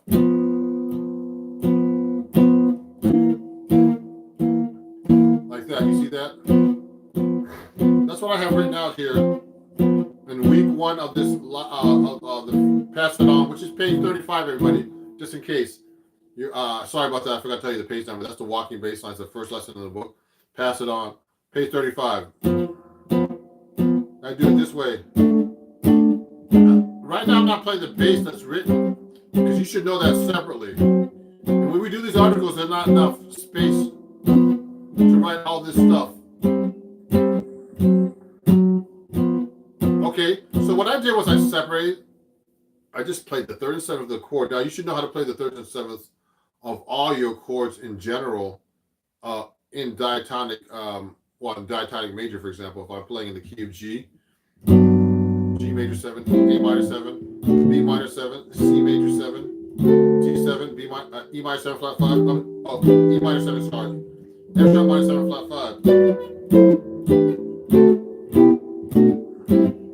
So I should be able to play the 3rd and 7th. Now usually you can play the 3rd and 7th this low if you want, but I put it up an octave and play the 3rd and 7th up like that. See what I did?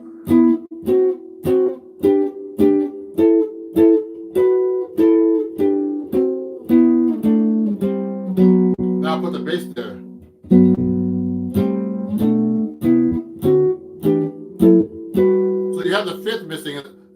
easier to play actually, to play it like that.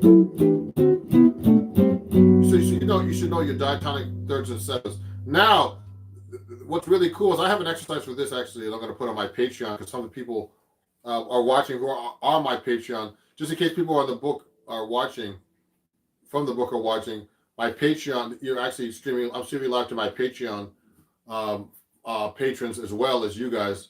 You know who get these lessons all the time because they're patron. Okay, different kinds of lessons, not the same as this book, of course.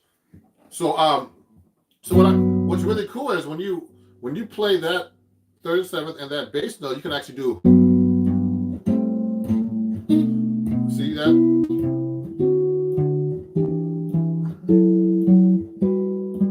I can go like that. Then I can do root fifth.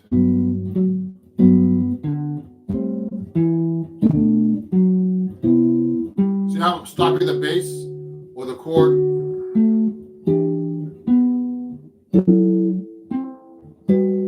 So to be able to do a bass like that root fifth, you have to adjust your fingers. So remember the common chords that you play and the fingerings that you learned don't apply anymore. You just got to know where to put your fingers. Watch this. See,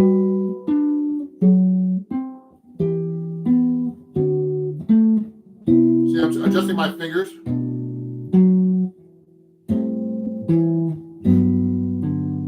So that's how you come up with bass lines on that kind of, with the third and seventh and root. Now, so when I'm doing this exercise with the blues in B flat in G, excuse me, like the blues is like this. So that's so this is a blues in G that we're going over. So when I put that bass line in, I'm going to be doing this. I'm going to go. I'll hold that chord out to do a separate bass line. See how that third and seventh is easier now? I mean, that bass line is easier with that third and seventh.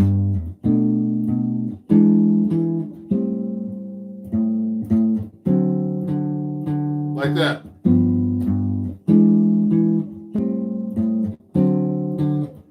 Okay.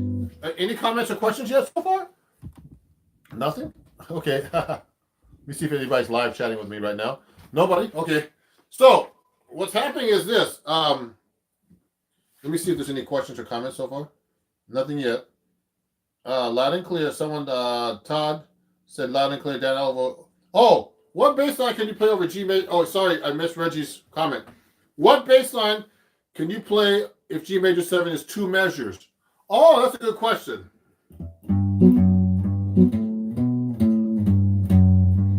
What you can do is just walk up the scale.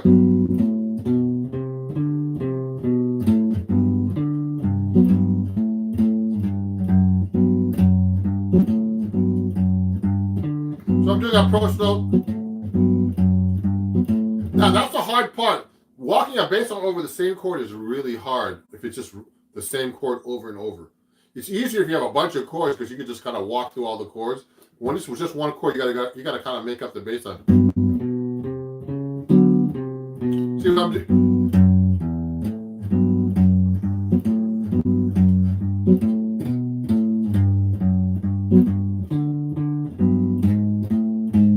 See, I'm kind of like walking around. So I can actually go even fancier.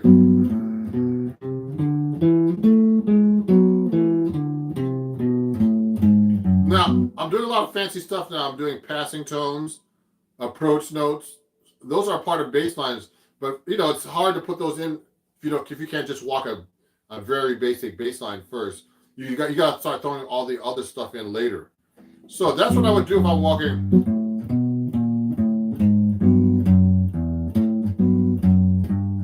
Sometimes I'll reharmonize. See, I'm just trying to stay on the G, but I'll just maybe throw a 2-5 in there.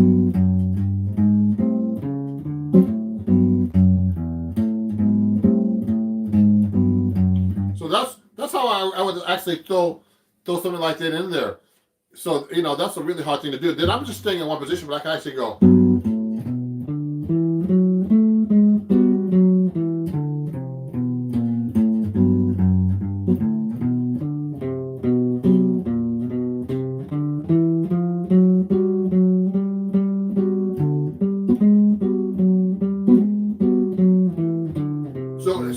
mixing it up now when I'm doing the G major 7. So that's a great question, Reggie. That's the hard thing, to do a walking bass line over the same chord and making it creative. Okay.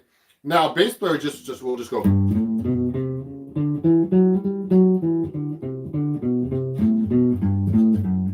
You'll just do something like that.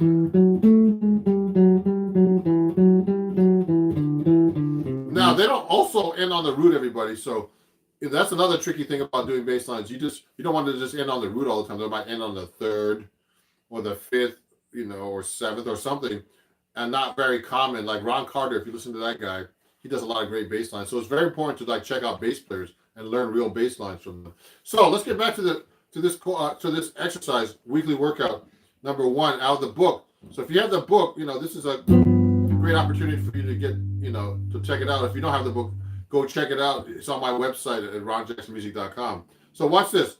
So I'll do that bass line like this. And what I started doing is, I actually have it written like this in the lesson. You should be able to do both ways. Okay, I have that written first, so you get the Freddie Green thing. Then I start doing the bass line like this. To do this is hard.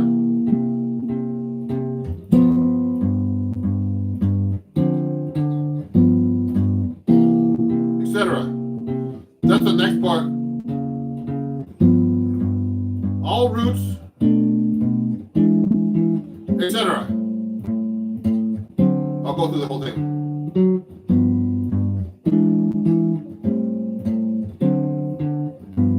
Yeah, so let me see something here. I'm going to check someone's making a comment, just to make sure everything's going okay. So, does anybody know how to walk the bass line already? Now from the book, let me know. Please let me know. Send me a message. Does anybody have any questions about how you place the 3rd and 7th and how you do the fingerings? No? Please send me a message, everybody, if you do. Okay. Let me see what else is going on here. I don't see any more messages. So good. So so let's get to the next part. Please send me more messages and questions if you have any. I'm gonna I'm just looking at some. So the next part of this lesson here, just to do a walking bass line like this. I have this written out. I'm just playing it separately.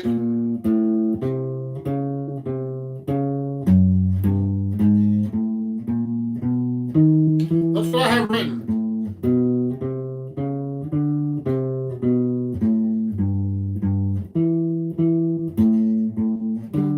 Sorry.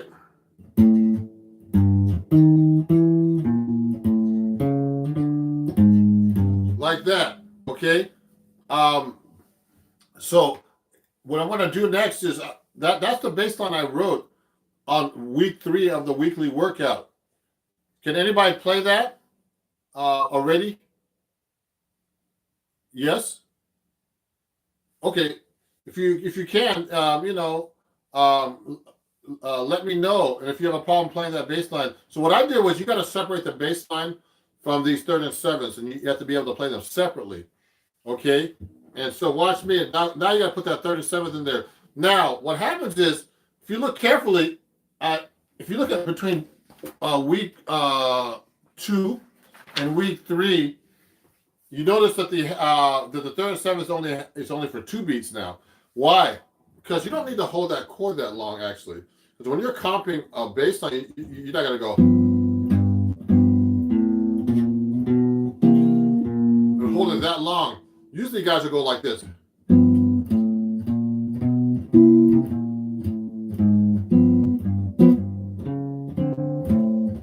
They do different kinds of comping behind that. And that's another goal you have to get to, is not to just play these whole notes and half notes, but to do actual comping rhythms. And if you're a Patreon on my account, there's a whole lesson at the, like from last year. If you go to archives, if you just go back and, in the posts, I have this thing of all these different kinds of comping patterns from the Charleston, okay, which is very common in jazz. The Charleston comping pattern, which actually I show here in week 4. So if I'm going to play that bass line, I would do it real slow right now. So I'm going to play the week 3 bass line. Watch it. See, now I'm only playing for 2 beats.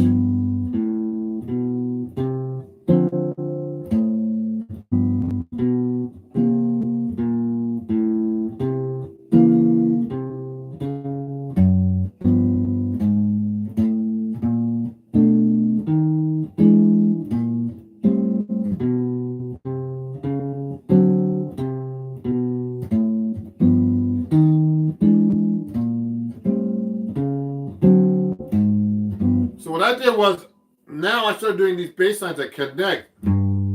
They do. Actually, I stole these from different bass players that I've transcribed. So what I did was I just played a bass line, going up the split up the scale, then went up chromatically to get to the C. These are almost like chromatic approach notes, but they're on bass lines. Okay, and I have a whole lesson about chromatic approach notes in my Patreon. All 16 of them. Then I went back down. I went back down to the C, to the B flat, which is the flat 7, and then went back chromatically back to the G. And then I went up the scale,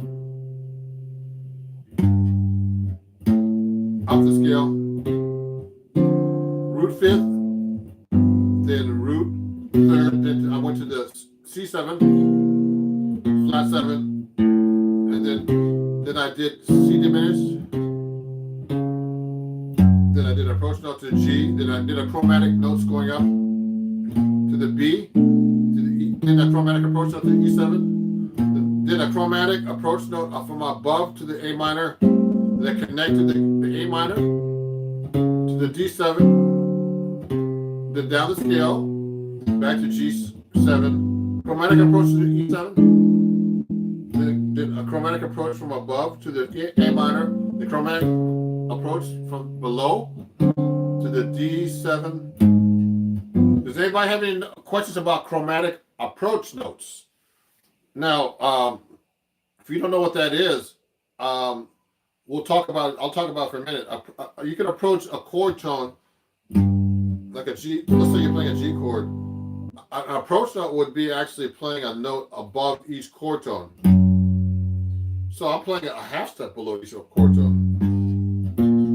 So G, I'm playing the note right below F sharp. Then on the B, on the arpeggio, I would play A sharp. On the D, a C sharp. And then back to G, F sharp. So it sounds like this.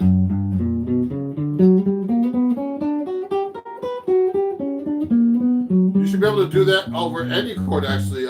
Usually you do it on the root 5th, root 3rd and 5th on most chords, not on the 7th, but you can.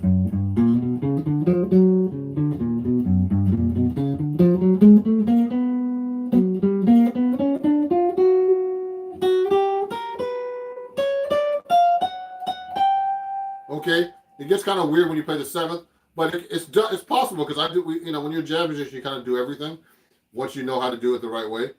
Okay, so you have to learn these rules and then break them eventually. Okay, let me move this camera down just a little tiny bit.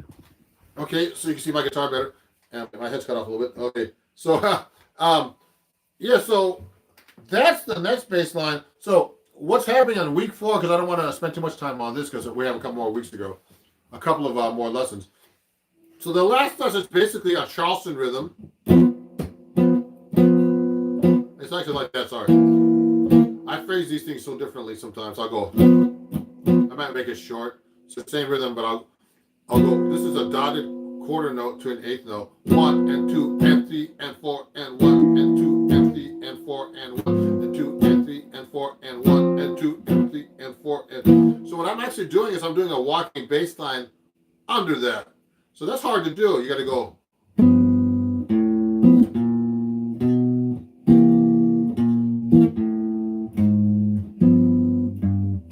Oh, someone had a question. Oh, I want to get this question. What's this person saying? Oh. No questions? Let me see. Let me see who's saying a question here real quick. Oh, looks good. Someone said looks good. Okay. Okay. So what basically you're doing a Charleston rhythm. So you got to learn how to do what I also. If you have any questions about how to pick and you know, hit the notes with your fingers, please ask me. I'm using hybrid picking. Okay, you can actually do with this picking with this bass lines. You can actually even do just all picking if you want. It's harder. You could use hybrid picking, which is pick and fingers, or you could use your fingers. Sometimes I use my fingers too. Actually, the easiest way to play this is probably with your fingers altogether. I mean, in my case, I'm switching when I'm actually performing or recording whatever I'm doing. It's good to have my pick handy, so I usually use hybrid picking. But you could actually go watch. It's actually easier.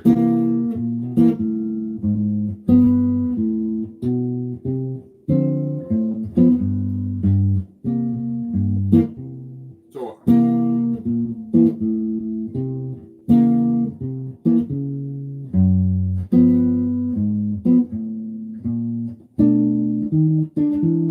now I want to show you guys something, just so you know. You'll notice how the chord when I actually go from the D minor 7. Now you go.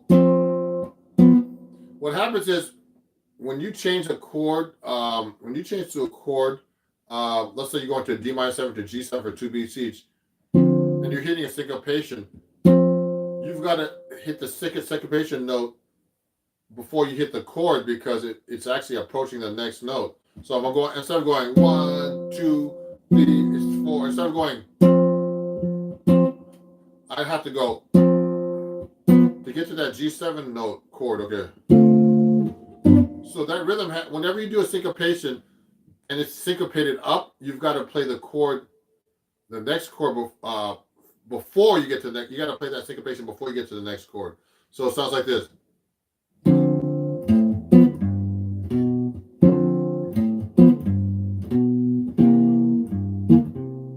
Or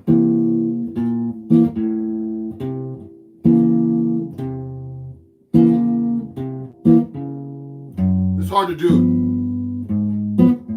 How to do it slower.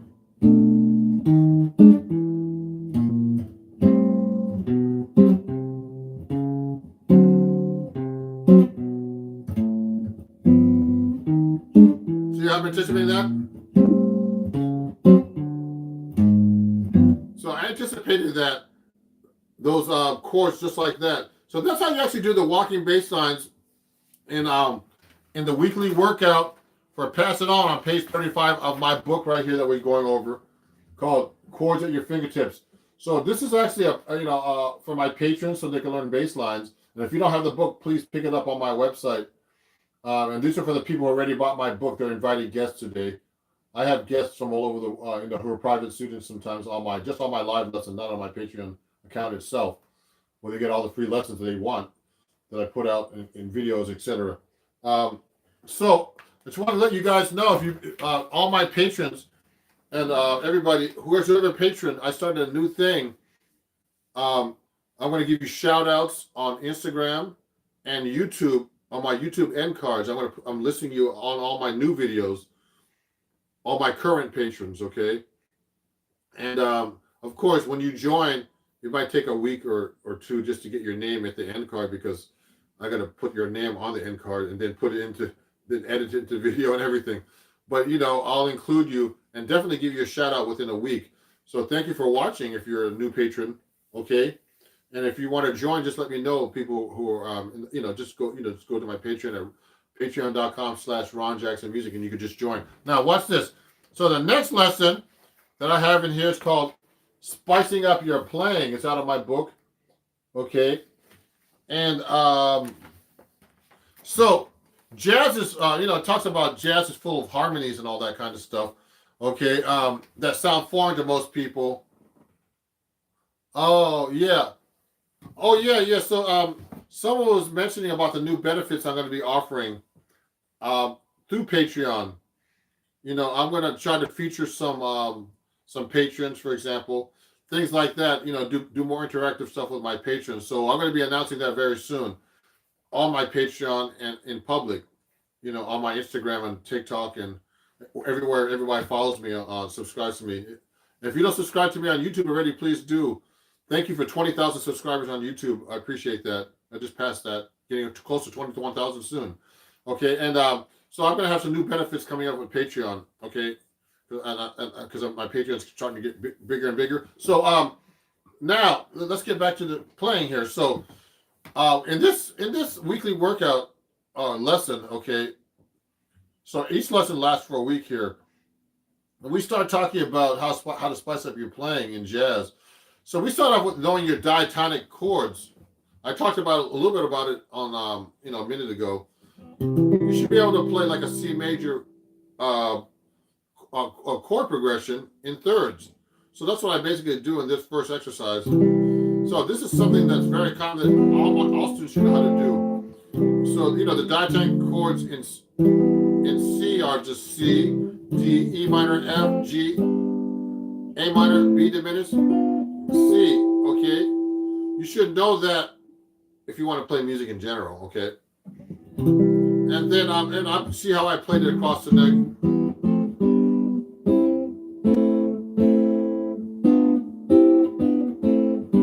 You can do it that way, or up and down the neck like this.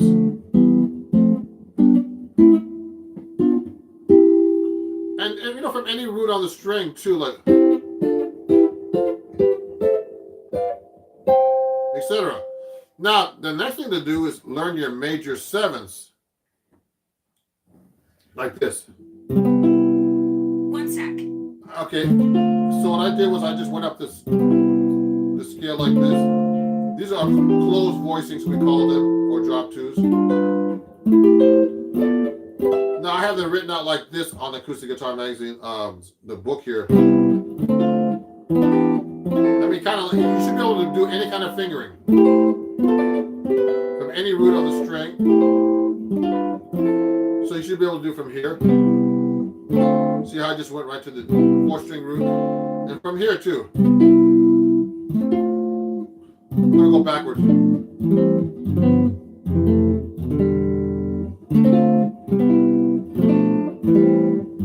So those are the diatonic seventh chords.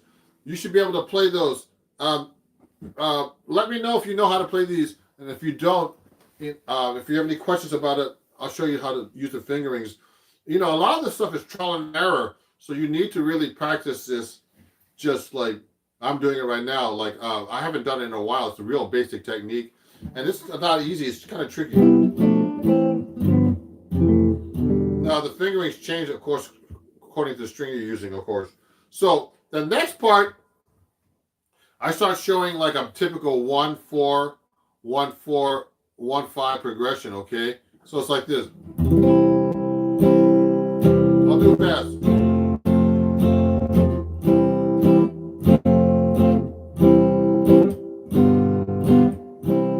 So that's a lot of jazz tunes. Just so you guys know, are just a very basic progressions, just reharmonized.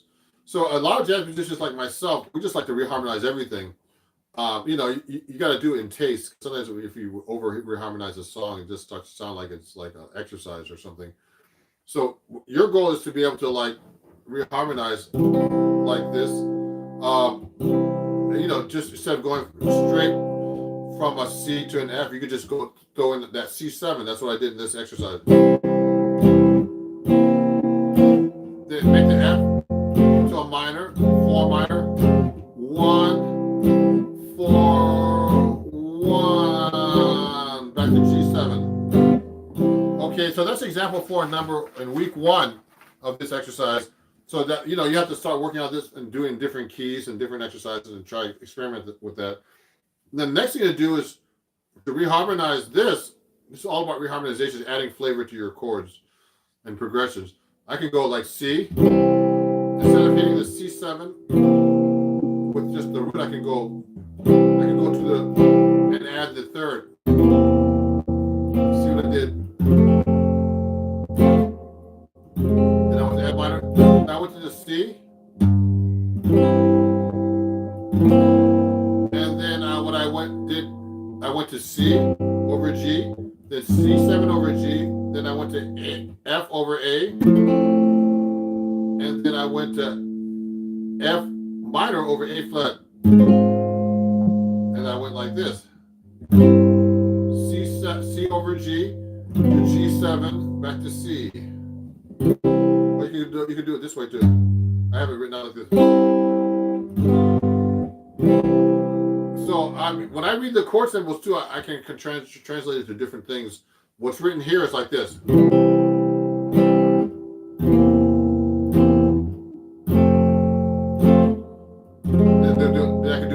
can do it this way.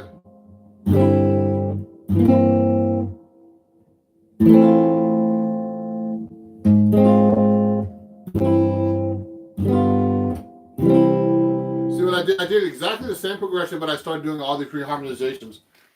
And then the next example, week 2. So this is a great exercise. All these exercises take a week to learn because you have to memorize these and internalize this stuff. Okay, so now week 2. So that's the end of week 1. That's 5 examples. So week 2, we start throwing in the 7th chords. Okay, let me see if there's any questions. No questions so far. I guess people are just like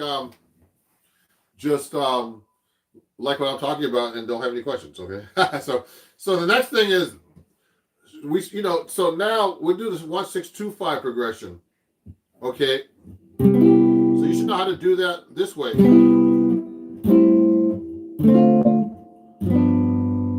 Okay, so you should be able to do that. Then a reharmonization for that is basically replacing the 1 with the 6, with the 3rd, excuse me. So you make 3 E minor to A minor to D minor to G7. Okay, that's a very common replacement for the C major 7. It could be the 3rd. Okay, now the next example, you could just make this. The C major 7 to the A minor 7, 1-6, just make it a dominant. So they call it the 5-7 or the 2, which is D minor. So these are very, very common chord progressions that you see in jazz. Okay, and that you could just reharmonize.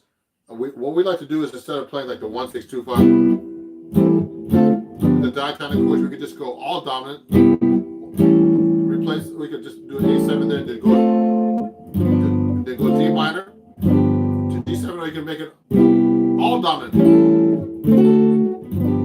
So they all lead to the next chord, okay, and go back to the 1. And then of course then you go back to the 3rd, E minor, and go A7, D minor 7, G7. So that's very common. So if I'm doing a song like I Got Rhythm,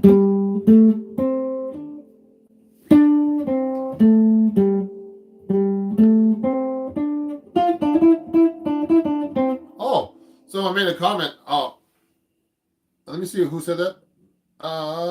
Can we go down here? I can't figure out how to go down. So someone made a comment about benefits. Let me see. Let me go live chat. See live chat. I can't see them. Oh yeah, Patreons. Just so you know, Patreons, you will get a dedicated discount code for use on discovery calls and tangible benefits, and additional live workshop every month for DIY music marketing, etc. Okay, so we'll talk about that too. So you can read about that in comments after. So when you're doing a song like I Got Rhythm, so the typical progression is 1-6-2-5, C major 7, A minor 7, D minor 7, G7. But what we do is we kind of mix it up now. I'll replace the C major 7 with this. Or then. So what happens when you start reharmonizing and putting these extra chords in, you have more of an arsenal to take a solo with. So I can just go. And so we reharmonize. That's why we reharmonize. So we can just, instead of doing that, we can go. I change it around or. Okay, so basically that's what jazz musicians reharmonize and spice up their chords and playing and notes, so they can spice up their solos. That's what they really want to do at the end. Okay, then you can also do dominant 7th on the E minor now instead, and do this thing called tritone substitution, where you replace, instead of playing the A7, I play an E flat 7. Now, I don't want to talk too much about tritone substitution because we can talk about that for one lesson. Tritone is basically just a tritone, which is like a flatted fifth or sharp four away from the chord that you want to play. So an A7 would be E flat, and they share the same third and seventh. Okay, so instead of doing that, we can go. Instead of, I'm just replacing this chord and this chord with this chord. It sounds weird. It's really symmetrical.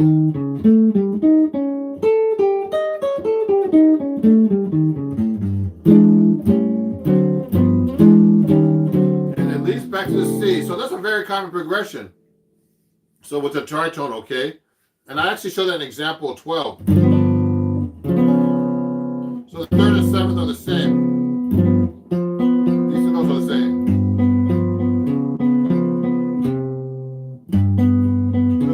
It sounds like a song. So I do that a lot in my walking bass lines too.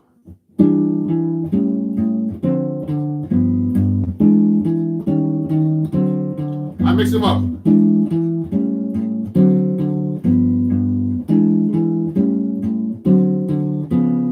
Etc. Okay. Now, example number also we can do this too.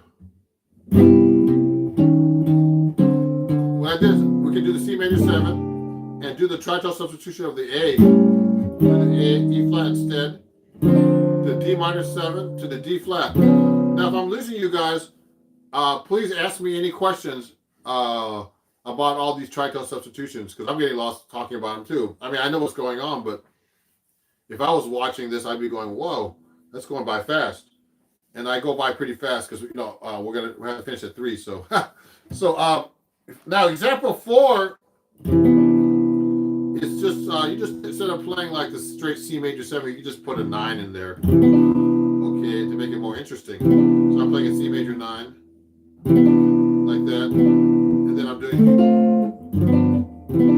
or you can do this one on the D minor 7. You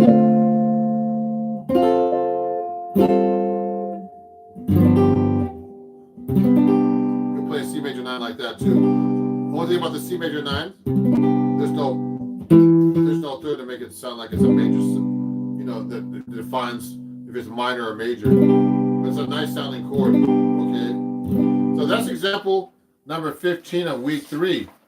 I'm just skipping by here to get through this quicker. And the thing is now, instead of playing dominant 7th with just like a straight 7th, you can spice it up by putting like a 13 and 9 like this. That's a really nice chord. Okay. I did that. I actually did, sorry. And then, this is a C13 flat 9.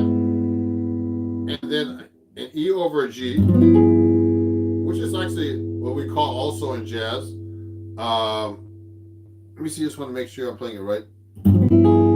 It's also called a G7 13 flat 9. Okay, and then then I'm doing a G minor 7, the D minor 7 to that chord. So I did a 2-5-1 with all these fancy reharmonizations now. You can play like this. Instead of going, sounds boring, you can do this. So there's a D minor 7, E over a G, they call it, or G7 13 flat 9 to C major 9. Okay. Now that's example number 16. Number 17 is just a C dominant like this. Now to spice it up that chord, I can just put a flat 5 or a sharp 5. So that's very common, and you can just resolve to F major 7. Now the F major 7, example number 18, to make it sound more interesting, you could just put a major 7 sharp 11 or sharp 5. So this is the note you're changing. So just so you know, I'm going by quick here. You're just changing notes in the chord. So if I'm playing a C7, the 5, I can just make a flat 5 to make it sound cooler. Or I can take that note and raise it up one note to a sharp 5.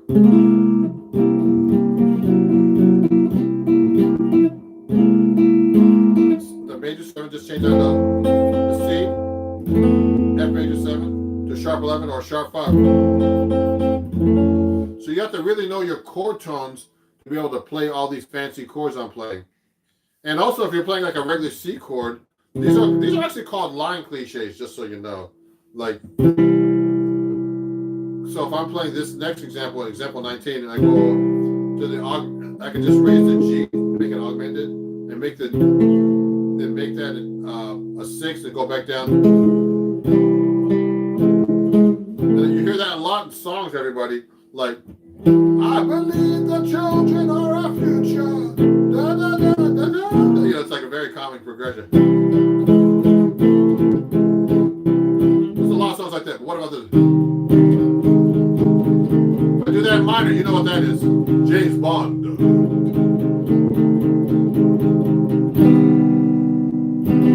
So those are called line cliches.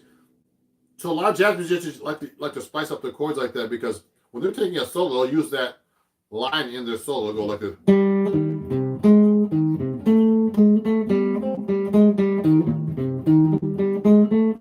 trying to throw that note in like a solo. It's kind of weird. So it's very important to know these lines and chord shapes just to be able to do cool reharmonizations. And then, of course, you get to the major 7th one like this.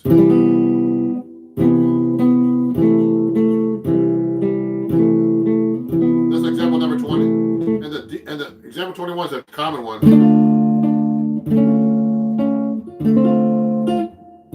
You know, My Funny Valentine, My Fun, or Stairway to Heaven. This is the same line from Stairway to Heaven. It's the same minor, major 7, minor 7, minor 6. And then this one I showed you earlier. Example 22. Okay, so that's my adding flavor. So we're going over my book here, everybody. And just so you know, I think I have a code still. If you want to get on my website, you save 20% off. If you're, you know, I think a lot of people bought my book on sale. You'll save 20% off. You go to my website if you use the code Sunday. I think it's still valid. Use code Sunday, and you get an autographed copy. Now, the last week I'm gonna try to go through this kind of quick.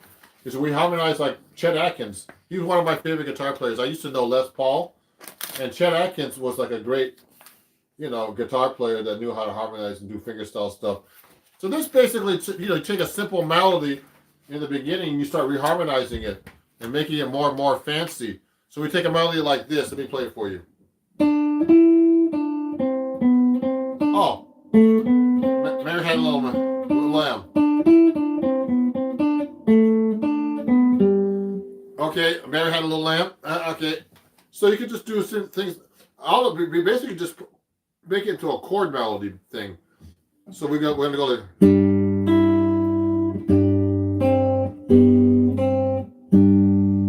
See what it is.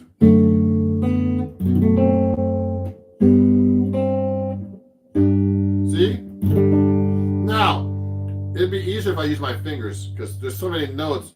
That's the good thing about fingers. You don't have to worry about the notes in between. So I would go.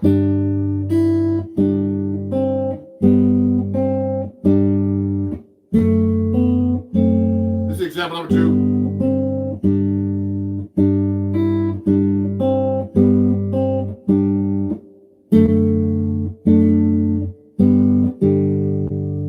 Oh, let me see. There's a comment here. Ooh, a comment. I'm looking for your comments, guys. Let me see. Oh, London Bridge or Mary Had a Little Lamb. Mary had a little lamb. Actually, I'm getting hung up on Ronnie wants a little ham. So, sorry about that, guys. I have dumb jokes. But anyway, yeah, so that's London Bridge. Now, here's what we can do next. In this exercise, we start really harmonizing the song in chords. So we do this now. Watch this. Example 3. I'm using triads. Different kinds of triads. like reading this. I don't know this by heart.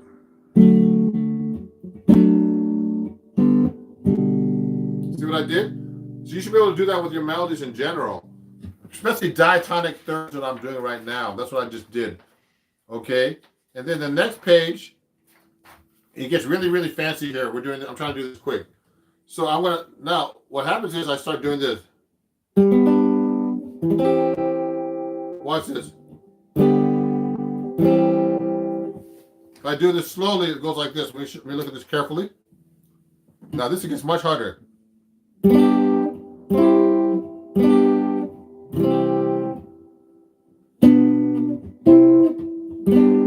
Watch this.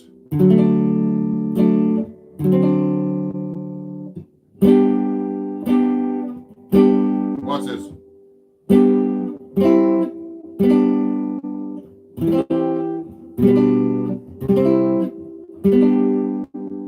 See, what happens is now we start putting the notes in different places, okay? So we're gonna go. Now watch this.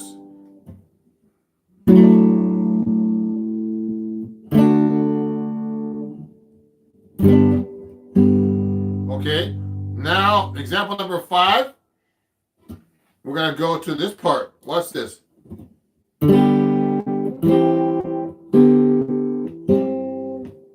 So the melody notes everywhere now.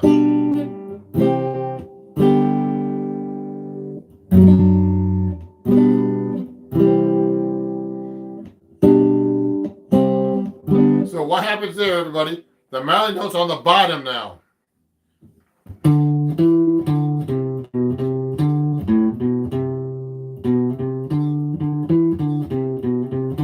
Now the first example number 4, just so you know, you don't always need to play the melody on top of the chord. The melody note in the in example number 4 is actually below the root, so it's like this. So it's hard to get that.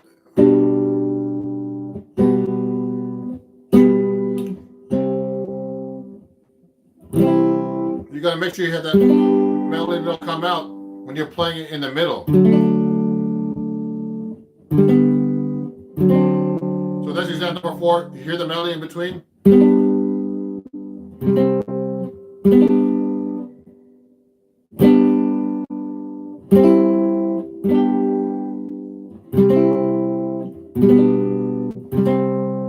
I'm trying to play that melody note right in between.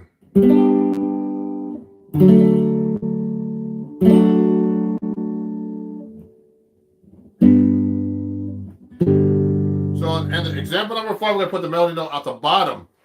Watch this. It's really interesting. And I actually like this exercise because I got to work on it myself. So it's like this. So everything's on the bottom now.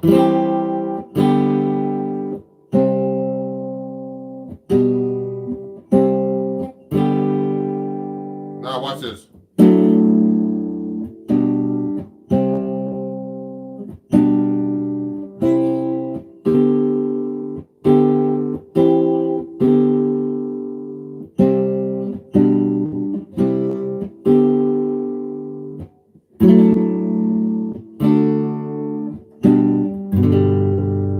Oh, let me see. There's a question here. Hey, Dan. Hi. Oh, so yeah, Dan said hi. Okay, good. So you see what I did? I learned this from like hanging out with Bucky Picciarelli also, and they all knew each other. Bucky and Howard Alden, another great 7-string guitar player. I actually had him on my Sunday evening jazz show a couple weeks ago, and you could put a melody in between the notes of the chord, on the bottom of the chord, on top of the chord. They don't have to be on top of the chord all the time. That's what I'm saying. That's how you really get into chord melody. Really deep into it. Oh, someone's asking a question. Let me see. Okay, live chat. Let me go back to this question here. So Dan, let me see. Is this voice leading? Is this voice leading, or are you misunderstanding the concept? So lame fire. So what's happening is I took a melody like Mary Had a Little Lamb.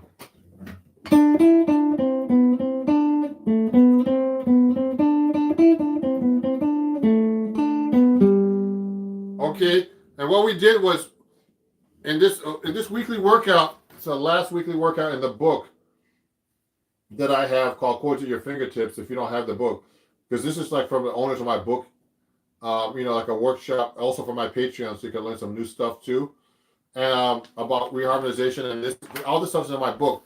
You could take a melody like that and you could harmonize it with chords, and then start harmonizing, then putting the chords under each melody note.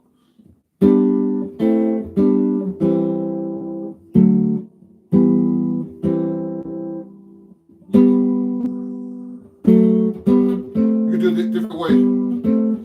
And then you can start putting the melody note in between the chords.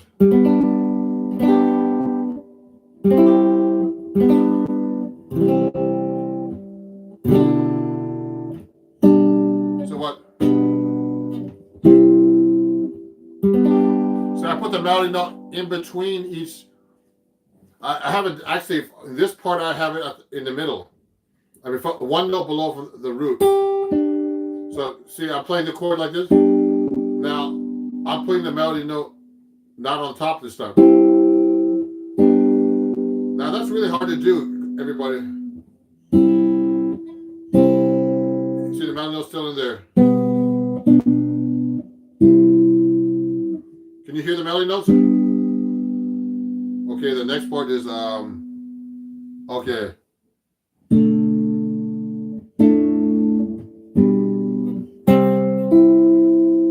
Hear that?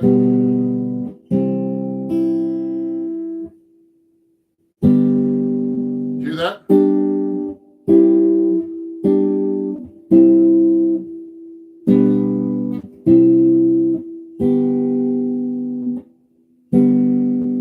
Now, next one.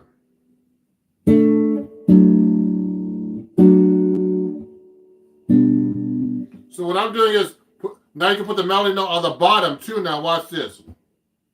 So the point is to be able to play the melody on top, middle, or the bottom of the chord. Here's the next one.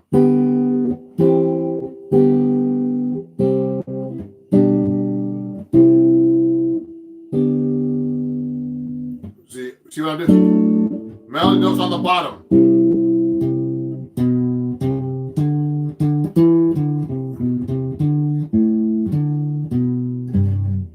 See what I did? So I can do it like this now. Let me start again.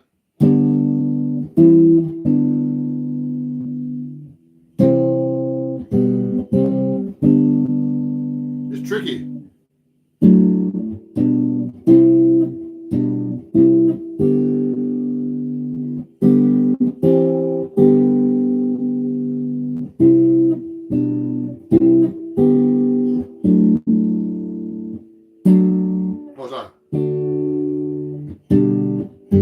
Okay, so this is out of the book. It's called Harmonizing Like Chet Atkins, okay? Page 65. And that was week 2 example number 5. So week 3, we take a melody like this and here B flat and goes like this.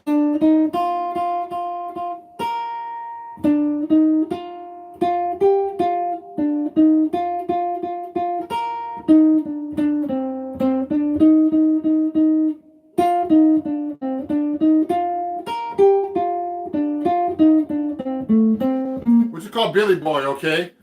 And we start doing a reharmonization. This is a really hard one now. We're going to start reharmonizing that whole song into like one big chord melody thing. So it looks like this. Let me play for you.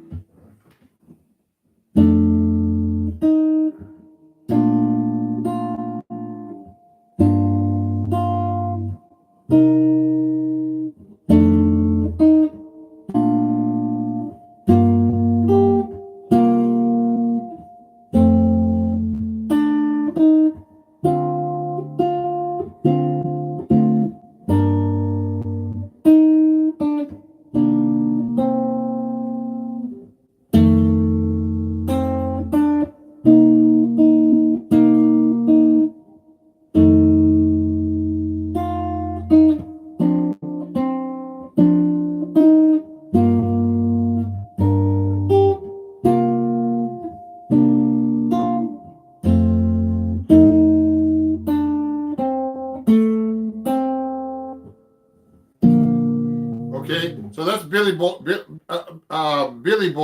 So basically, I'm doing a chord melody. I took the melody and I just started doing the 1-6-2-5 progression. Put the chord changes under this. So this is the whole goal of you playing chord melody in my book, is to be able to do all this stuff. Let me see if there's any other questions here. So I'm trying to see the chain here. For any game themes, I'm pretty sure the background Zelda Palace's theme is good. Oh, okay. Dan said interesting comment. I don't quite understand. We'll talk about that later. Let me see what's on live chat. Great. You should be able to harmonize a song with a melody on any string. Yes, that's the whole point. Just so you guys know. Okay. I'm going to go over the last one exercise before I finish up. So if there's any questions, please. Someone had a question here. Let me see. Okay, good. So now in week 4, now this is a really hard exercise. In week 4 of the book here, it's like you do the complete chord melody harmonization of this song. And I haven't played this in a while, so I'm going to try it for you.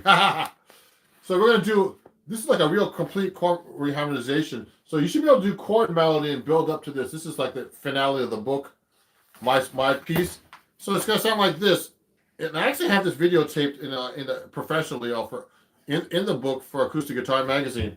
So let me drink a little coffee before I play this. So watch this. I'm going to play it for you. I'm going to use my fingers to make it a little easier. So this is week 4, and I'm going to be basically sight reading this. It's going to be like this. I don't even look at the tabs. I always look at the notes because I know how to read notation, and that's pretty hard.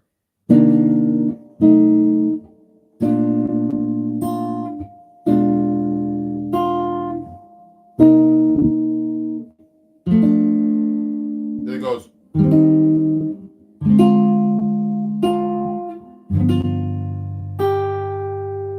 There I go.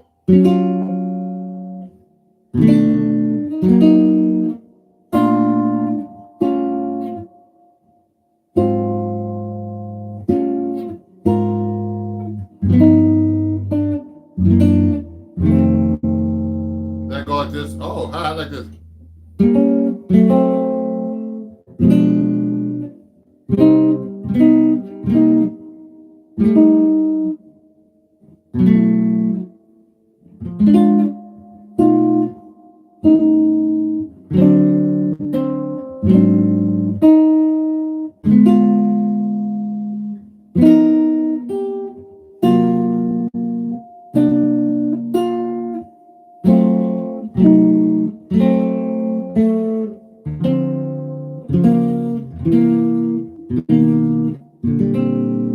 Yeah, almost perfect.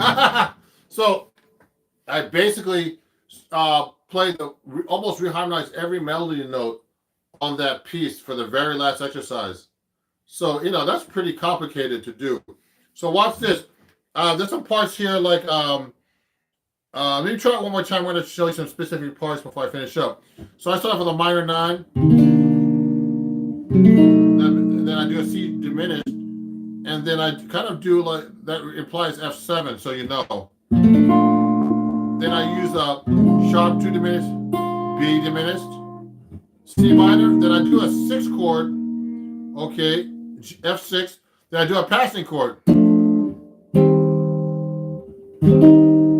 I like doing this. Then I use a minor 7-5-5 instead. Then I do like a little G flat major 7 reharmonization. Then I do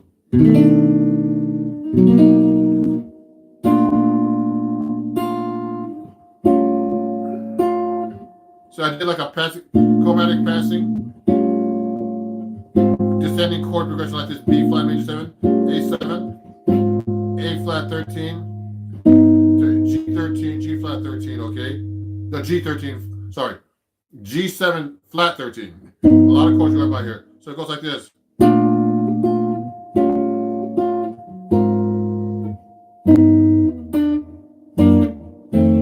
So I did a chromatic chord going through that melody.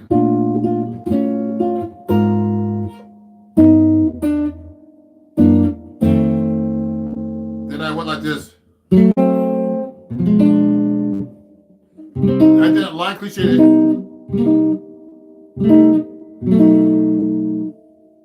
Then I did this cool thing.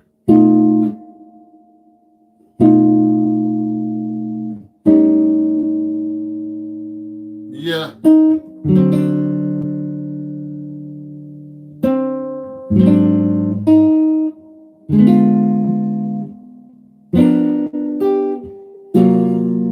Yeah.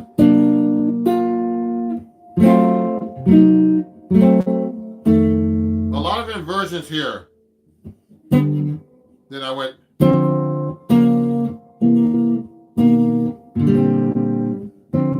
I like a lot of these passing chords going down. So that was the finale of the book, Chords at Your Fingertips. And you learn how to reharmonize all kinds of different things. And there's also kinds of other great exercises from great writers in this book too. So that's my second Saturday live lesson. Now, if you enjoyed this, and you're not a Patreon already, please join my Patreon. I have all kinds of lessons related to this and all kinds of other new arrangements that I have that aren't as fancy as this, but they're simpler and easier to play. And so if there's any questions, please let me know. Send me an email at ronjacksonmusic@gmail.com, which you probably have. If you want to study with me, let me know privately. Also, there's some tiers on Patreon that are cheaper than studying with me privately because it's pretty expensive to study with me privately. You get less hours, but you get all the benefits, and get all the music through Patreon. You pay a higher price, but it's a better deal than studying with me privately if you want to go that route. But if there's any questions, let me know. Thanks for watching. I'm just trying to see if there's anything missing here. And I really appreciate you guys on Patreon and everybody else and everybody that's been following me. Reggie, my great student who's studying with me for a couple of years. Dan Olivo, a new student and used to be a former student, now another student. All these great people watching. I appreciate you guys. And if there's any questions, let me know. So these are my 3 lessons out of my book called Chords at Your Fingertips. I got to work on this too. Just kidding. Always have to work on something. Because, some of these lessons I've written, I wrote, like maybe 6-7 years ago, at least. So, it's always good to go back and relearn things. And I'm always studying anyway. So thank you everybody for watching, and keep in touch. If you want to join my Patreon, it's www.patreon.com/Ron Jackson Music. I have it written here. Let me see. Let me just show you real quick. It's right here. Just join my Patreon right there. I think it's the right direction. And also, I'm having a sale. Because it's my 20th anniversary. My 1-year anniversary of my show. You could buy the book and everything here, and other sheet music there. Use code Sunday and CDs and everything else. Use code Sunday on my website at ronjacksonmusic.com. Okay. Thank you everybody for watching. And there's a playback on this too. So before I release it to the public, the playback's gonna last for a couple of months. Okay, and or at least a month. And thank you again. I'll be posting more stuff on Patreon as well this week. Coming week, I do 1 or 2 posts at least a week. Okay, and thank you everybody for watching. I'll see you guys very soon. Have a great day. Bye-bye.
I'm trying to go live here, and it's gonna be a little different today because I don't have my screen on YouTube the same like I usually do. It's gonna be kind of a weird background, but it's okay. And I'm gonna be doing something a little different on Instagram. I'm gonna be playing a little bit closer because people like watching me closer. You know, I've had those kind of remarks. So if you have any questions, please ask them. You know, what's up, everybody? On YouTube, how's it going? I'm gonna go live on Instagram too now, just for fun. And I've been hey everybody from Chicago. Hey, actually, I want to put a word out to everybody. First, I'm transmitting to through Instagram and YouTube. You know, and I get a lot more engagement on YouTube for some reason. Just so you know, and just letting you know, everybody who's watching me in the States, if you know, I'm going to be doing a tour next year in March, okay, and you can send me a message if you want at ron at ronjacksonmusic.com. I'm doing a tour in March, and I'm already booking dates next year, March and April, and I'm already going to be playing in Wisconsin and in Kansas. So if you know some places for me to play out there, let me know. Okay? I'm putting the word out there because you'd be surprised. In Chicago, okay, in that area, you know, Illinois, anywhere. How to practice arpeggios. Okay. So let me just say, hey Jazz Story. Is that John's Story? How's it going? I love your playing over there, you know, for acoustic guitar. So you know what? I mean, someone already asked me about arpeggios on YouTube. So you know, I'm playing my 7-string guitar. So if you practice arpeggios, you can practice in so many different ways. So I'm taking questions today for you guys on Instagram. Just to let you know, everybody on Instagram, I'm going live, and Instagram's asking me to ask you to if you want to donate badges to me to help support my page, and I appreciate it. I'll give you a big shout out if you do here on Instagram and on YouTube. You can donate $1, 99 cents, $1.99, or $4.99 for 1 or 2 or 3 of hearts to help me and my channel. And Instagram, is encouraging me to go live. And on YouTube, I need to do that too. So let me stop talking, and I'll play you something right now. Oh, someone's asking to do polka dots and moonbeams. I haven't done that in a while. Let me try that.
Okay. Oh wow. Hey, thank you for the badge on Instagram. I don't know who that is, but let me angle the camera a little bit lower so you can see me better. Thank you. Who was that? Let me see. Let me see the badge. Thank you, Mando. Mix this. Thank you for buying the badge for me to help support my channel here on Instagram. I appreciate you. Let me adjust the camera. Now, I'm going to take some questions. I see some questions here on YouTube. Let me see. I want to see what's going on here. Love you. Try to keep up with that bass string on the middle of your rhythm playing. Yeah, it's hard, man. It's hard to play with that seventh string, just so you guys know. And I haven't been playing much. I've been doing a lot of work, like booking and just other stuff that has nothing to do with music. It's kind of a drag. I'm doing a lot of stuff with social media, and it's like not easy, guys. And let me say hi to John. John's a great guitar player out of LA. I'm planning to go back over there in that area next year to perform with my band, unless I get something else, of course. Let me see some of the questions here. Do you ever play with distortion? Yes, I do. Actually, it's really funny. I actually had a recording. The Fool on a Hill is asking me on Instagram if I've ever played with distortion. Yes, I do play with distortion. Actually, my pedals are hidden back here, but yes, I have a distortion pedal and all kinds of pedals. Look, I'll show you.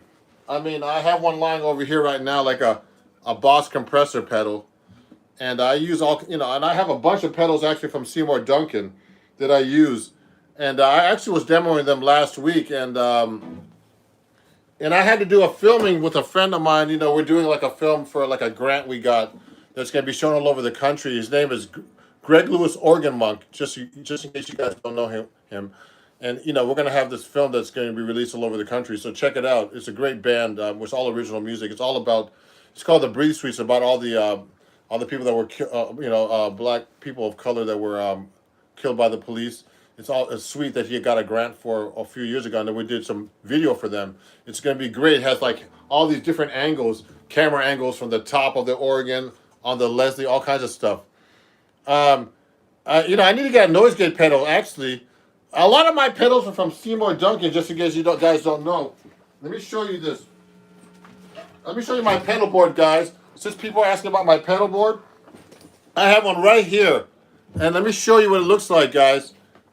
You're welcome. If you guys take your requests, on Instagram, someone actually gave me. I'm going to answer your question right now about what's my favorite song key, but if you like my requests on YouTube, you can actually give me a donation if you like at Ron Jackson Music at PayPal, Venmo, and Cash App. You're welcome. And Polka Dots and Movements is one of my favorite ballads. So if you like to donate, because you can't donate with badges because you're not on Instagram, YouTube, but I'm actually transmitting. So go to Ron Jackson Music at Venmo, Cash App, and PayPal if you enjoyed that. And we'll talk more about announcements like that too. Thank you, guys. So now, let me show you my pedals real quick, everybody. It's in my bag here. I use a pedal train pedal board here. See this?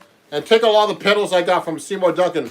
And Seymour Duncan's one of my endorsers, everybody. So they actually have great, yeah, it's a lot of work, man. They have great pedals. Look at the pedals in this pedal board, everybody. Take a look at this. Oh, let me try to put this. It's too much. Look at this pedal board. Let me put this down. So this is what I used for my session the other day. Everybody, take a look at these pedals. So these are great pedals, everybody. We'll talk more about other things. So look, I have this is a pickup booster by Seymour Duncan. So you guys can look at that. Take a look at that. Then I have the Palladium, which is a gain stage. It's amazing. I use that on this filming. Then I have the Dirty D distortion. This is all Seymour Duncan pedals right here. And these were like, you know, I'm an endorser for them, so they give me pedals, basically. There's a lot of money worth of pedals here. So I love using the Boss Octaver, you know, and look at that, yeah. Okay, and then I use a volume pedal, Boss volume pedal, FV50. It's a great volume pedal. Yeah, how's it going? And then I have the Dark Sun. I use the delay function of this. It's a reverb and delay, but I like to use the reverb on my amp actually, which is my Fender Tone Master amp back here. Okay, it's a great amp, and I use the delay function. Now I'm working on using the loop pedal, you know, the Boss loop pedal.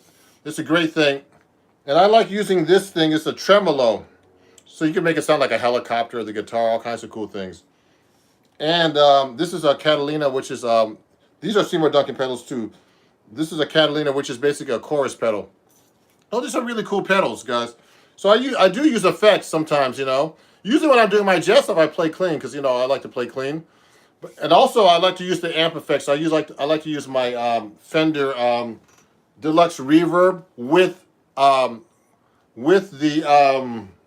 vibrato. The vibrato sounds really great on this amp.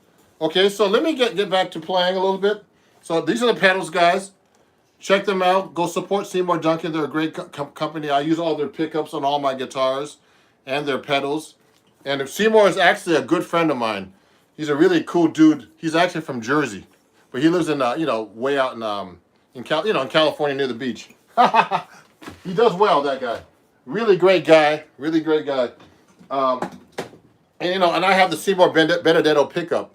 They make them for Benedetto guitars, but they're licensed. So Benedetto actually supposedly pays for the pedal for that stuff. Okay. So now let me continue. Let me ask some questions. Play Rat House from Jim. Rat House. That's a blues, isn't it? See if I can do that. Are there very affordable amps that you can recommend for jazz? I mean, there are affordable amps, but I tell you guys, the best amps I've been using recently are the Fender Tone Masters.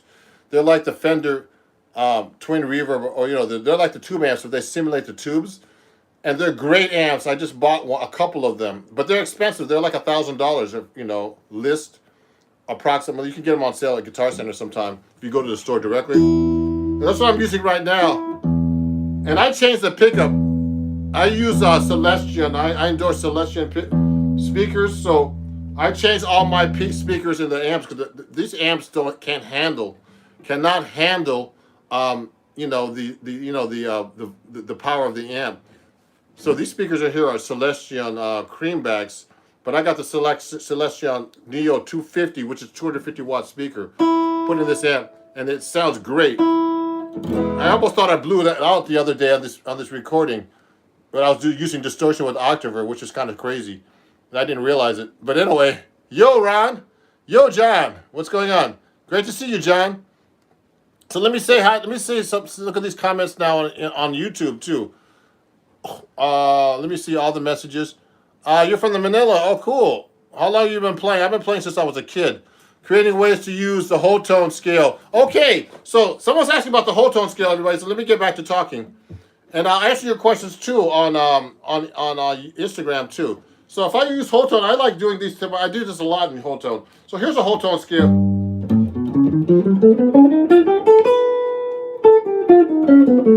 That's a great question. So I like to do things like this.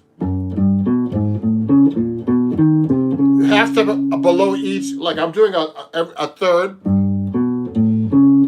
You can play up the scale like this. Then you could go like this in arpeggio.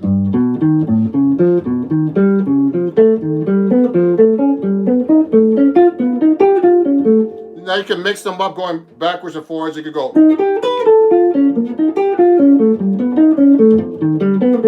And it's kind of easy to play. The whole tone is arpeggios like this. You know, I'm using that like a sweep picking when I'm doing that.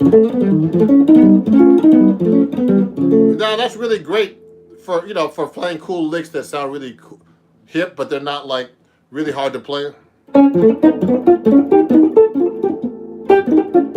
See what I'm doing? So I'm doing whole tone licks like that, but also like I like doing whole tone licks like this.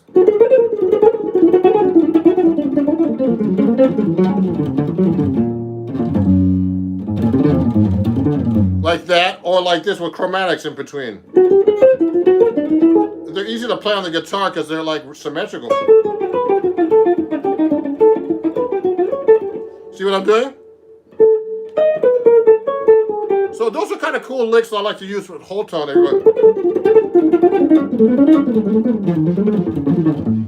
See that? And I could do this. I like this whole tone like chord like this shape, and I go down and hold it.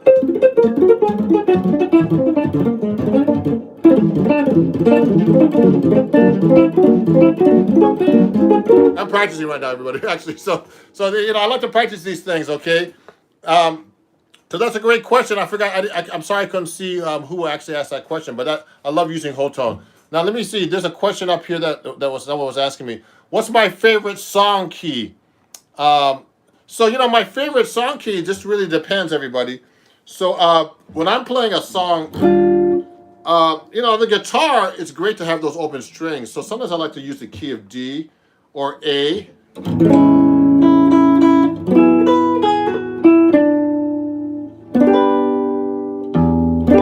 You have all the open strings. Someone's asking about George Benson, so I'll get to you in a minute. So I have those open strings because I like to use harmonics a lot too. So you can play A.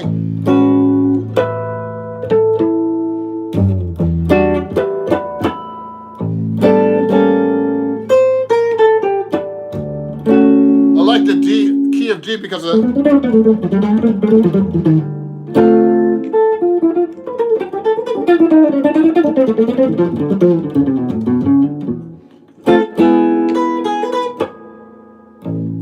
E is a good key too because you get those harmonics. So I love using open string harmonics with open string chords, you know, and stuff like that. That's one of my favorite keys is, like, you know, the guitar keys, like E, A, and I like the open string harmonic. You can do things like that with the harmonic. So you can do really cool things with harmonics with open strings too, like that, okay? So I like exploring different things like that. I wish I had more time to practice in general to work on this stuff. So, but thank you everybody for watching on YouTube. Is it very normal and apparent on acoustic? Yeah. You're right. Yeah, so let me answer some questions here on Instagram too now. You know, a bunch of people have been watching on and off on Instagram, so I'm going to play a song now before people get bored, because sometimes people just want to hear. Thank you. I'm trying my best, Larry. Larry the bass. I sound great. I'm trying. You know what? I didn't touch the guitar yesterday. I was doing so much business, and then I ended up not playing the guitar, unfortunately. And I'd like to thank Max. Thank you all. My student, Umir, is watching. And Umir switched to 7-string guitar because of me. I'm proud of him. This is a 7-string, guys. So just in case you guys, I want to let you guys know, if you're in the New York area, tomorrow night I'm playing in Harlem, New York, okay? So if you're watching, come to Harlem. It's for free gig. Okay, come watch me tomorrow night with a singer named Hanka. And it's going to be a great band, you know, guitar trio with a vocalist. So come by if you're in New York, okay? And it starts from 7 to 11 p.m. It's Patrick's Place in Harlem. Okay, and this might be backwards for you guys on Instagram. Okay, and it's on 51st Street and Adam Clayton Powell Boulevard. So you can find me on YouTube, you know, on Instagram, and you just find it. You can find me everywhere. You can find out where I'm playing tomorrow night. And for people who are watching in the Midwest, let me know some clubs. Send me a message, Ron at ronjacksonmusic.com, or anybody out there. And I want to know, you know, I need some venues to play out in Iowa. In Wisconsin, Kansas. I'm playing in that area next year, so bring me out there if you know of any places, okay? Let me answer some questions here. Oh, hi, Charmaine. Charmaine Music is watching. Thank you. A bunch of people are watching on and off here on Instagram. I appreciate you guys.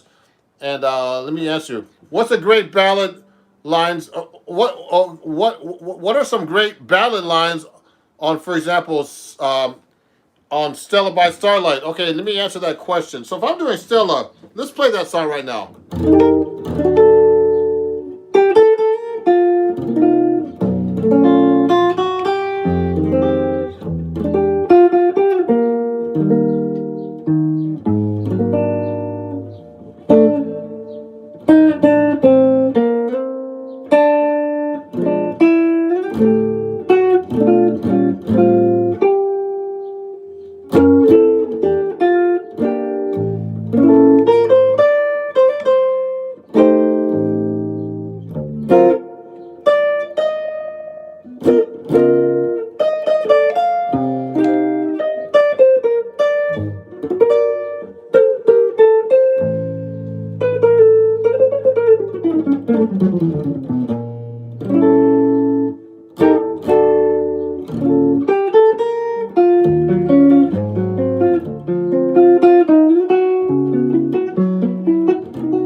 So if I'm just now, I'm gonna be doing lines with Stella. I'll do, I'll do minor 2/5 lines like this. That's a 2/5 line, minor 2/5.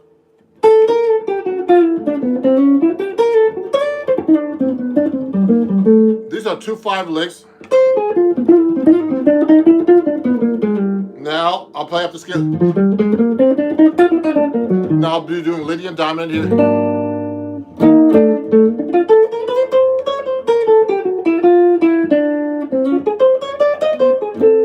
Arpeggios.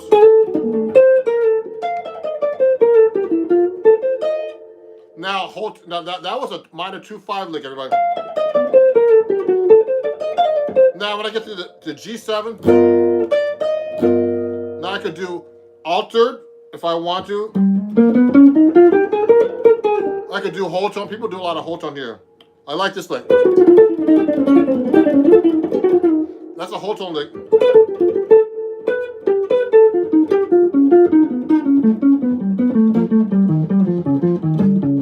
C minor. Now I could use on the A flat 7 on this.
So I was just doing a little bit of Stella because someone was asking about that. So thank you for answering that question, William Kaufman. So let me continue now. I'm gonna answer some more questions on Instagram. I mean on YouTube because I've been neglecting you guys. I'm sorry. Now, if you guys are enjoying this show on Instagram, just so you know, um, just so you know, you can donate actually to my badges because Instagram is asking me to let you guys know about my badges to help support me. So you can donate to my badges. Someone already bought a badge. I thank them a lot. You can buy a badge for a 99 cents or $1.99 or $4.99, 1 or 2 or 3 hearts. And on YouTube, you can just donate if you want to PayPal at Ron Jackson Music, PayPal, Cash App, and Venmo. Okay, at Ron Jackson Music, and or Ron Jackson Guitar, either one. Okay, thank you guys. So let me see. Let me answer some questions now on YouTube because I'm neglecting you guys. I'm sorry. Let me go now to live chat and see what some people are saying. Amazing, thank you. How can I use the circle of fifths when I'm improvising? Well, when I'm improvising a circle of fifths, it usually is through a song with circle of fifths. Okay, so I'll go like this. So I mean, there's different ways to practice that lick. I mean, I have a bunch of licks for the circle of fifth type of thing. So if I'm playing like a typical progression on rhythm changes, sometimes a reharmonization on rhythm changes, which is I got rhythm, is like I got rhythm, I got, that song. A typical reharmonization on that one is going from the F sharp dominant. It's a turnaround, we call it. It goes to circle of fifths, F sharp to B, to E, to A, to D, to G, to C, to B flat. So I like to use a lick like this.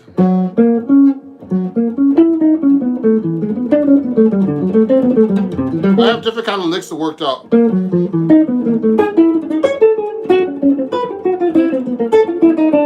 So that's a lick. I like this one too.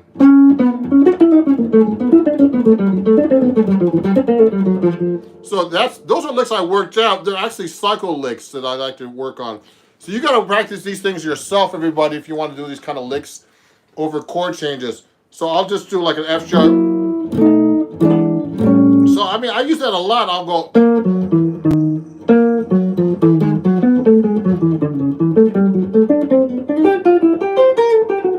They have to end somewhere too, these cycle of fifth licks, okay? So you can practice them like symmetrically like this.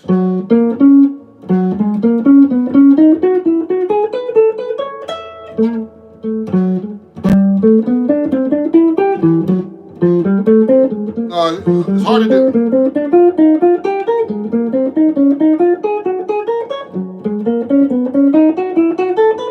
Etc. etc. So I'm just practicing them to different keys and trying to get them under my fingers without thinking about it, okay? Let's see if you can play the bebop. What's that? Let me see. Someone's testing me now. Let's hear you play, if you can play bebop head at 240 with a metronome set at 30. What's that? Okay, cancel. That's a great question. Someone's asking me some crazy questions about bebop playing with a metronome at these weird intervals and stuff like that. Maybe I could do it, maybe not.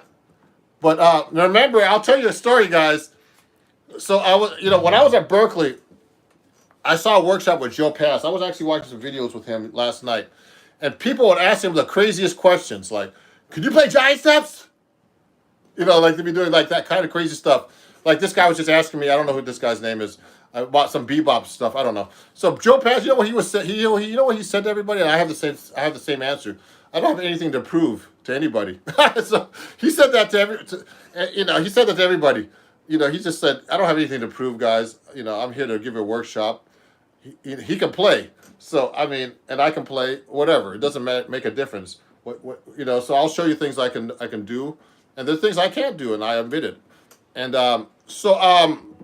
just so you know, just so you guys know that Joe Pass was an incredible guitar player, but people used to ask him crazy, stupid questions. Play giant steps, or play 370 or whatever. And he would just go whatever. So he has nothing to prove. So I have nothing to prove. Why are you guys watching me then?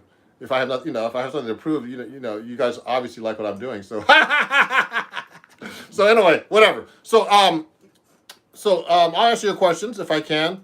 Now what? Now, so that was a good question. Let me answer this question. Reza, what's the difference between half diminished and minor six chords? Actually, the minor six chord and the half diminished chord, which is called actually minor 7 flat 5, are the same exact chord.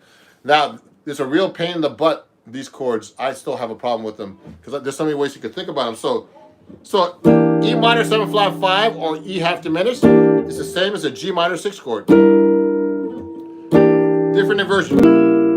Okay. So these are all the same chord. This is G minor 6 or E minor 7 flat 5. It's just an inversion. Okay. Watch it. So these are all the inversions on the 5th string root. I'm playing a 7-string guitar, so you guys know. So you should know all your inversions.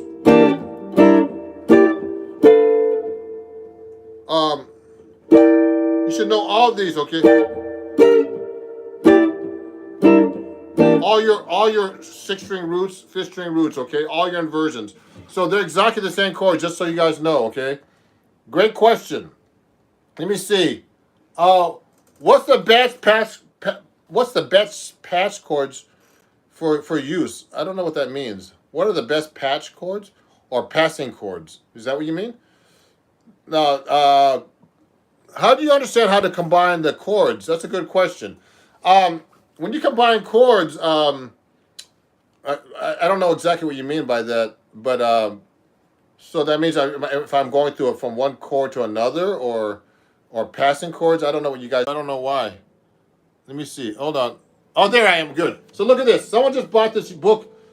They said on Instagram. I mean on YouTube. Sorry. So look at this. This is a great book. If you want to learn how to sight read, take a look at this. It's a great book for sight reading on the guitar. It just teaches you all the positions. Okay, but this book, it teaches you how to play positions, all the scales and everything. But the thing is, everybody, you need to read just more music, more than music out of this book. You need to get just read everything. Read bass clef, read violin music, read flute music, read all kinds of stuff to get into sight reading. Okay, because that's how you really get into sight reading is by just sight reading. You got to practice your sight reading just like you practice your scales, practice everything else, okay? Yeah, I think I lost you guys on YouTube for everybody. Everybody got off, but now they're coming back on again. So, so just practicing, everything you possibly can. I read all kinds of crazy stuff. Let me see if I can show you. I just read anything. I have a bunch of books behind the screen here.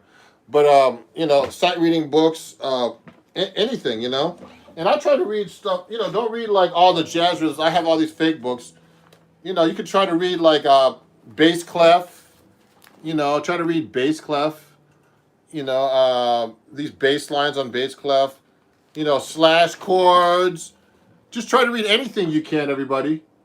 This is Doors by Mike Nog. So there's all kinds of, all these crazy chords you can try to read.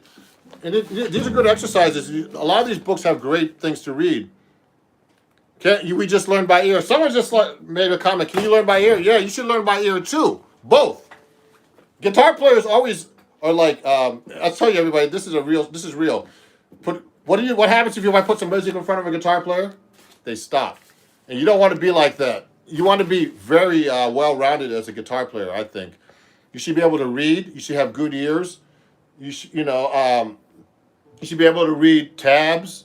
I don't like reading tabs. Actually, I read tabs worse than anything else. So I read sheet music, I read guitar chords, everything. You should be a well-rounded guitar player in general, especially if you want to become a pro guitar player. Oh, you're welcome. So let me stop talking for a minute. Yeah, great. Let me play another song right now for you guys. Ymir's there. How you doing, Ymir? He's on YouTube too. My guitar student Ymir is on YouTube and on Instagram watching me. I appreciate you, Ymir. So let me go. How do you transition from blues to jazz and jazzy songs? You know how you transition? Start playing jazz. That's all. Learn easy jazz songs. I have some videos on YouTube, shorts, and on my TikTok, all at Ron Jackson Music, and teaches you some, tells you some basic songs. Learn some blues jazz songs, for example, like this.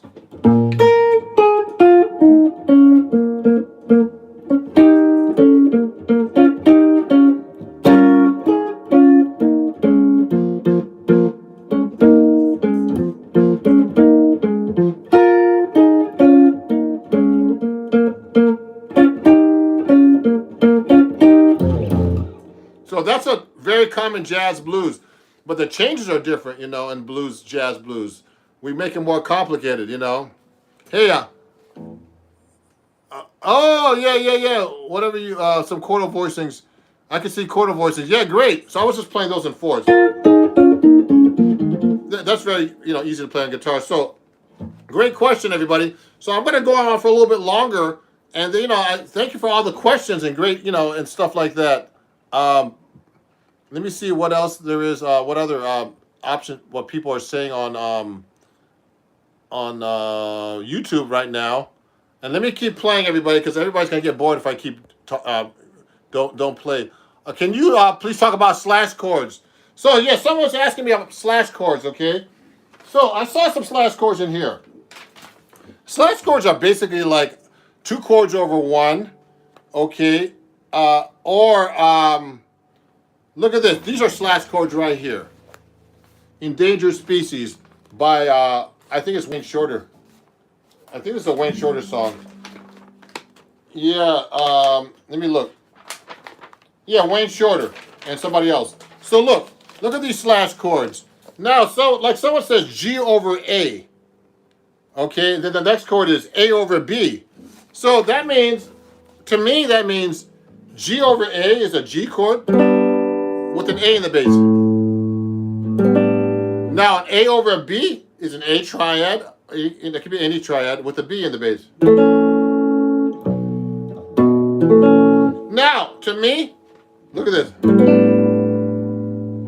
G over A is actually, to me, it could also be called an A sus9.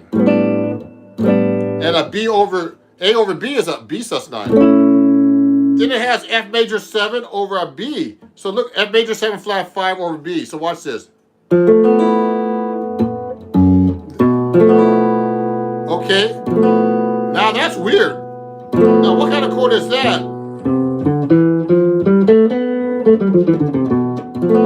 So those are slash chords. Now that chord, to me, is almost like a, I mean, I try to translate this to something else when it's a slash chord, so it can make it easier for me to play. So an F major 7 flat 5 with a B in the bass is really more like a B, a half diminished scale, or a B minor 7 flat 5. Maybe he wanted that chord like that for the sound, but to me, if I was playing over it, I would play just like a B low scale. So here, so when there's a G over A, then how do you play over that stuff? To me, a G over A is actually an A suspended chord, so I'll use E Dorian.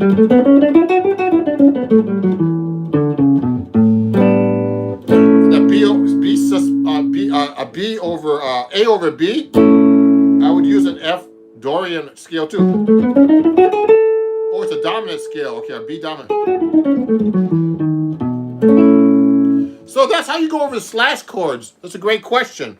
So slash chords can be scary looking even for me, because you know they look complicated, but sometimes also, you know, the chord on top could be just like just a bass note. So I'm doing it's a chord on top with a bass note. Sometimes I'll write 2 chords on top. That can be difficult too. You know, like one chord could be like a G, then one chord on the bottom could be like an A minor or something crazy. So that's even more difficult. And that happens actually, that exists too as well. So that's a great question. Let me see if there's any questions actually on Instagram.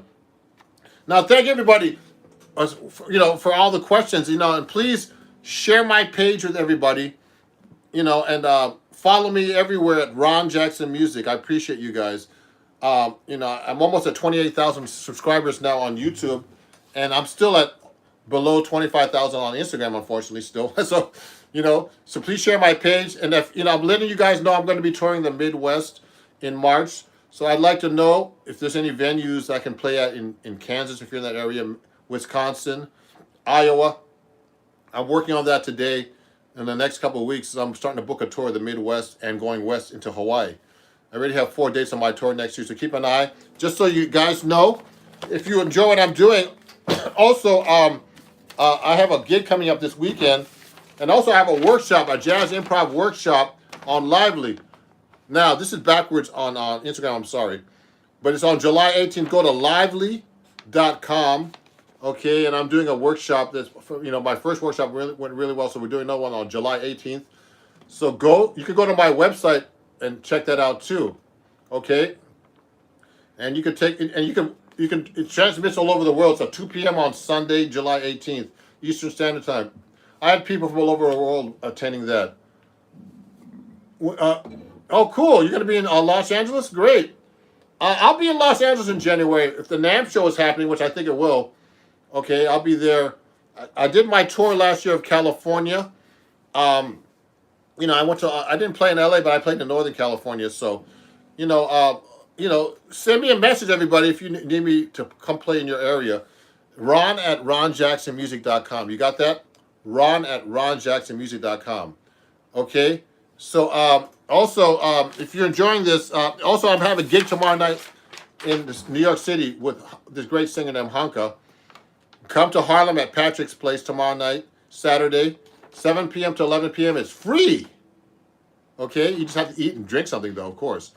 Okay, so if there's any questions, let me know. I'm gonna play you one more song. I'm getting tired now. I'm getting tired and hungry. So I appreciate you guys watching and supporting my page.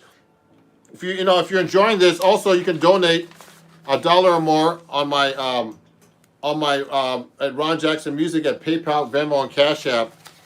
And so that's Venmo, PayPal, Cash App for you guys here. And backwards for Instagram. Or you can just, give me a badge on Instagram if you'd like, okay? Thank you. NAMM, I'm going to NAMM. Yeah, I go to NAMM every year. That's how I got all this gear.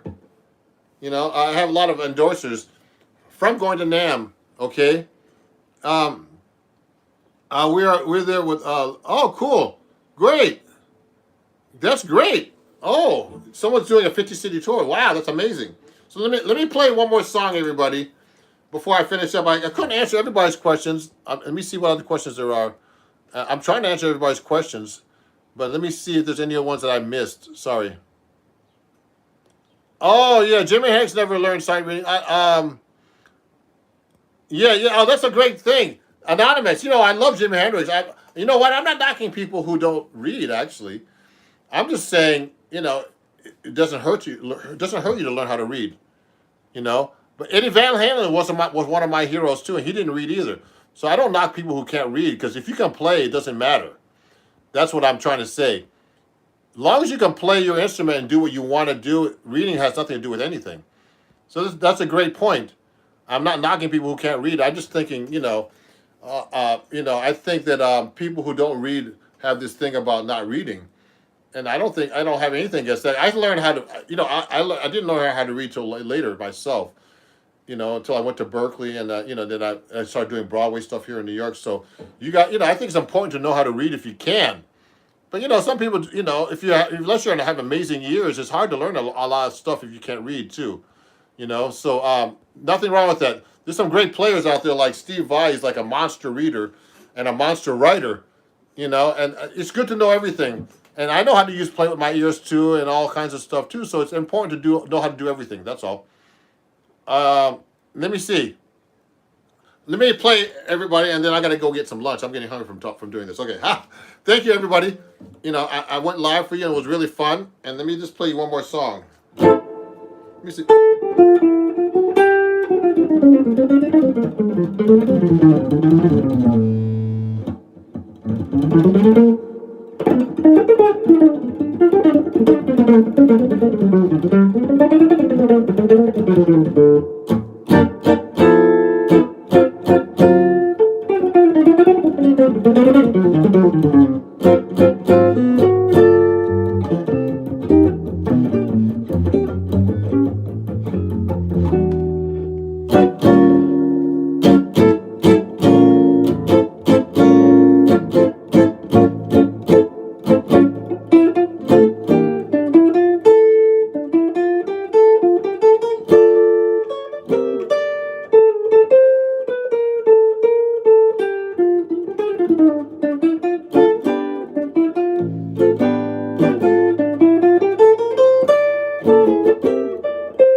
Whoa! What's the strangest technique I've ever learned? Oh, that's a funny question. I don't know, actually. Strangest technique? I don't know if I learned any strange techniques, but maybe I did today when I was playing. But thank you, everybody, for watching. That's a good question, but I don't know. So, thank you for watching. Please follow me everywhere. And, we'll talk soon, everybody. And I appreciate you guys, following me and subscribing and everything. And I hope you learned some new things today. I tried to answer questions I could. I got a lot of questions happening all the time. And I'm trying to talk and play. So, imagine you trying to do this. So, thanks, everybody, for watching. I appreciate you guys. And I'll see you guys very soon, okay? Have a great day. Send me an email if you know what you want me to come in your neighborhood, Ron at ronjacksonmusic.com. And I appreciate you guys, too. And I'll see you guys soon. Bye-bye. Let me say bye-bye to YouTube first. You're welcome. You don't have to call me Mr. Jackson. Just call me Ron. Thanks, Ron. You're welcome. Yeah. I was late. Oh, sorry. No problem, man. Next time. You can watch the playback, though. It's okay. Thank you, everybody. We'll see you guys soon, okay? Watch the playback. Have a great day. Bye-bye. Hey, everybody. It's Ron Jackson here. And I'm live at Inglewood Hospital. So, let me see what's going on here. Yeah, definitely. Let me get started. Turn this way a little bit.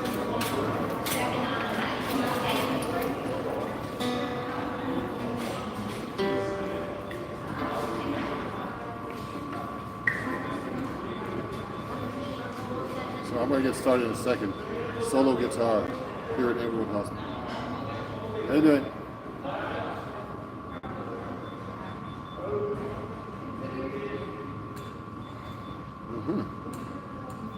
So let me get started here.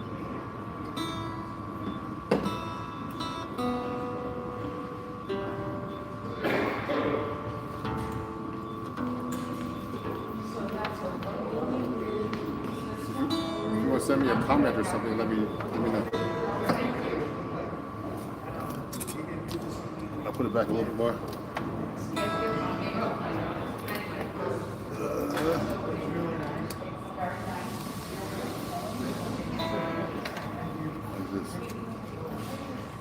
There's a piano in the way. How you doing? Well, how are you? Good.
Cool. So I'm live. I'm live. And you know, if there's any super chats or kind of any comments, please make them. Hey.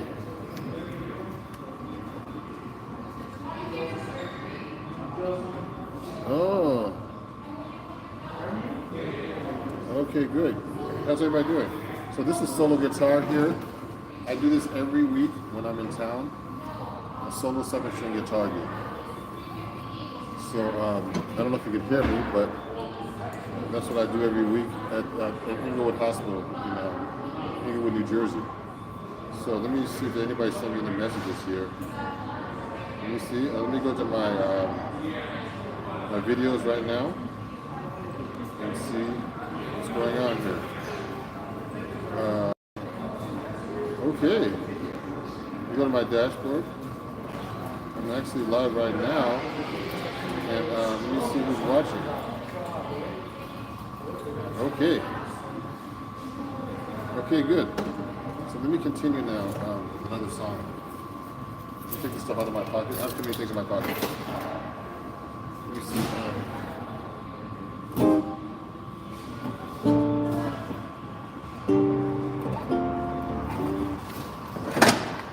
Here we go.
Yeah.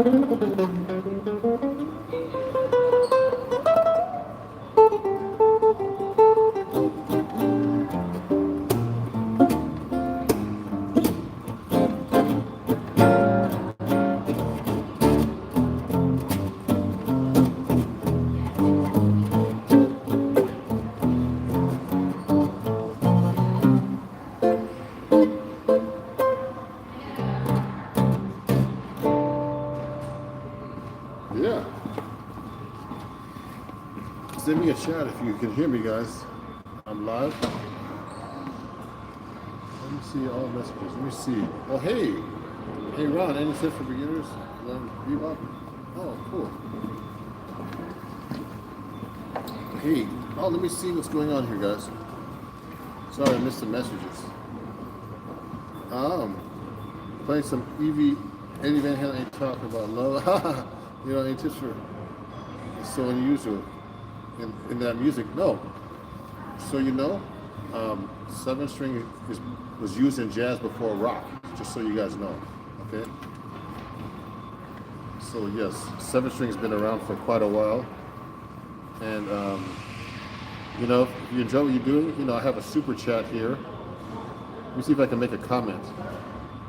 Let me see. Oh, okay, hold on. Let me see. Let me see if I can do something here. Oh, okay. Chat messages are visible. Let me see if I can make a chat, reply to some of these comments.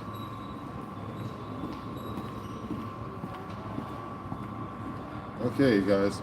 I can't really talk too much here. And, because,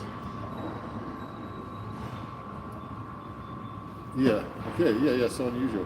So let me continue, guys, because I'm at a gig, solo guitar, 7-string guitar, and if I can chat with you guys, I'll try to chat on my phone right here. Send me the questions, and if you want to give me a super chat or anything like that, that would be great. Let me see. Let me go to my channel right now to see what's going on. Okay, hold on. Right now, let me go. So we go to my channel. Because we're live. Yes, let me see this right now. I gotta turn the volume down. Oh yeah, I can do that. If you're enjoying this, you enjoy this.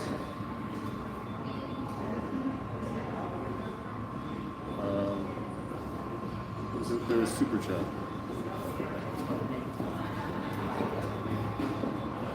Let's see, super chat. Okay, I'm just writing this down.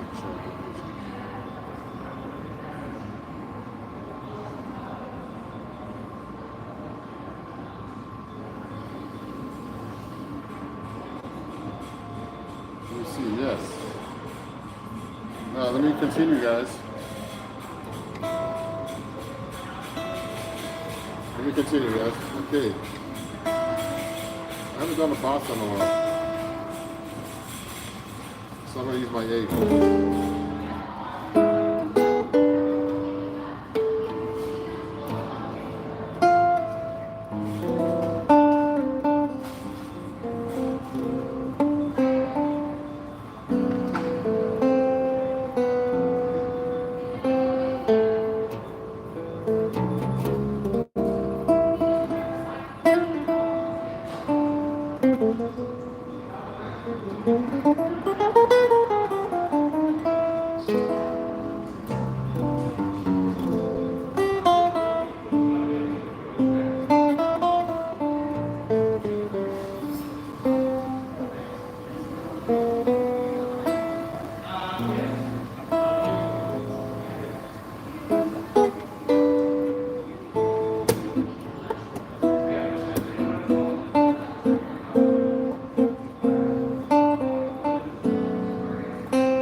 thank you everybody for watching, man.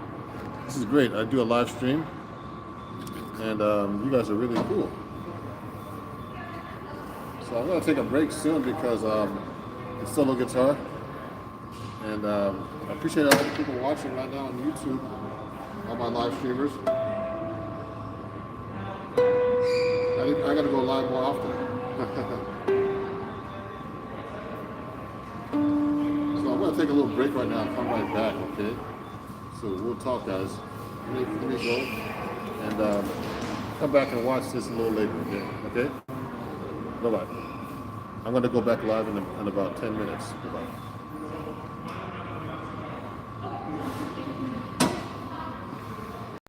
And I'm going live again, just for you guys.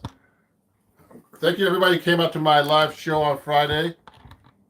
I'm here in the U.S. in New Jersey. Let me move this a little closer. So we're going to be talking about chord melody. So I'm just setting up my cameras right now, and thank everybody for being such great fans and following me and getting up to 20,000 subscribers. So I'm going to be taking questions, but I'm going to play some chord melody. We're going to talk about that today a lot. I'm going to be using my 6 and 7 string guitar. Long live Roger. Thank you, Edmund TV. I'm going to be talking stuff about my book that I sell here too, called Chords at Your Fingertips on acoustic guitar. And, learn how to do chord melody and all that stuff with guide tones and all kinds of different things. Let me just make sure I'm watching on my other, so I can see your questions in another YouTube channel, okay? So let me see. Let me go to my YouTube channel. Thank you for the 21,400 subscribers.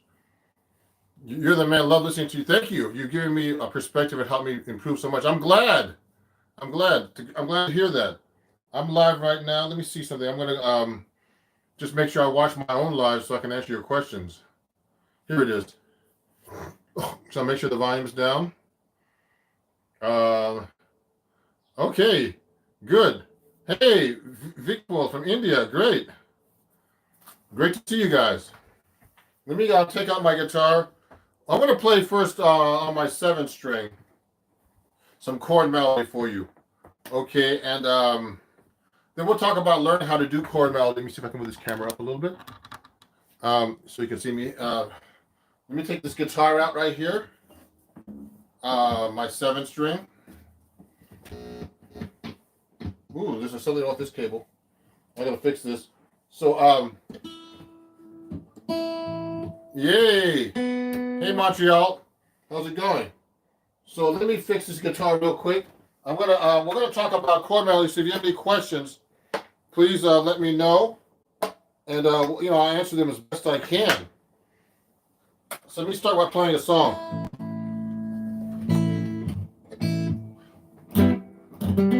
How's the volume? Sounds okay? Everything okay over there? Let me know. I could turn it up a little bit. Let me see. I don't want to play too loud. So, because I play too loud sometimes.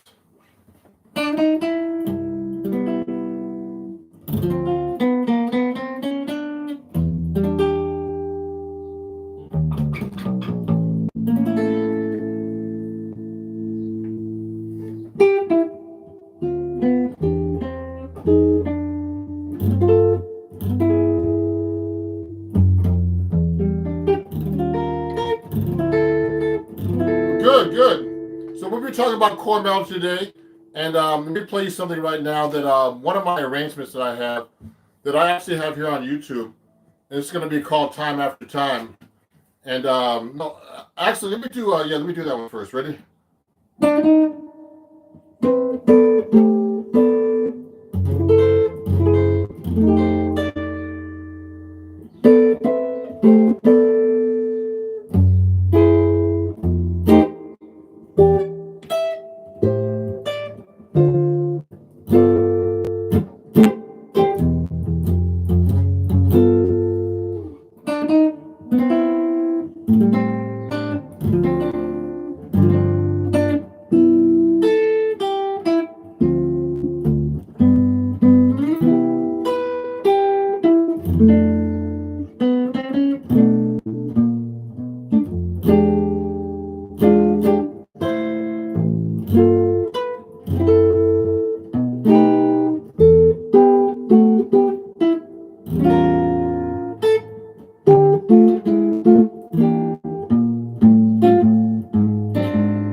Okay, everybody. Oh, so we're talking about chord melody, and I'm going to take some questions today. So I just played a song called "Time After Time."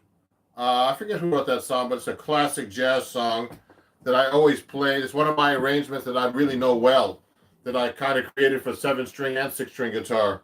So this is a 7-string guitar for you guys who don't know about 7-string guitars. I have a low A here. So I haven't touched the guitar in a couple of days. Well, I know actually I touched the guitar yesterday, but I was just doing a lot of writing for my Patreon account, everybody. So let me answer some of these questions for you. So that's almost time after time. So it was my chord melody arrangement. So I was trying to do some different techniques for you guys.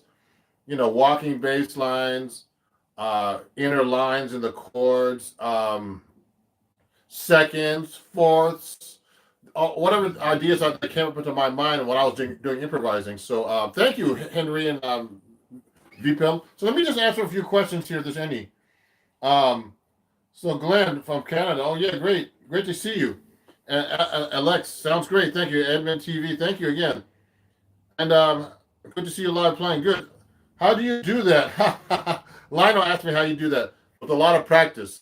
So when I'm doing chord melody, you got to learn how to know what your melody note is against the chord. You have to know all your chord voicings. Okay, so that's very, very important when you're playing chord melody. So when I'm actually playing like a chord melody arrangement, it's actually I arranged it. That means I didn't make it up on the spot. I actually just worked it out. I learned first. You have to learn when you want to do chord melody arrangements. You have to really learn the melody correctly. You should be able to play the melody and the chords separately. So so when I'm doing a melody like this, so there's so many ways to play the melody on the guitar.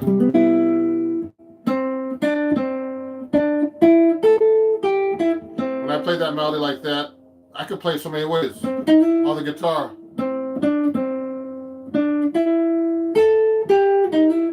Look at this.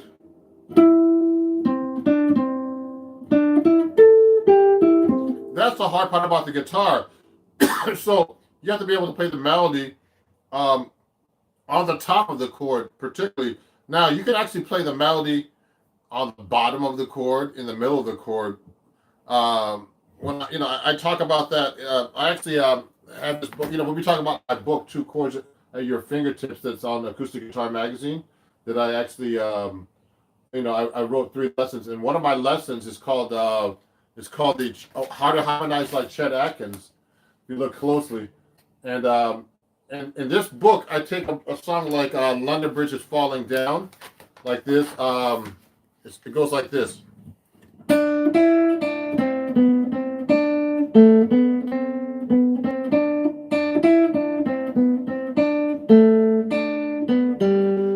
Now, in this book, I actually took that melody.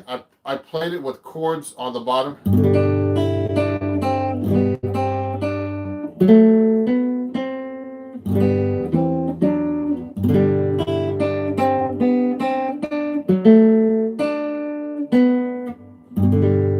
Now, you could do that melody like that, just like with a melody on top with chords on bottom. Now, it's very important. Most of the time you play the melody on top, you have to really know the melody. And then the next part I do in the book is I actually take the chords and I went like this. I went.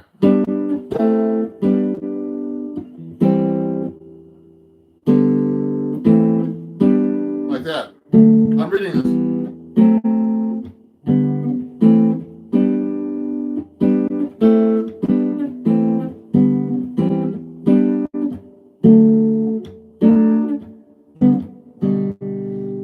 So this is actually, this is actually written here in my book, Chords at Your Fingertips, learning how to harmonize, do chord melody, what we're talking about today.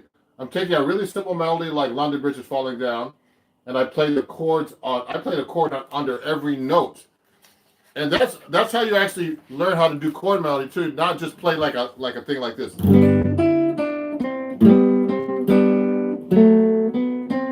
Just one note below it. You should be able to harmonize a melody with a chord under each note, actually. That's very important to learn.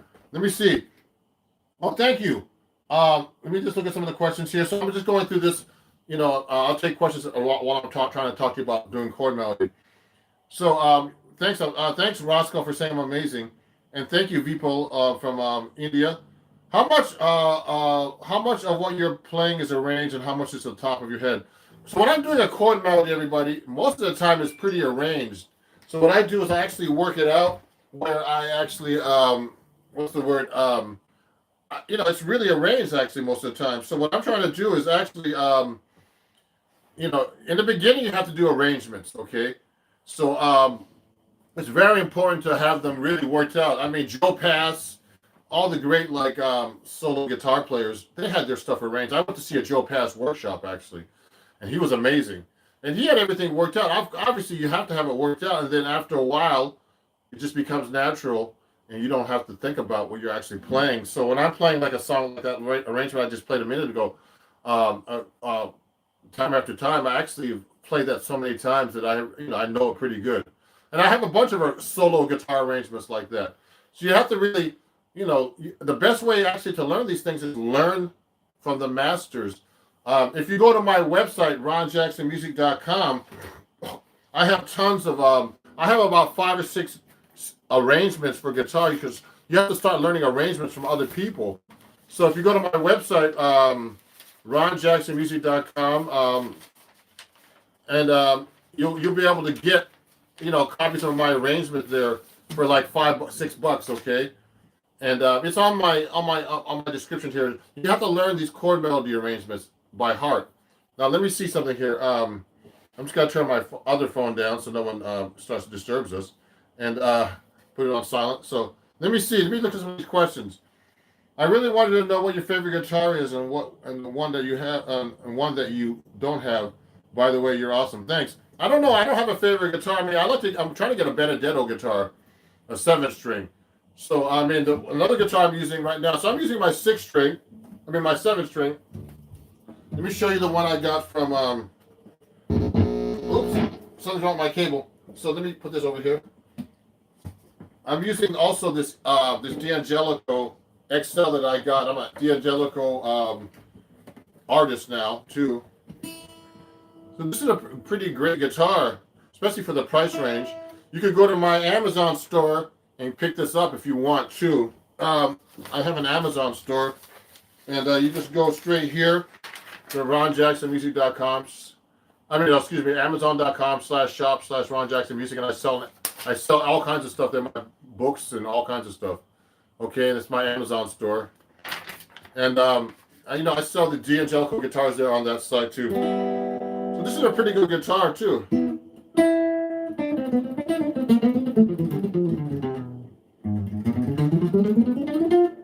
turn it up a little bit.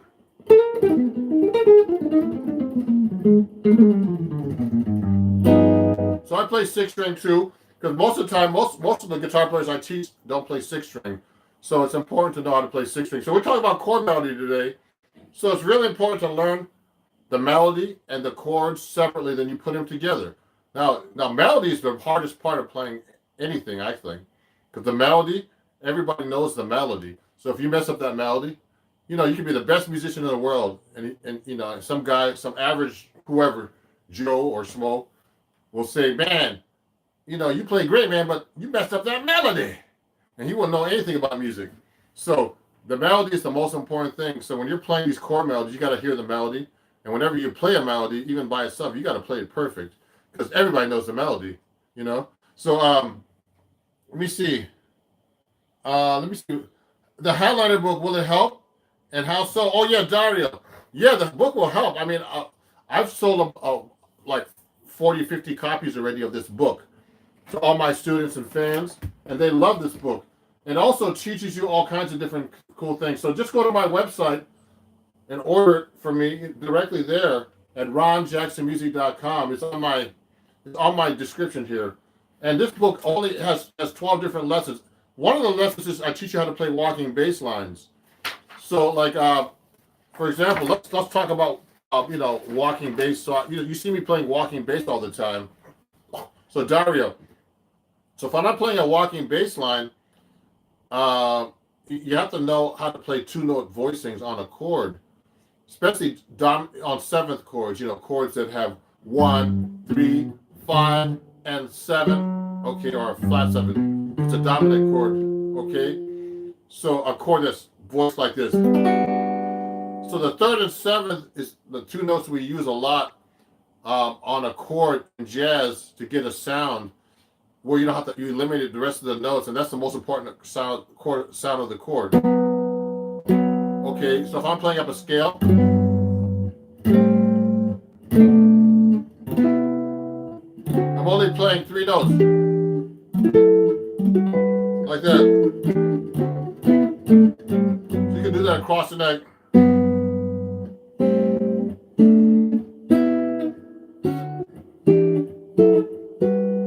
I can do it that way too. I can go this way too. Watch.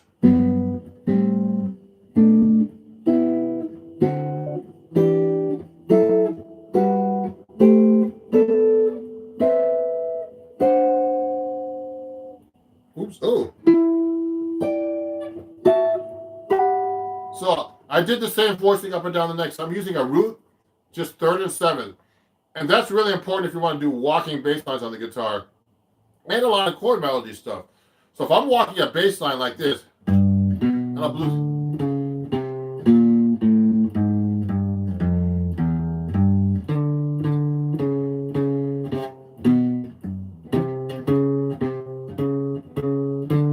Yeah, I'll answer that question. I'll answer that question in a minute.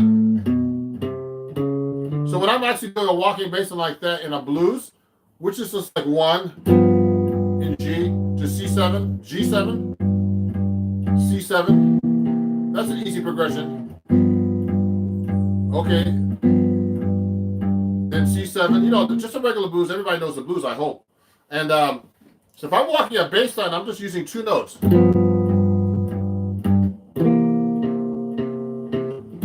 Okay, I'm using actually a 2-note chord and a bass line on the bottom. So that's called the 3rd and 7th, or they call it a guide tone, just so you know. I didn't tell you that yet. So guide tones are really important to be able to play walking bass lines. So if I'm going to do a guide tone, I'm going to go like this.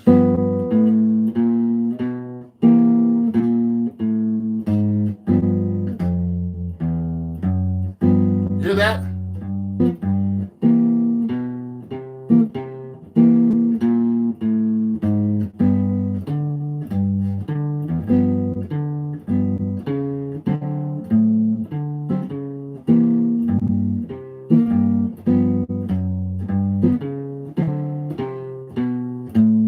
See what I did? I just played 2 notes and I did a walking bass line under each chord. And that's actually, you know, in this book, I do a whole chapter in this book about that whole thing called Chords at Your Fingertips. You can buy it on my website at ronjacksonmusic.com. Okay? Chords at Your Fingertips, and I'll actually sign it. So I actually do the progression and I build up to where you actually play a full jazz blues in the key of G with comping rhythms and everything. And that's a really popular lesson on Acoustic Guitar Magazine's website. And if you get the book, all the books come with video and tabs and everything. So this has tabs if you look closely. It's everything. So it's a really great book if you want to work on your bass lines. Let me answer some questions. Oh, does the 7th string of your guitar help in voicing for bass? Yes, of course. That's from Alex Isugi. And or is it possible to work on a regular 6 string? Yes, this is a 6 string. So just so you know, I switched guitars, Alex. So this is a 6 string right now. So I'm playing bass lines with a 6 string or a 7 string. You know, I started off with 6 string. So actually, I could walk bass lines on 6 string too. I was always good at that.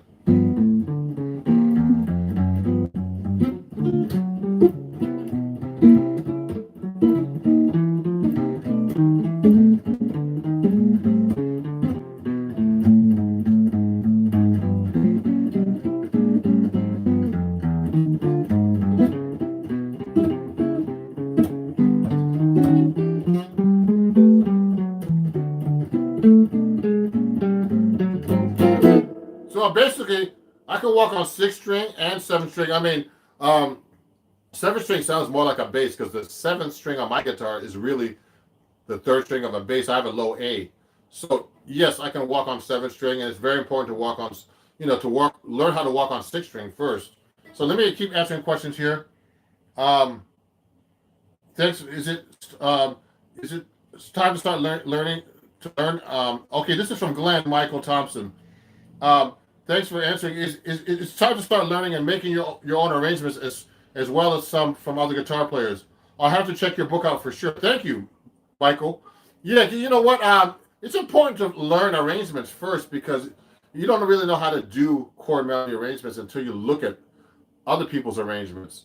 So I used to transcribe Wes Montgomery arrangements. I forgot some of them. Like one of them was I've grown accustomed to your face. This is a Wes Montgomery arrangement, but I haven't played it in a long time. It's called I've Grown Accustomed to Her Face. It's just a ballad. But he does a lot of great stuff with block chords and drop two voicings, which you can learn from me in this book too, okay? And from other guitar teachers, excuse me. So he kind of goes like this. The melody goes like this. So the melody goes like that.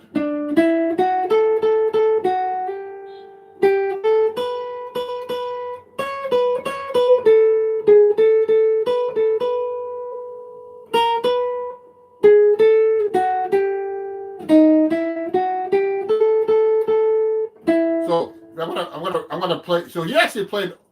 He played mostly of a chord over every melody note like this. He would go like this.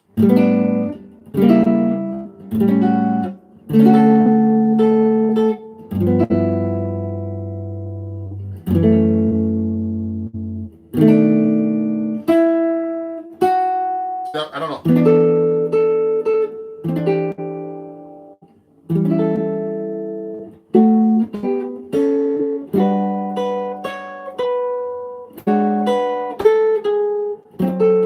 I'm guessing.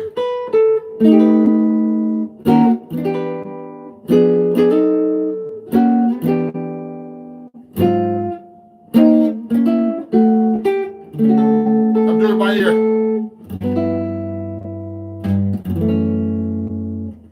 Thirds.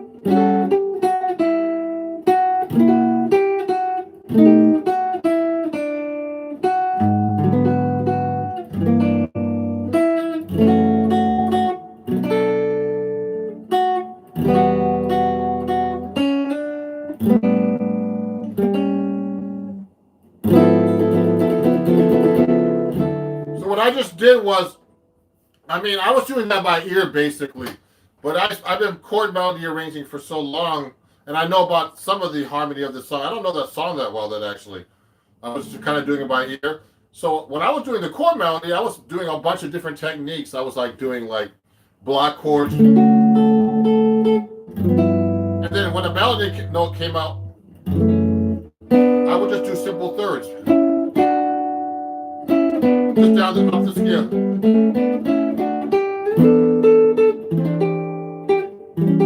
See, and I did chord melody like inner alignment there. Hear that? I put that line in between.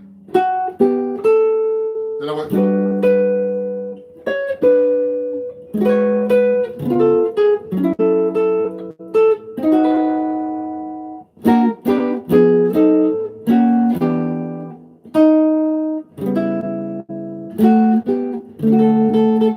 So that's basically a Wes Montgomery chord arrangement. He basically played it that way. I'm not doing exactly the way he did it, but he's not really doing anything fancy, guys. He's just basically doing block chords, basic inversions, like this. You could do fancier stuff like this. I can put a 9 in there instead. I can go.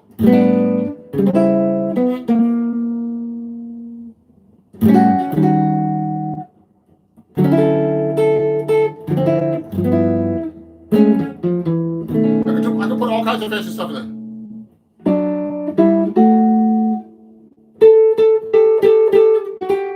I can do seconds.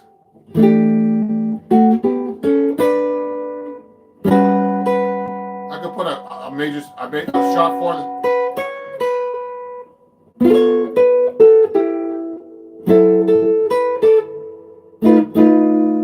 I can put fancy notes like that in the chord. So there's all kinds of stuff you could do with a chord melody arrangement.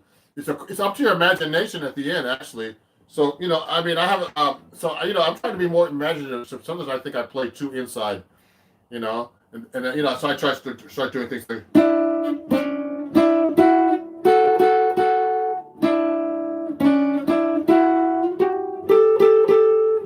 I could do seconds. It sounds more modern. You know, things like that. You can do fancy techniques. So let me keep answering questions. What's a simple, fun chord progression? Let me answer this question here. What's a simple but fun chord progression for beginners? You know, blues is the most simple chord progression, but you know, all the pop songs have another simple chord progression. Devon is like 1-6-2-5, like C major 7, A minor 7, D minor 7, G, just 1-4-5, C, F, G. I mean, if you're a beginner, those are, you know, you should know all these basic chord progressions. One important thing, everybody, you should know all your open string chords. So all your bar chords, everybody, someone mentioned the Cade system here. All your bar chords come from open string chords. So it's very important to learn open string chords first. I've had students who play jazz, and then I ask them, do you know any, they don't know the open string chord. I'm like, what? You don't know you got to know the basics, everybody. To be able to play all the stuff I'm doing, you need to know the basics. So it's very important. Hey, everybody from all over the world is watching. Thank you. Someone from Greece. Greece the musical. Just kidding. Yeah, so guys, if you're enjoying this, you know, I'm talking about a lot of techniques I use in this book called Chords at Your Fingertips. So go to my website, ronjacksonmusic.com. It's all my details here.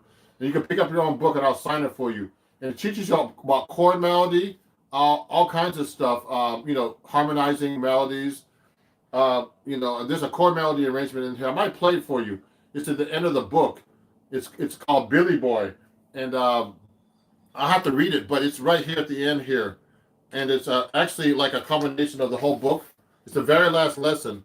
If you look closely, that's my chord melody arrangement, where I use all kinds of great techniques about chord melody right here. Okay, and reharmonizations and stuff. So this is out of my book called Chords at Your Fingertips. So let me show you, everybody. Let me answer more questions. So what's the best way to learn scales across the fingerboard? Do you use the major scale and the relative minors if necessary? I know all the scales almost. So Ruben. So if you go to my website, ronjacksonmusic.com, I have all the major scales written out the way the Berkeley method in one lesson. So let me just show you real quick, Ruben. So yeah, I mean, you know, I'm using much more than major scales in general. So you got to be able to play like you have to play all of them. There's 8 fingerings from the major scale from the Berkeley method, from the Berkeley College of Music method where I studied. So here's one. I'm going to play it for you real quick. Okay, this is a warm up for me. 1, 2.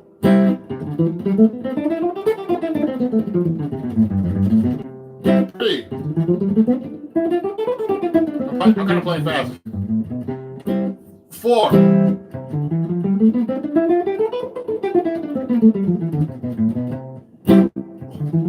5. 6.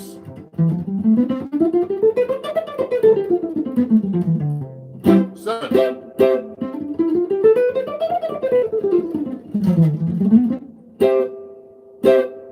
8.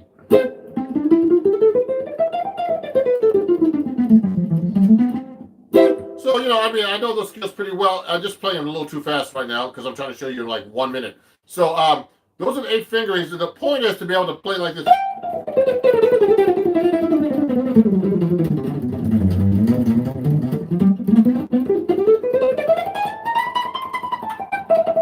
Without getting lost. I'm just messing around, but you know, you should be able to play a C major scale or any scale, any key, up and down the fingerboard, across, you know, this way and across without getting lost. E flat.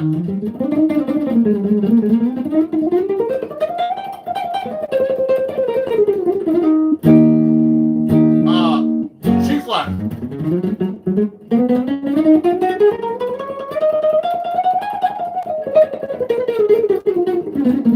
Any key. So you should be able to play all your scales. I'm just kind of playing a little fast, but just to show you, this is just a major scale. There's the diminished scale. There's the whole tone. There's all the modes of the harmonic and melodic minor, which we'll talk about soon. So actually, just so you know, Devin, I have this as a lesson already on my YouTube channel here. So just take a look at it. All the modes of the major scale, and also there's a I think no, I don't have that lesson. But if you become a patron, you get all these things from me too for free on my Patreon. So if you want to join my Patreon, it's right here. Ron, it's patreon.com/Ron Jackson Music, and you can learn all kinds of cool things. I have chord melody arrangement scales, all kinds of stuff right there. So just join my Patreon. You can get all that stuff, guys, for free. But otherwise, you have to go pay individually on my website for those lessons. And I think it's like $3.99 or $2.99 for all the major modes, all the major scales, all the fingerings, all the melodic minor scales, and there's a bunch of other stuff. I'm putting stuff up every week, 2 or 3 lessons a week. Okay, so we're talking about chord melody. Let me answer a few more questions. Also, how did you find the K system is very important, actually, Ruben. So, I mean, I use that all the time subconsciously, and that's learning all your chords, open string chords, and making them to bar chords. That's what basically it is. So you just got to know how to take a C chord, change your fingers around, and move it up the scale. And you play the corresponding scale right under it.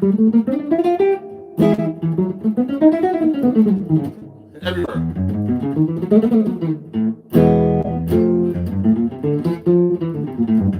I'm just messing around, but you know what I'm saying? You should be able to play all through these scales like that from open string chords. Okay, now let me keep going.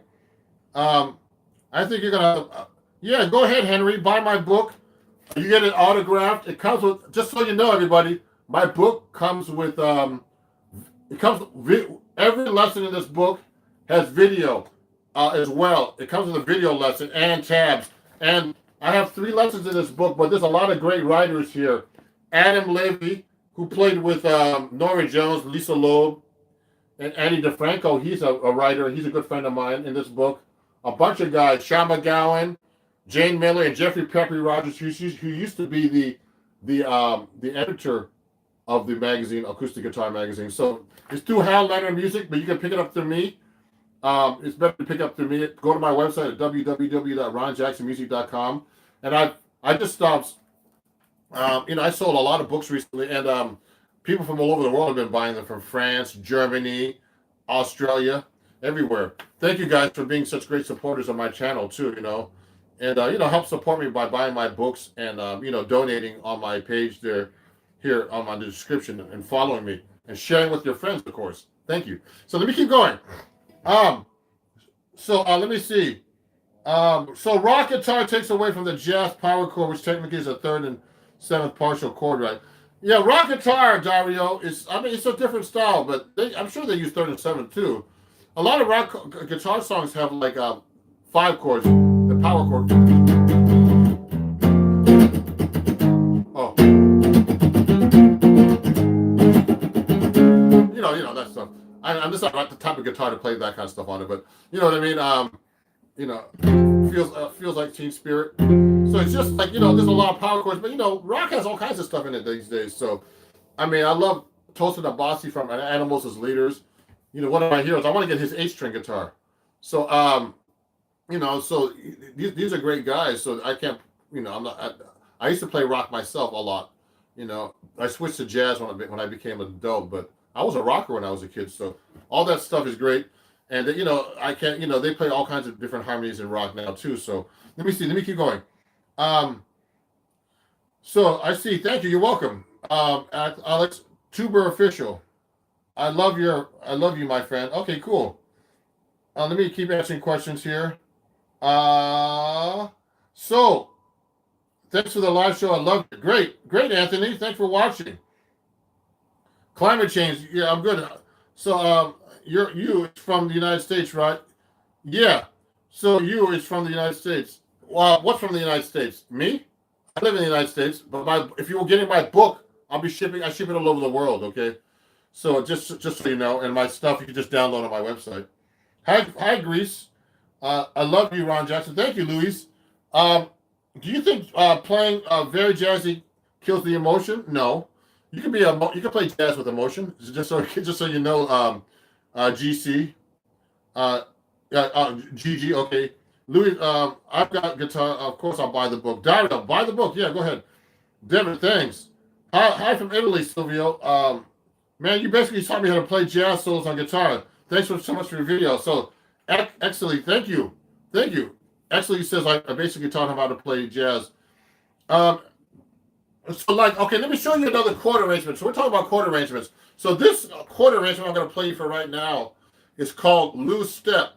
It's actually a blues in A, okay? And it's off my very first album that you can't find right now called Loose Step. Called a guitar thing that was on Muse Records. It's the same label that Pat Martino, my guitar teacher, was on, and a bunch of other guitar players. Kenny Burrell was on that label for a little while. A bunch of people. And they got sold into I don't know where my masters are, but this is a song called Loose Step. It's basically a blues using block chords. And I really like this arrangement. And I'm going to be putting it up on my website tonight to sell the arrangement, and it goes like this. You'll like this. It's like with a band, it sounds really cool. It sounds like this though. Let me show if I can see if I can play it for you. Ready?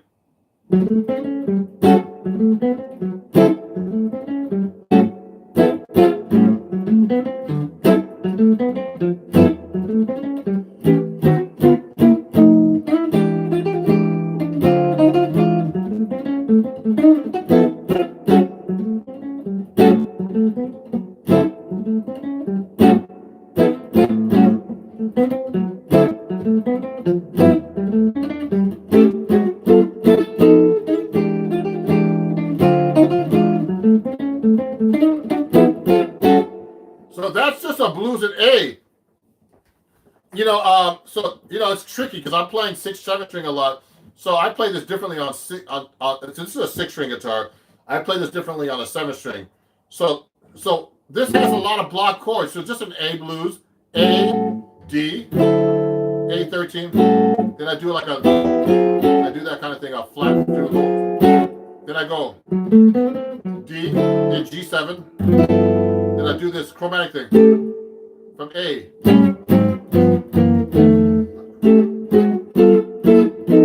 Then I do E, dominant 7 sharp 9, and D7, dominant 7 9. Then a flat 9 here.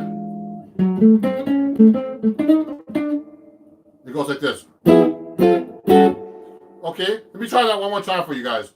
So I'm going to play a little bit better this time too. Watch this.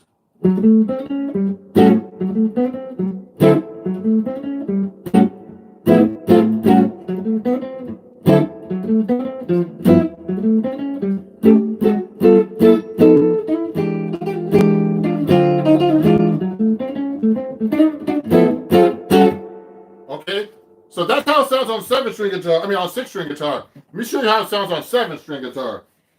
So I do it a little bit differently. So I've only been playing 7-string guitar. I recorded that song on my first album in 1991 when I was only like 25 or something. I'm only 26 now, so. So look at this. So look at me play that on 7-string, because I'm used to playing 7-string. Sometimes I get this thing we call missing string syndrome, where I still think I'm playing a 7-string, but so this is how we would sound on 7-string guitar, because I can hit that low note now. Watch this.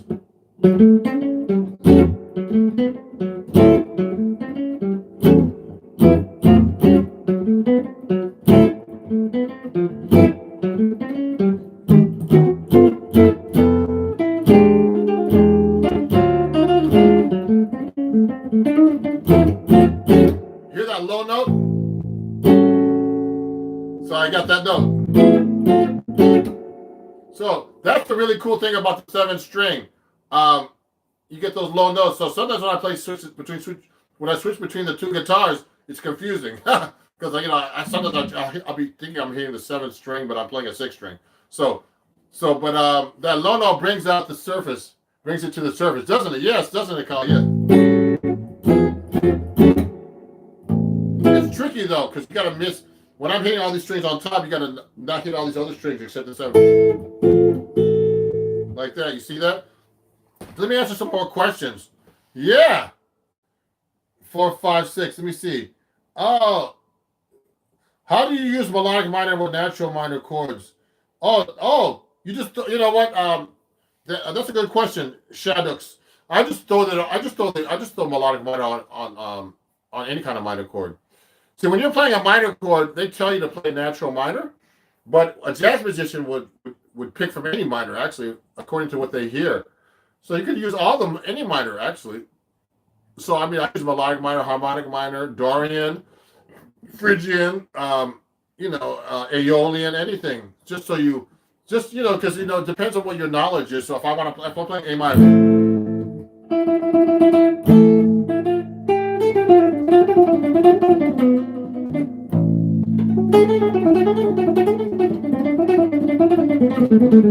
I'm playing melodic minor now. I just mix it up. Okay, I can go.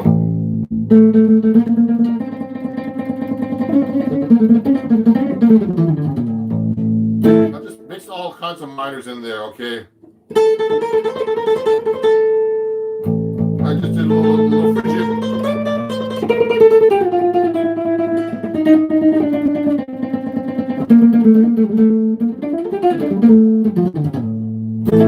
So you can mix all kinds of minors over a minor chord, just so you know. When you mention using guide tones for the chord melody, this is close to using shell voicings. The assumption is correct. Yes, it's close to that. Yes. I mean, a shell voicing is just basically like 2 or 3 notes. And so basically in jazz, the main shell voicing is really just the 3rd and 7th. So if I'm playing let's say I'm playing a song. So I'm only doing, if I just played that without the bass line, it would sound like this.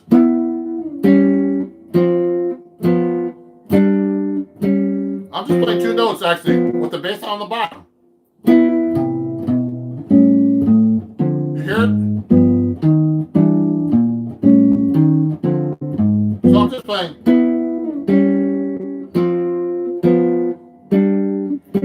That's all I'm playing on top. So, but that's really good if you're doing chord melody because you have all this room to throw other stuff on top. See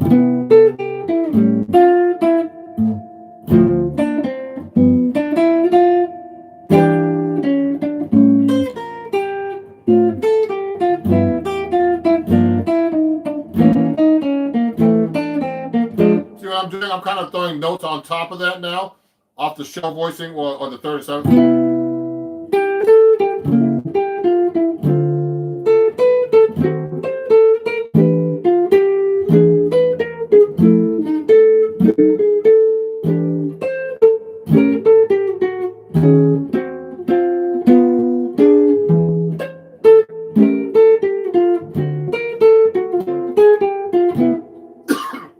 Excuse me.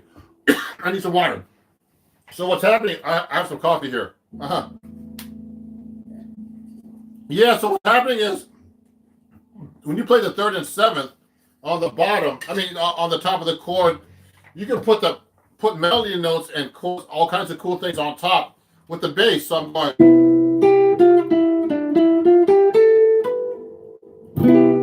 You don't have to keep the same voicing, but it's basically you can play that a little bit and play the rest.